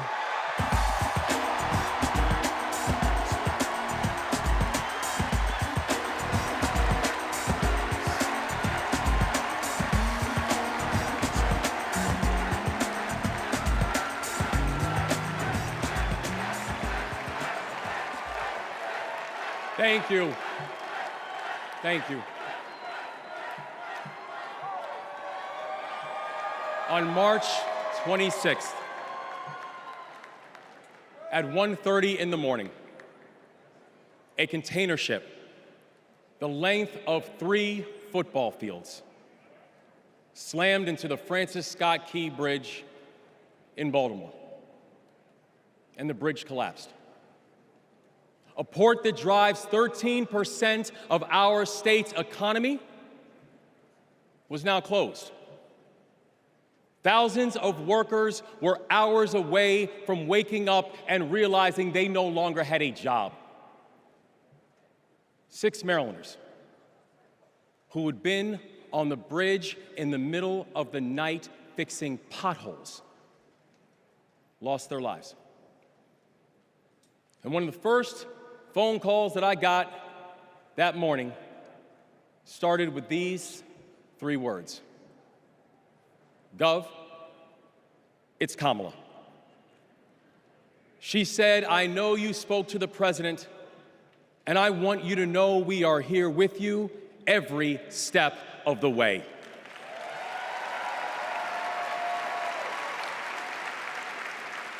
Now, I joined the Army when I was 17. In fact, I was too young to sign the paperwork. I had to ask my mom to sign the paperwork for me because I don't have bone spurs.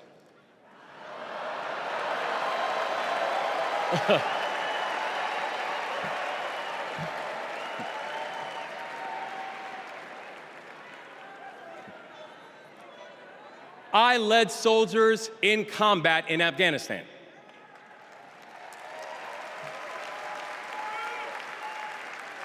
And my training taught me that you never learn anything about anybody when times are easy.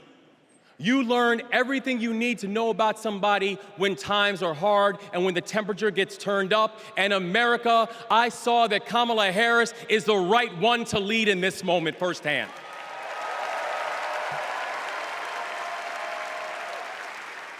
And united with the Almighty God's grace, we brought closure to the families of the 6 victims. And while many said it could take 11 months to reopen the port of Baltimore, we got it done in 11 weeks.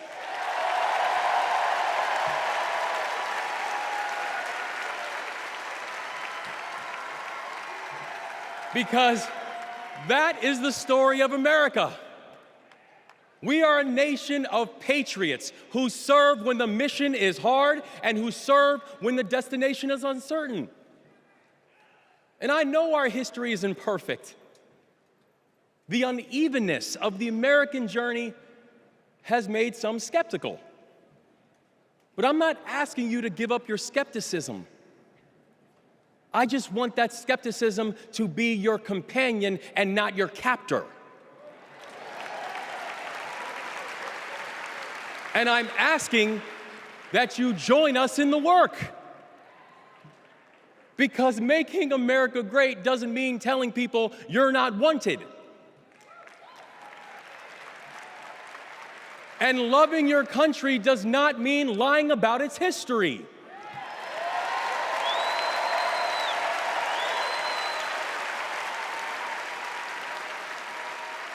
Making America great means saying the ambitions of this country would be incomplete without your help. It's the legacy of those 6 workers who fixed potholes on a bridge while we slept, who were born in a different country, but who knew that America was big enough for them too.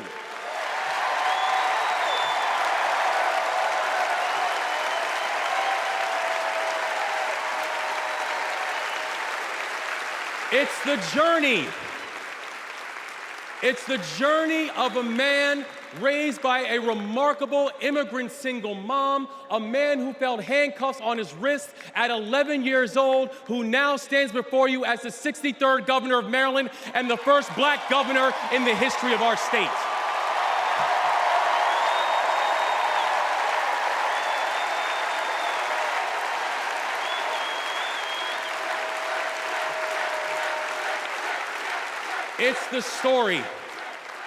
It's the story of a prosecutor who defended our freedoms and had Maryland's back when we needed it most. And now, MVP, we've got your back as well.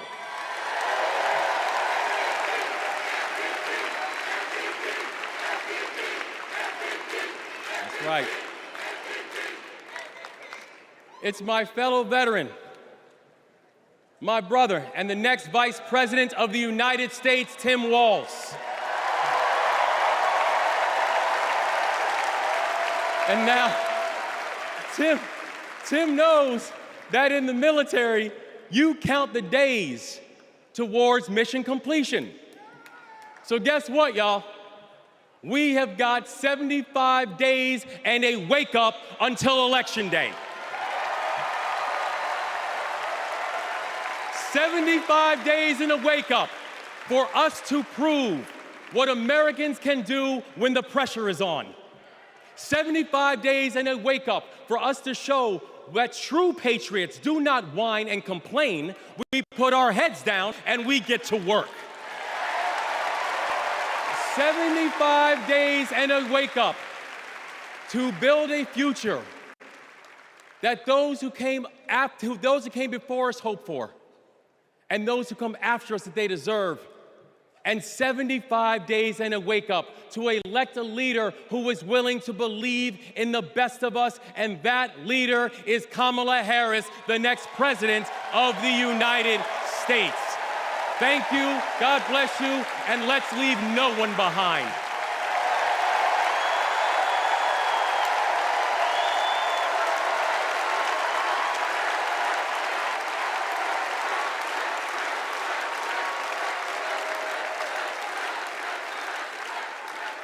Please welcome former South Bend, Indiana Mayor Pete Buttigieg.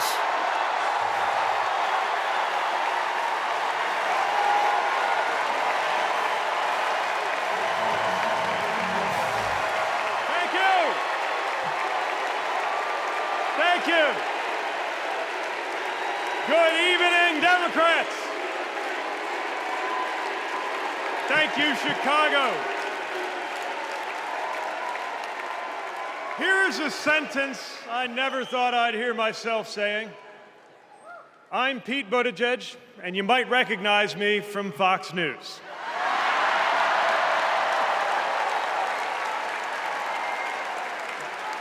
I believe in going anywhere, in service of a good cause, and friends, we gather in a very good cause, electing Kamala Harris and Tim Walz, the next President and Vice President of the United States.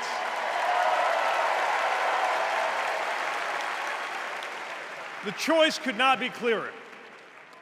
Donald Trump rants about law and order, as if he wasn't a convicted criminal running against a prosecutor. As if we were going to forget that crime was higher on his watch. Talks about the forgotten man, hoping we'll forget that the only economic promise that he actually kept was to cut taxes for the rich. And don't even get me started on his new running mate.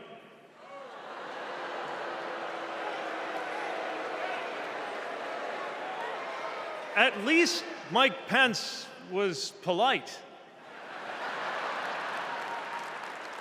J.D. Vance is one of those guys who thinks if you don't live the life that he has in mind for you, then you don't count. Someone who said that if you don't have kids, you have, quote, no physical commitment to the future of this country. You know, Senator, when I deployed to Afghanistan, I didn't have kids then. Many of the men and women who went outside the wire with me didn't have kids either. But let me tell you, our commitment to the future of this country was pretty damn physical.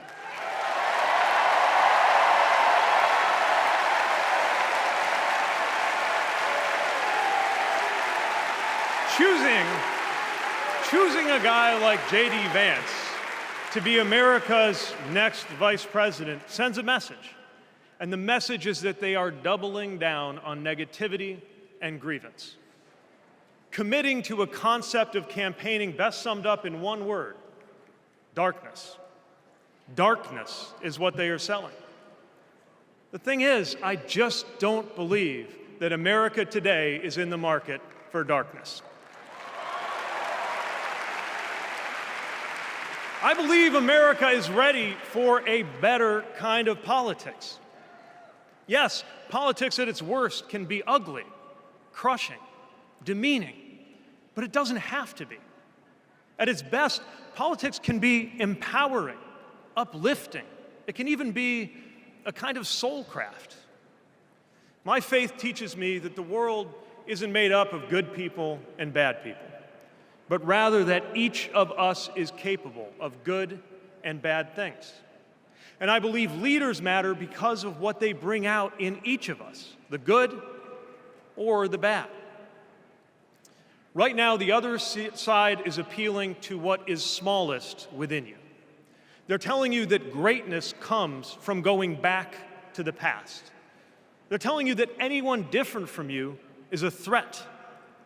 They're telling you that your neighbor or nephew or daughter who disagrees with you politically isn't just wrong, but is now the enemy. I believe in a better politics, one that finds us at our most decent and open and brave. The kind of politics that Kamala Harris and Tim Walz are offering. And as you have felt these many days, that kind of politics also just feels better to be part of.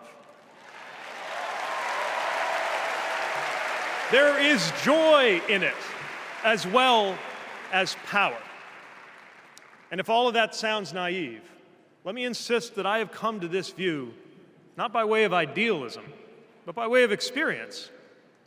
Not just the experience of my unlikely career.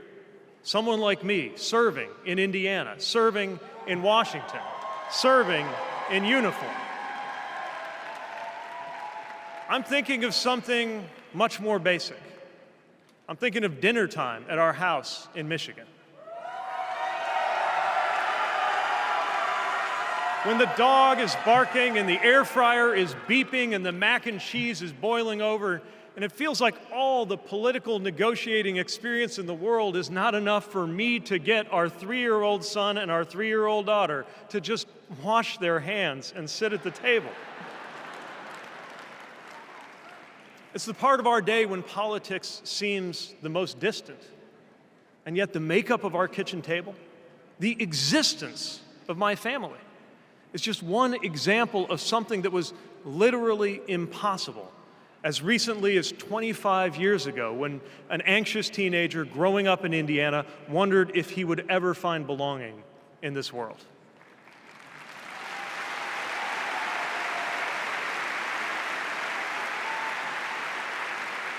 This kind of life went from impossible to possible, from possible to real, from real to almost ordinary in less than half a lifetime.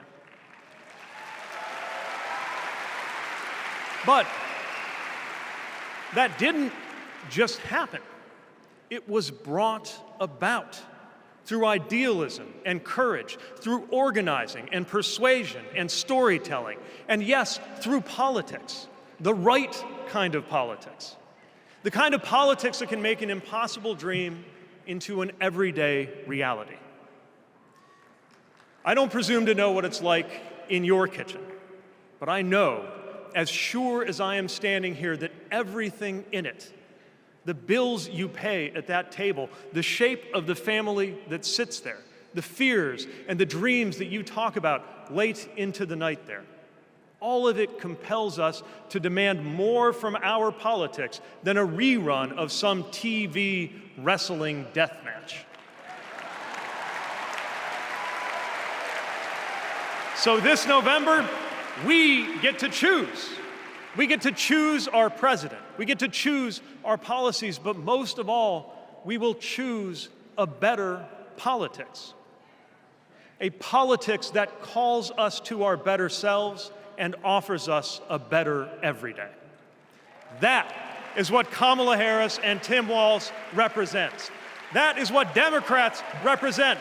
That is what awaits us when America decides to end Trump's politics of darkness once and for all.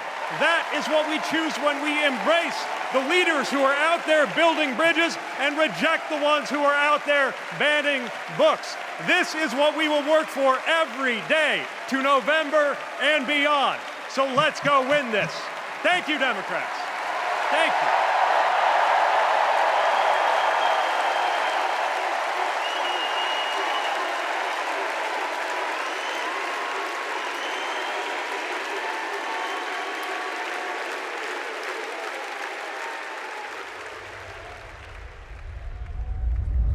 Seeing Governor Walz going to Congress and then becoming governor, I see the guy that was a first sergeant. I see a guy that's full of energy, always busy. And like he says, you get enough time to sleep when you're dead. I first met Governor Walz and Congressman Walz when I was transitioning out of the Marine Corps, going back to school. He really wanted to know what the experience was of those that were actually using the GI Bill and how it could be improved. It seemed to be a continuation of focus on improving the lives of veterans. Governor Walz in our unit always would say his catchphrase was, "We'll get it done," and we always did. The way I've seen him carry himself over the years in Congress and the way he works for veterans, there's no excuse making, there's no scapegoating, it's just accomplish the mission. Governor Walz has been that way and always will be that way. Having Governor Walz on the House Veteran Affairs Committee was instrumental in getting the post-9/11 GI Bill not only introduced, but also passed. When Governor Walz wants change, it'll happen. Back to the Guard. We'll get it done.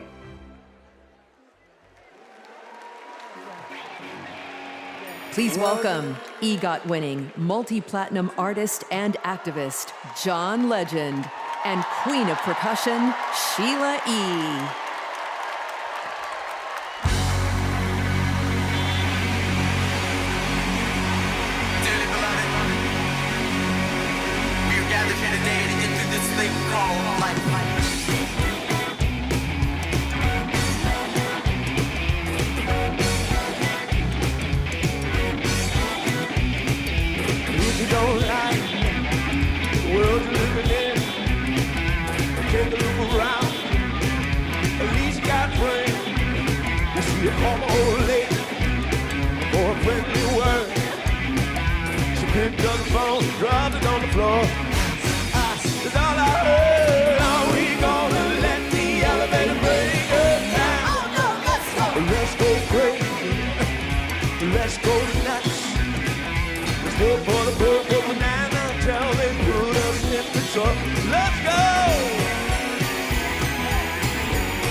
Incredible. I just want to say I feel so motivated after tonight.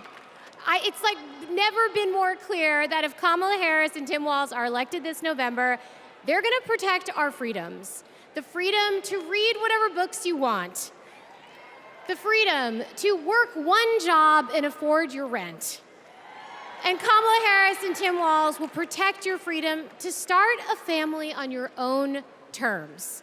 And if you ask me, that is something worth fighting for. So guys, let's do it. It's time. Let's nominate the next Vice President of the United States, Minnesota Governor Tim Walz. And to take us there, please welcome to the stage, Minnesota Senator Amy Klobuchar.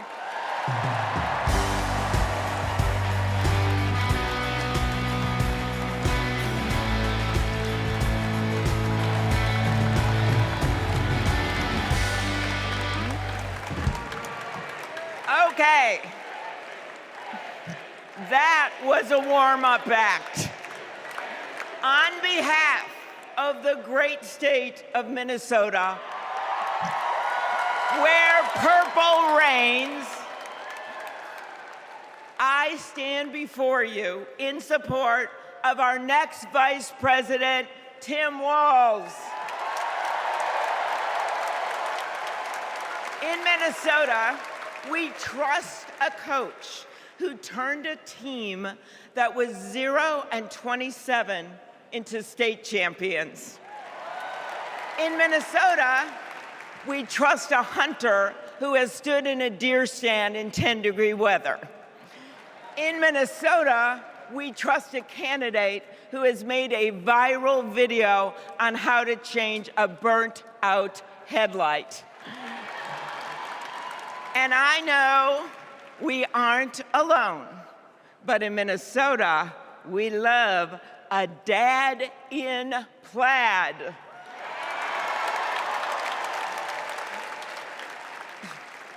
So Tim and I go way back. He taught high school right down the road from where my husband John grew up. My mother-in-law even brought him and Gwen a Parmesan chicken dinner when their son was born. That's what we do in America. We look out for our neighbors. Tim has been doing that his whole life, on the farm and in the factory, with his students and his fellow service members. And the truth is, that matters. Who better to take on the price of gas than a guy who could pull over to help change your tire? Who better to serve our nation than a guy who has served in uniform? Who better to find common ground than a guy with Midwestern common sense? A former football coach knows how to level the playing field. And a former public school teacher knows how to school the likes of J.D. Vance.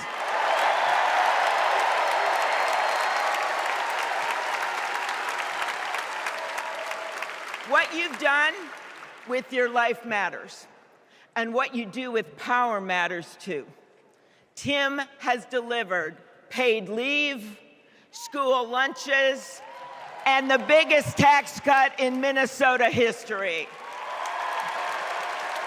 A Democrat from a red district in a purple state, Tim has brought Minnesota together. And together with Vice President Kamala Harris, I know he will do the same for our nation. America, there is so much that we share, so much that connects us. Way up north in Minnesota, out of Lake Itasca, flows the Mississippi River. It starts small and it grows wider.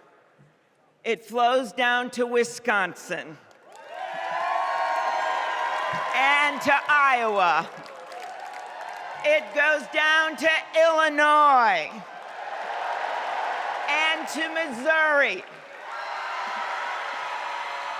It goes to Kentucky and Tennessee. It goes to Arkansas, and it goes way down to Mississippi. And then it goes all the way down to New Orleans, Louisiana, where the spirit of our nation's resilience abounds. So let us commit here and now to cross the river of our divides to get to a higher ground. And let us join together to elect Kamala Harris and Tim Walz.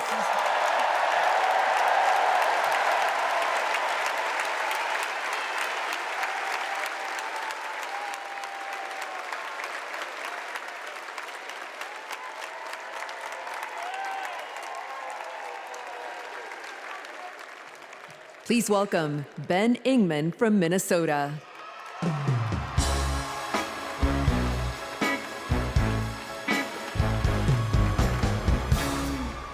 Tim Walz is the kind of guy you can count on to push you out of a snowbank. I know this because Tim Walz has pushed me out of a snowbank.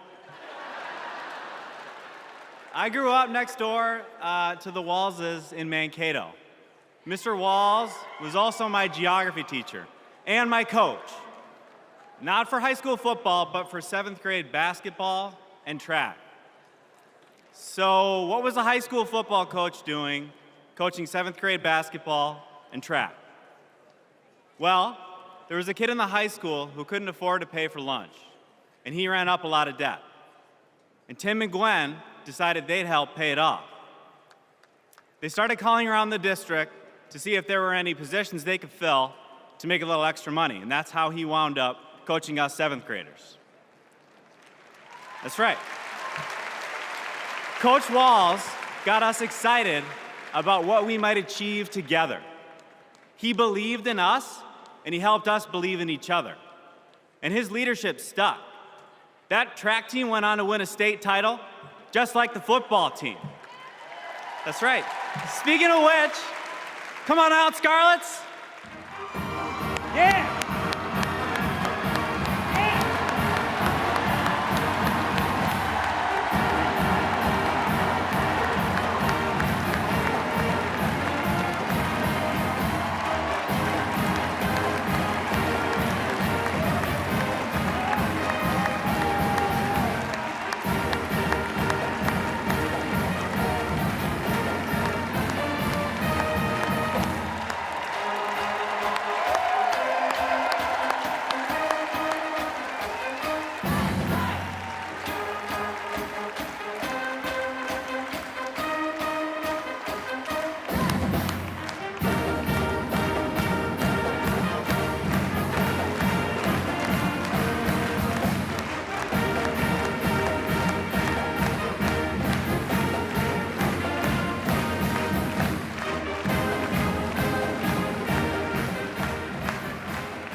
You know, all this got me thinking about the kinds of leaders we need. We want the people in charge to be genuine, compassionate, and trustworthy. The thing is, there are people in our neighborhoods who fit this description. The kind of people who display quiet leadership, by helping kids pay for their lunches, by bringing teams together to believe in each other. And when we're stuck in the snow, they push us out. Well, in my neighborhood, we always wish that people like that would run for office. Well, in my neighborhood, someone like that did run for office. And he's going to be a wonderful vice president. Thanks very much.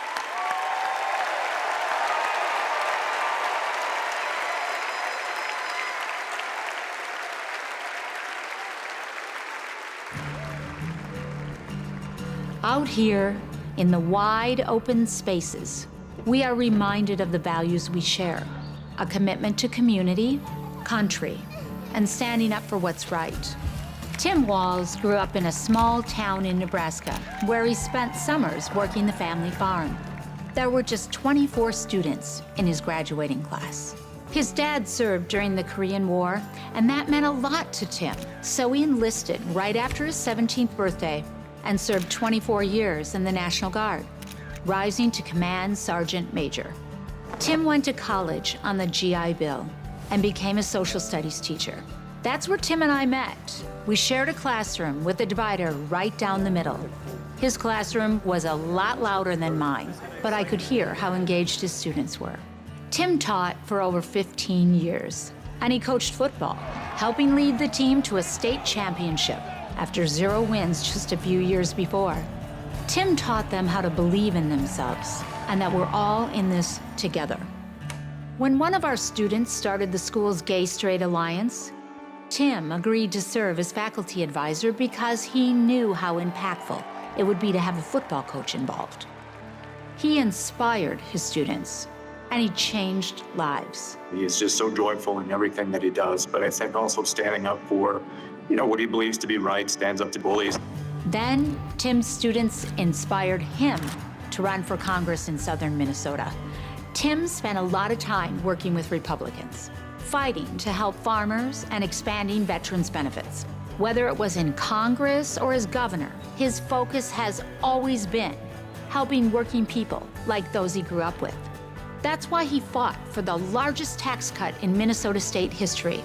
But Tim Walz was there for small businesses like ours. With the urging of Governor Walz, we were able to pass the Alex Smith Insulin Affordability Act, and it has saved lives in Minnesota. With Tim as governor, Minnesota is one of the best places to raise a family and one of the best states for business.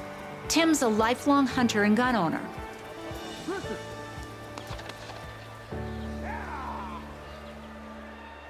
But after the Sandy Hook school shooting, he knew that we had to do something. So he's fought for background checks and red flag laws.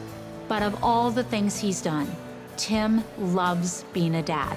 We struggled to have kids, and fertility treatments made it possible. There's a reason our daughter is named Hope.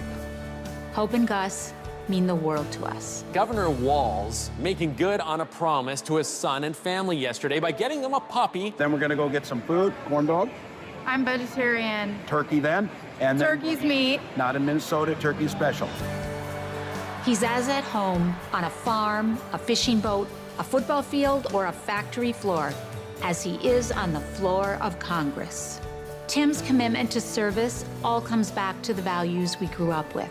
Love your country, help your neighbor, and fight for what's right. Because that's what America is all about. 2 middle-class kids. One, a daughter of Oakland, California. The other, a son of the Nebraska Plains, only in America. Is it possible for them together to make it all the way to the White House?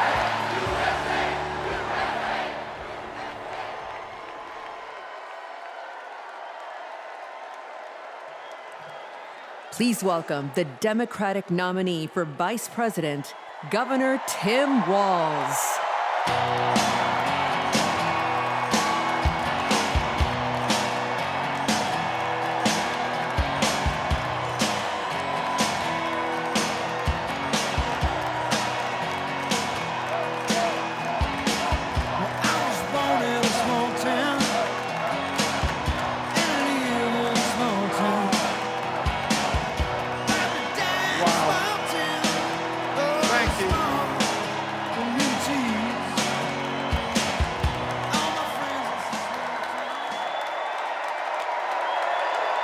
you.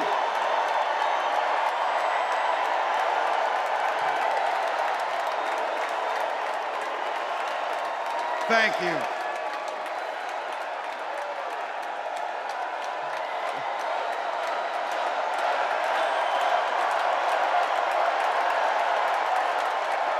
Wow. Well, thank you. Thank you, first of all, to Vice President Harris. Thanks for putting your trust in me and for inviting me to be part of this incredible campaign. And a thank you to President Joe Biden for 4 years of strong, historic leadership.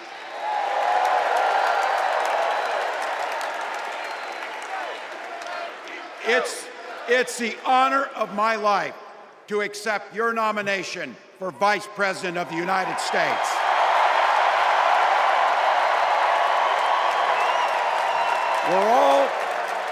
We're all here tonight for one beautiful, simple reason. We love this country. So thank you to all of you here in Chicago and all of you watching at home tonight. Thank you for your passion. Thank you for your determination. And most of all, thank you for bringing the joy to this fight.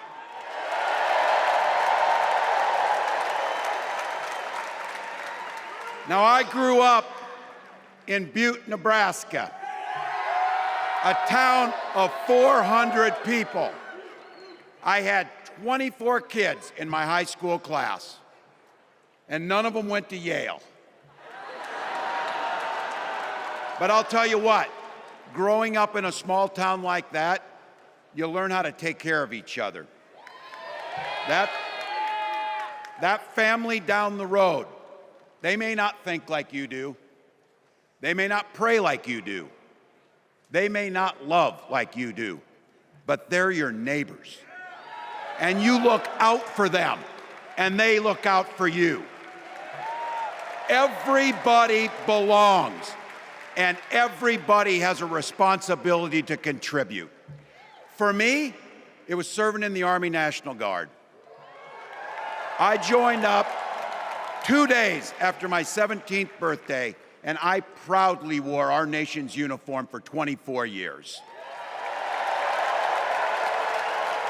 My dad, a Korean War era Army veteran, died of lung cancer a couple years later. He left behind a mountain of medical debt. Thank God for Social Security survivor benefits. And thank God for the GI Bill that allowed my dad and me to go to college, and millions of other Americans. Eventually, like the rest of my family, I fell in love with teaching. Three out of 4 of us married teachers. I wound up teaching social studies and coaching football at Mankato West High School. Go Scarlets! We ran a 44 defense. We played through to the whistle on every single play, and we even won a state championship. Never closed the yearbook, people.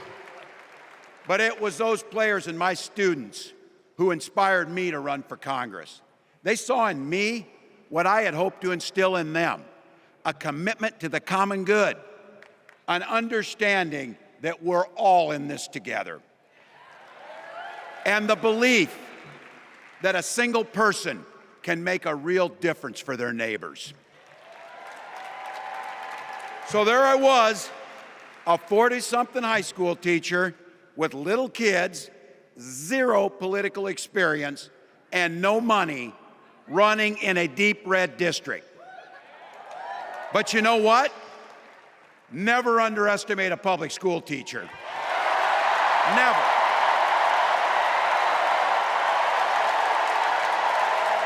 I represented my neighbors in Congress for 12 years, and I learned an awful lot.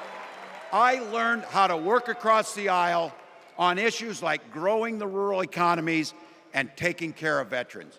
And I learned how to compromise without compromising my values. Then I came back to serve as governor, and we got right to work, making a difference in our neighbors' lives. We cut taxes for the middle class. We passed paid family and medical leave. We invested in fighting crime and affordable housing. We cut the cost of prescription drugs and helped people escape the kind of medical debt that nearly sank my family. And we made sure that every kid in our state gets breakfast and lunch every day. So while other states were banning books from their schools, we were banishing hunger from ours.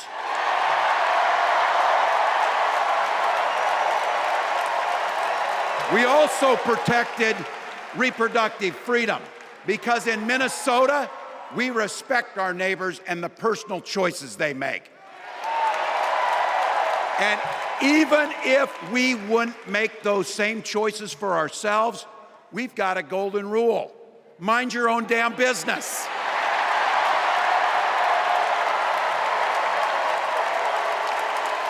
And that includes IVF and fertility treatments. And this is personal for Gwen and I. If you've never experienced the hell that is infertility, I guarantee you, you know somebody who has. And I can remember praying each night for a phone call. The pit in your stomach when the phone would ring, and the absolute agony when we heard the treatments hadn't worked. It took Gwen and I years, but we had access to fertility treatments. And when our daughter was born, we named her Hope. Hope, Gus, and Gwen, you are my entire world, and I love you.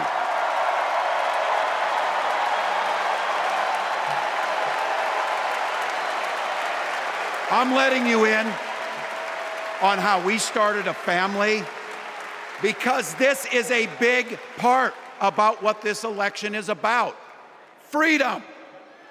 When Republicans use the word freedom, they mean that the government should be free to invade your doctor's office. Corporations free to pollute your air and water. And banks free to take advantage of customers. But when we Democrats talk about freedom, we mean the freedom to make a better life for yourself and the people that you love. Freedom to make your own health care decisions. And yeah, your kids' freedom to go to school without worrying about being shot dead in the hall. Look, I know guns. I'm a veteran. I'm a hunter. And I was a better shot than most Republicans in Congress, and I got the trophies to prove it. But I'm also a dad.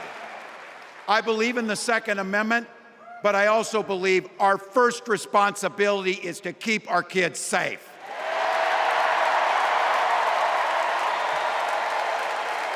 That's what this is all about. The responsibility we have to our kids, to each other, and to the future that we're building together, in which everyone is free to build the kind of life they want. But not everyone has that same sense of responsibility. Some folks just don't understand what it takes to be a good neighbor.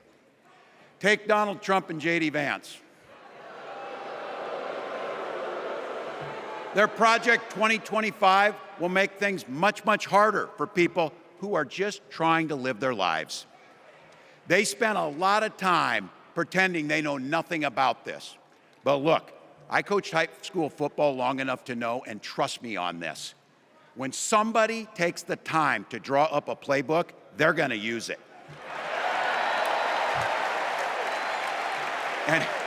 And we know If these guys get back in the White House, they'll start jacking up the costs on the middle class. They'll repeal the Affordable Care Act. They'll gut Social Security and Medicare. And they will ban abortion across this country, with or without Congress. Here's the thing. It's an agenda nobody asked for. It's an agenda that serves nobody except the richest and the most extreme amongst us.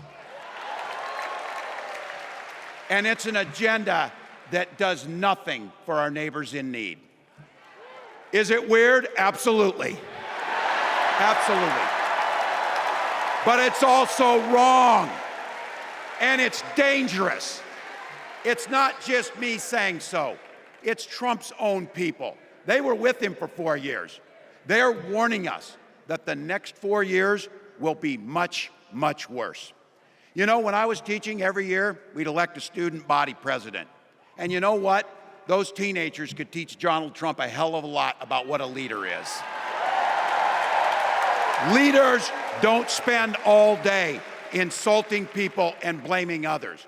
Leaders do the work.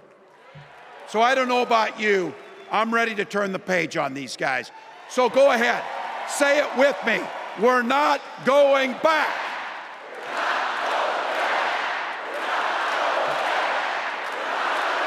We've got something better to offer the American people. It starts with our candidate, Kamala Harris. From her first day as a prosecutor, as a district attorney, as an attorney general, as a United States senator, and then our vice president, she's fought on the side of the American people. She's taken on the predators and fraudsters. She's taken down the transnational gangs, and she stood up to powerful corporate interests. She has never hesitated to reach across that aisle if it meant improving your lives. And she's always done it with energy, with passion, and with joy. Folks, we've got a chance to make Kamala Harris the next president of the United States.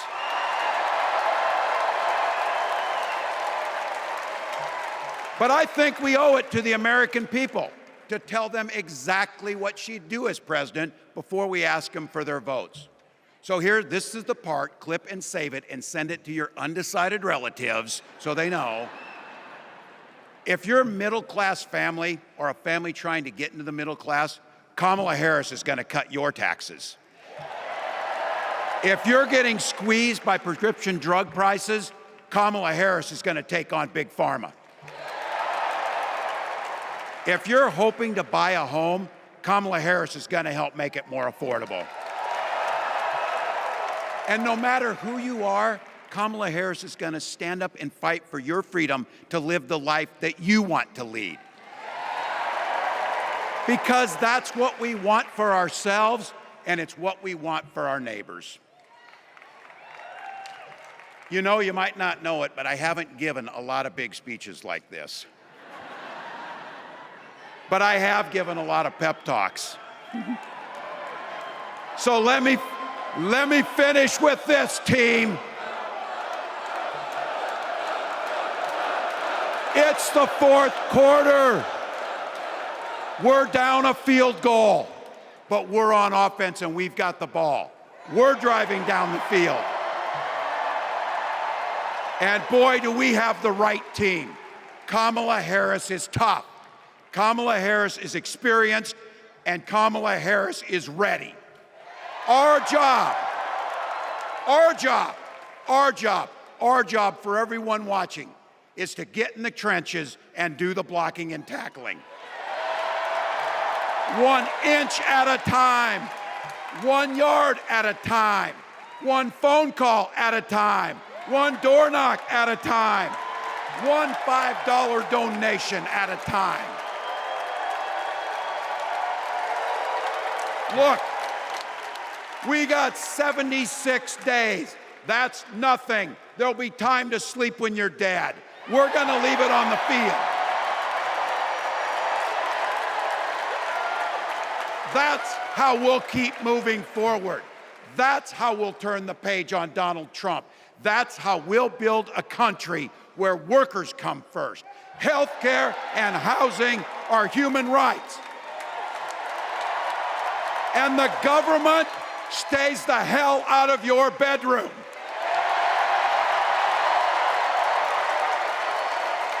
That's how we make America a place where no child is left hungry, where no community is left behind, where nobody gets told they don't belong. That's how we're gonna fight.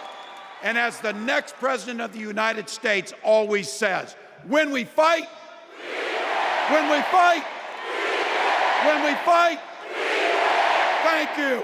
God bless.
Please stand if you are able for this evening's benediction, offered by Pastor William Hall and Tahil Sharma.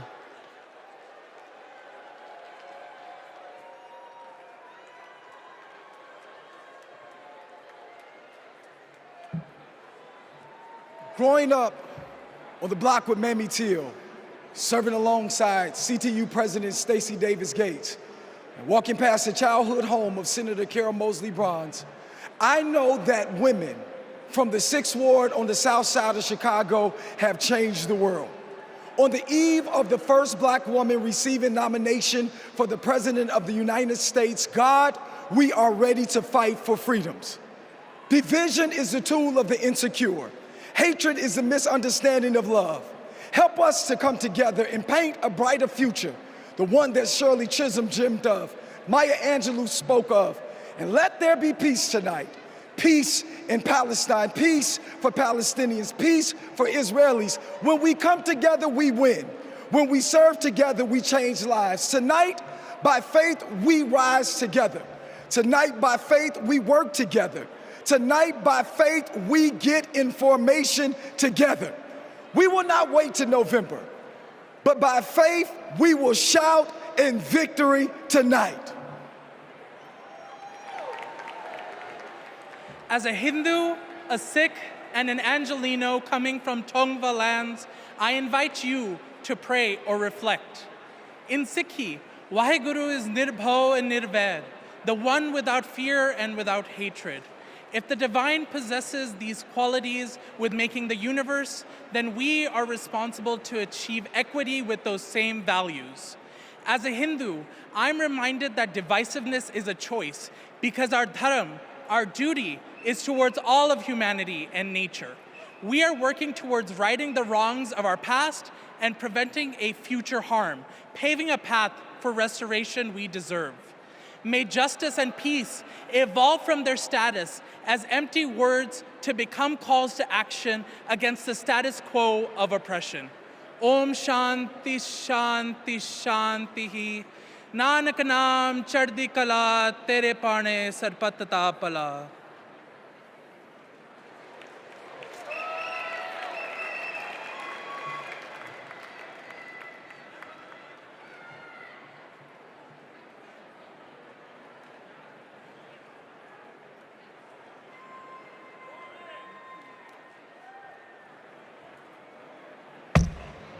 All right, for those of you that are left, I've got a question. Is there a motion to recess our convention? Oh, you guys are moving me. Is there a second? Okay, before I ask for the final vote, I don't have my phone, I can't do a selfie. Some people are asking me for a selfie. All those in favor, say aye. All those opposed, say nay. In the eyes of the chair, the ayes have it. We are now officially recessed until 5:30 p.m. tomorrow. Folks, it's closing time. I don't care where you go, but you can't stay here.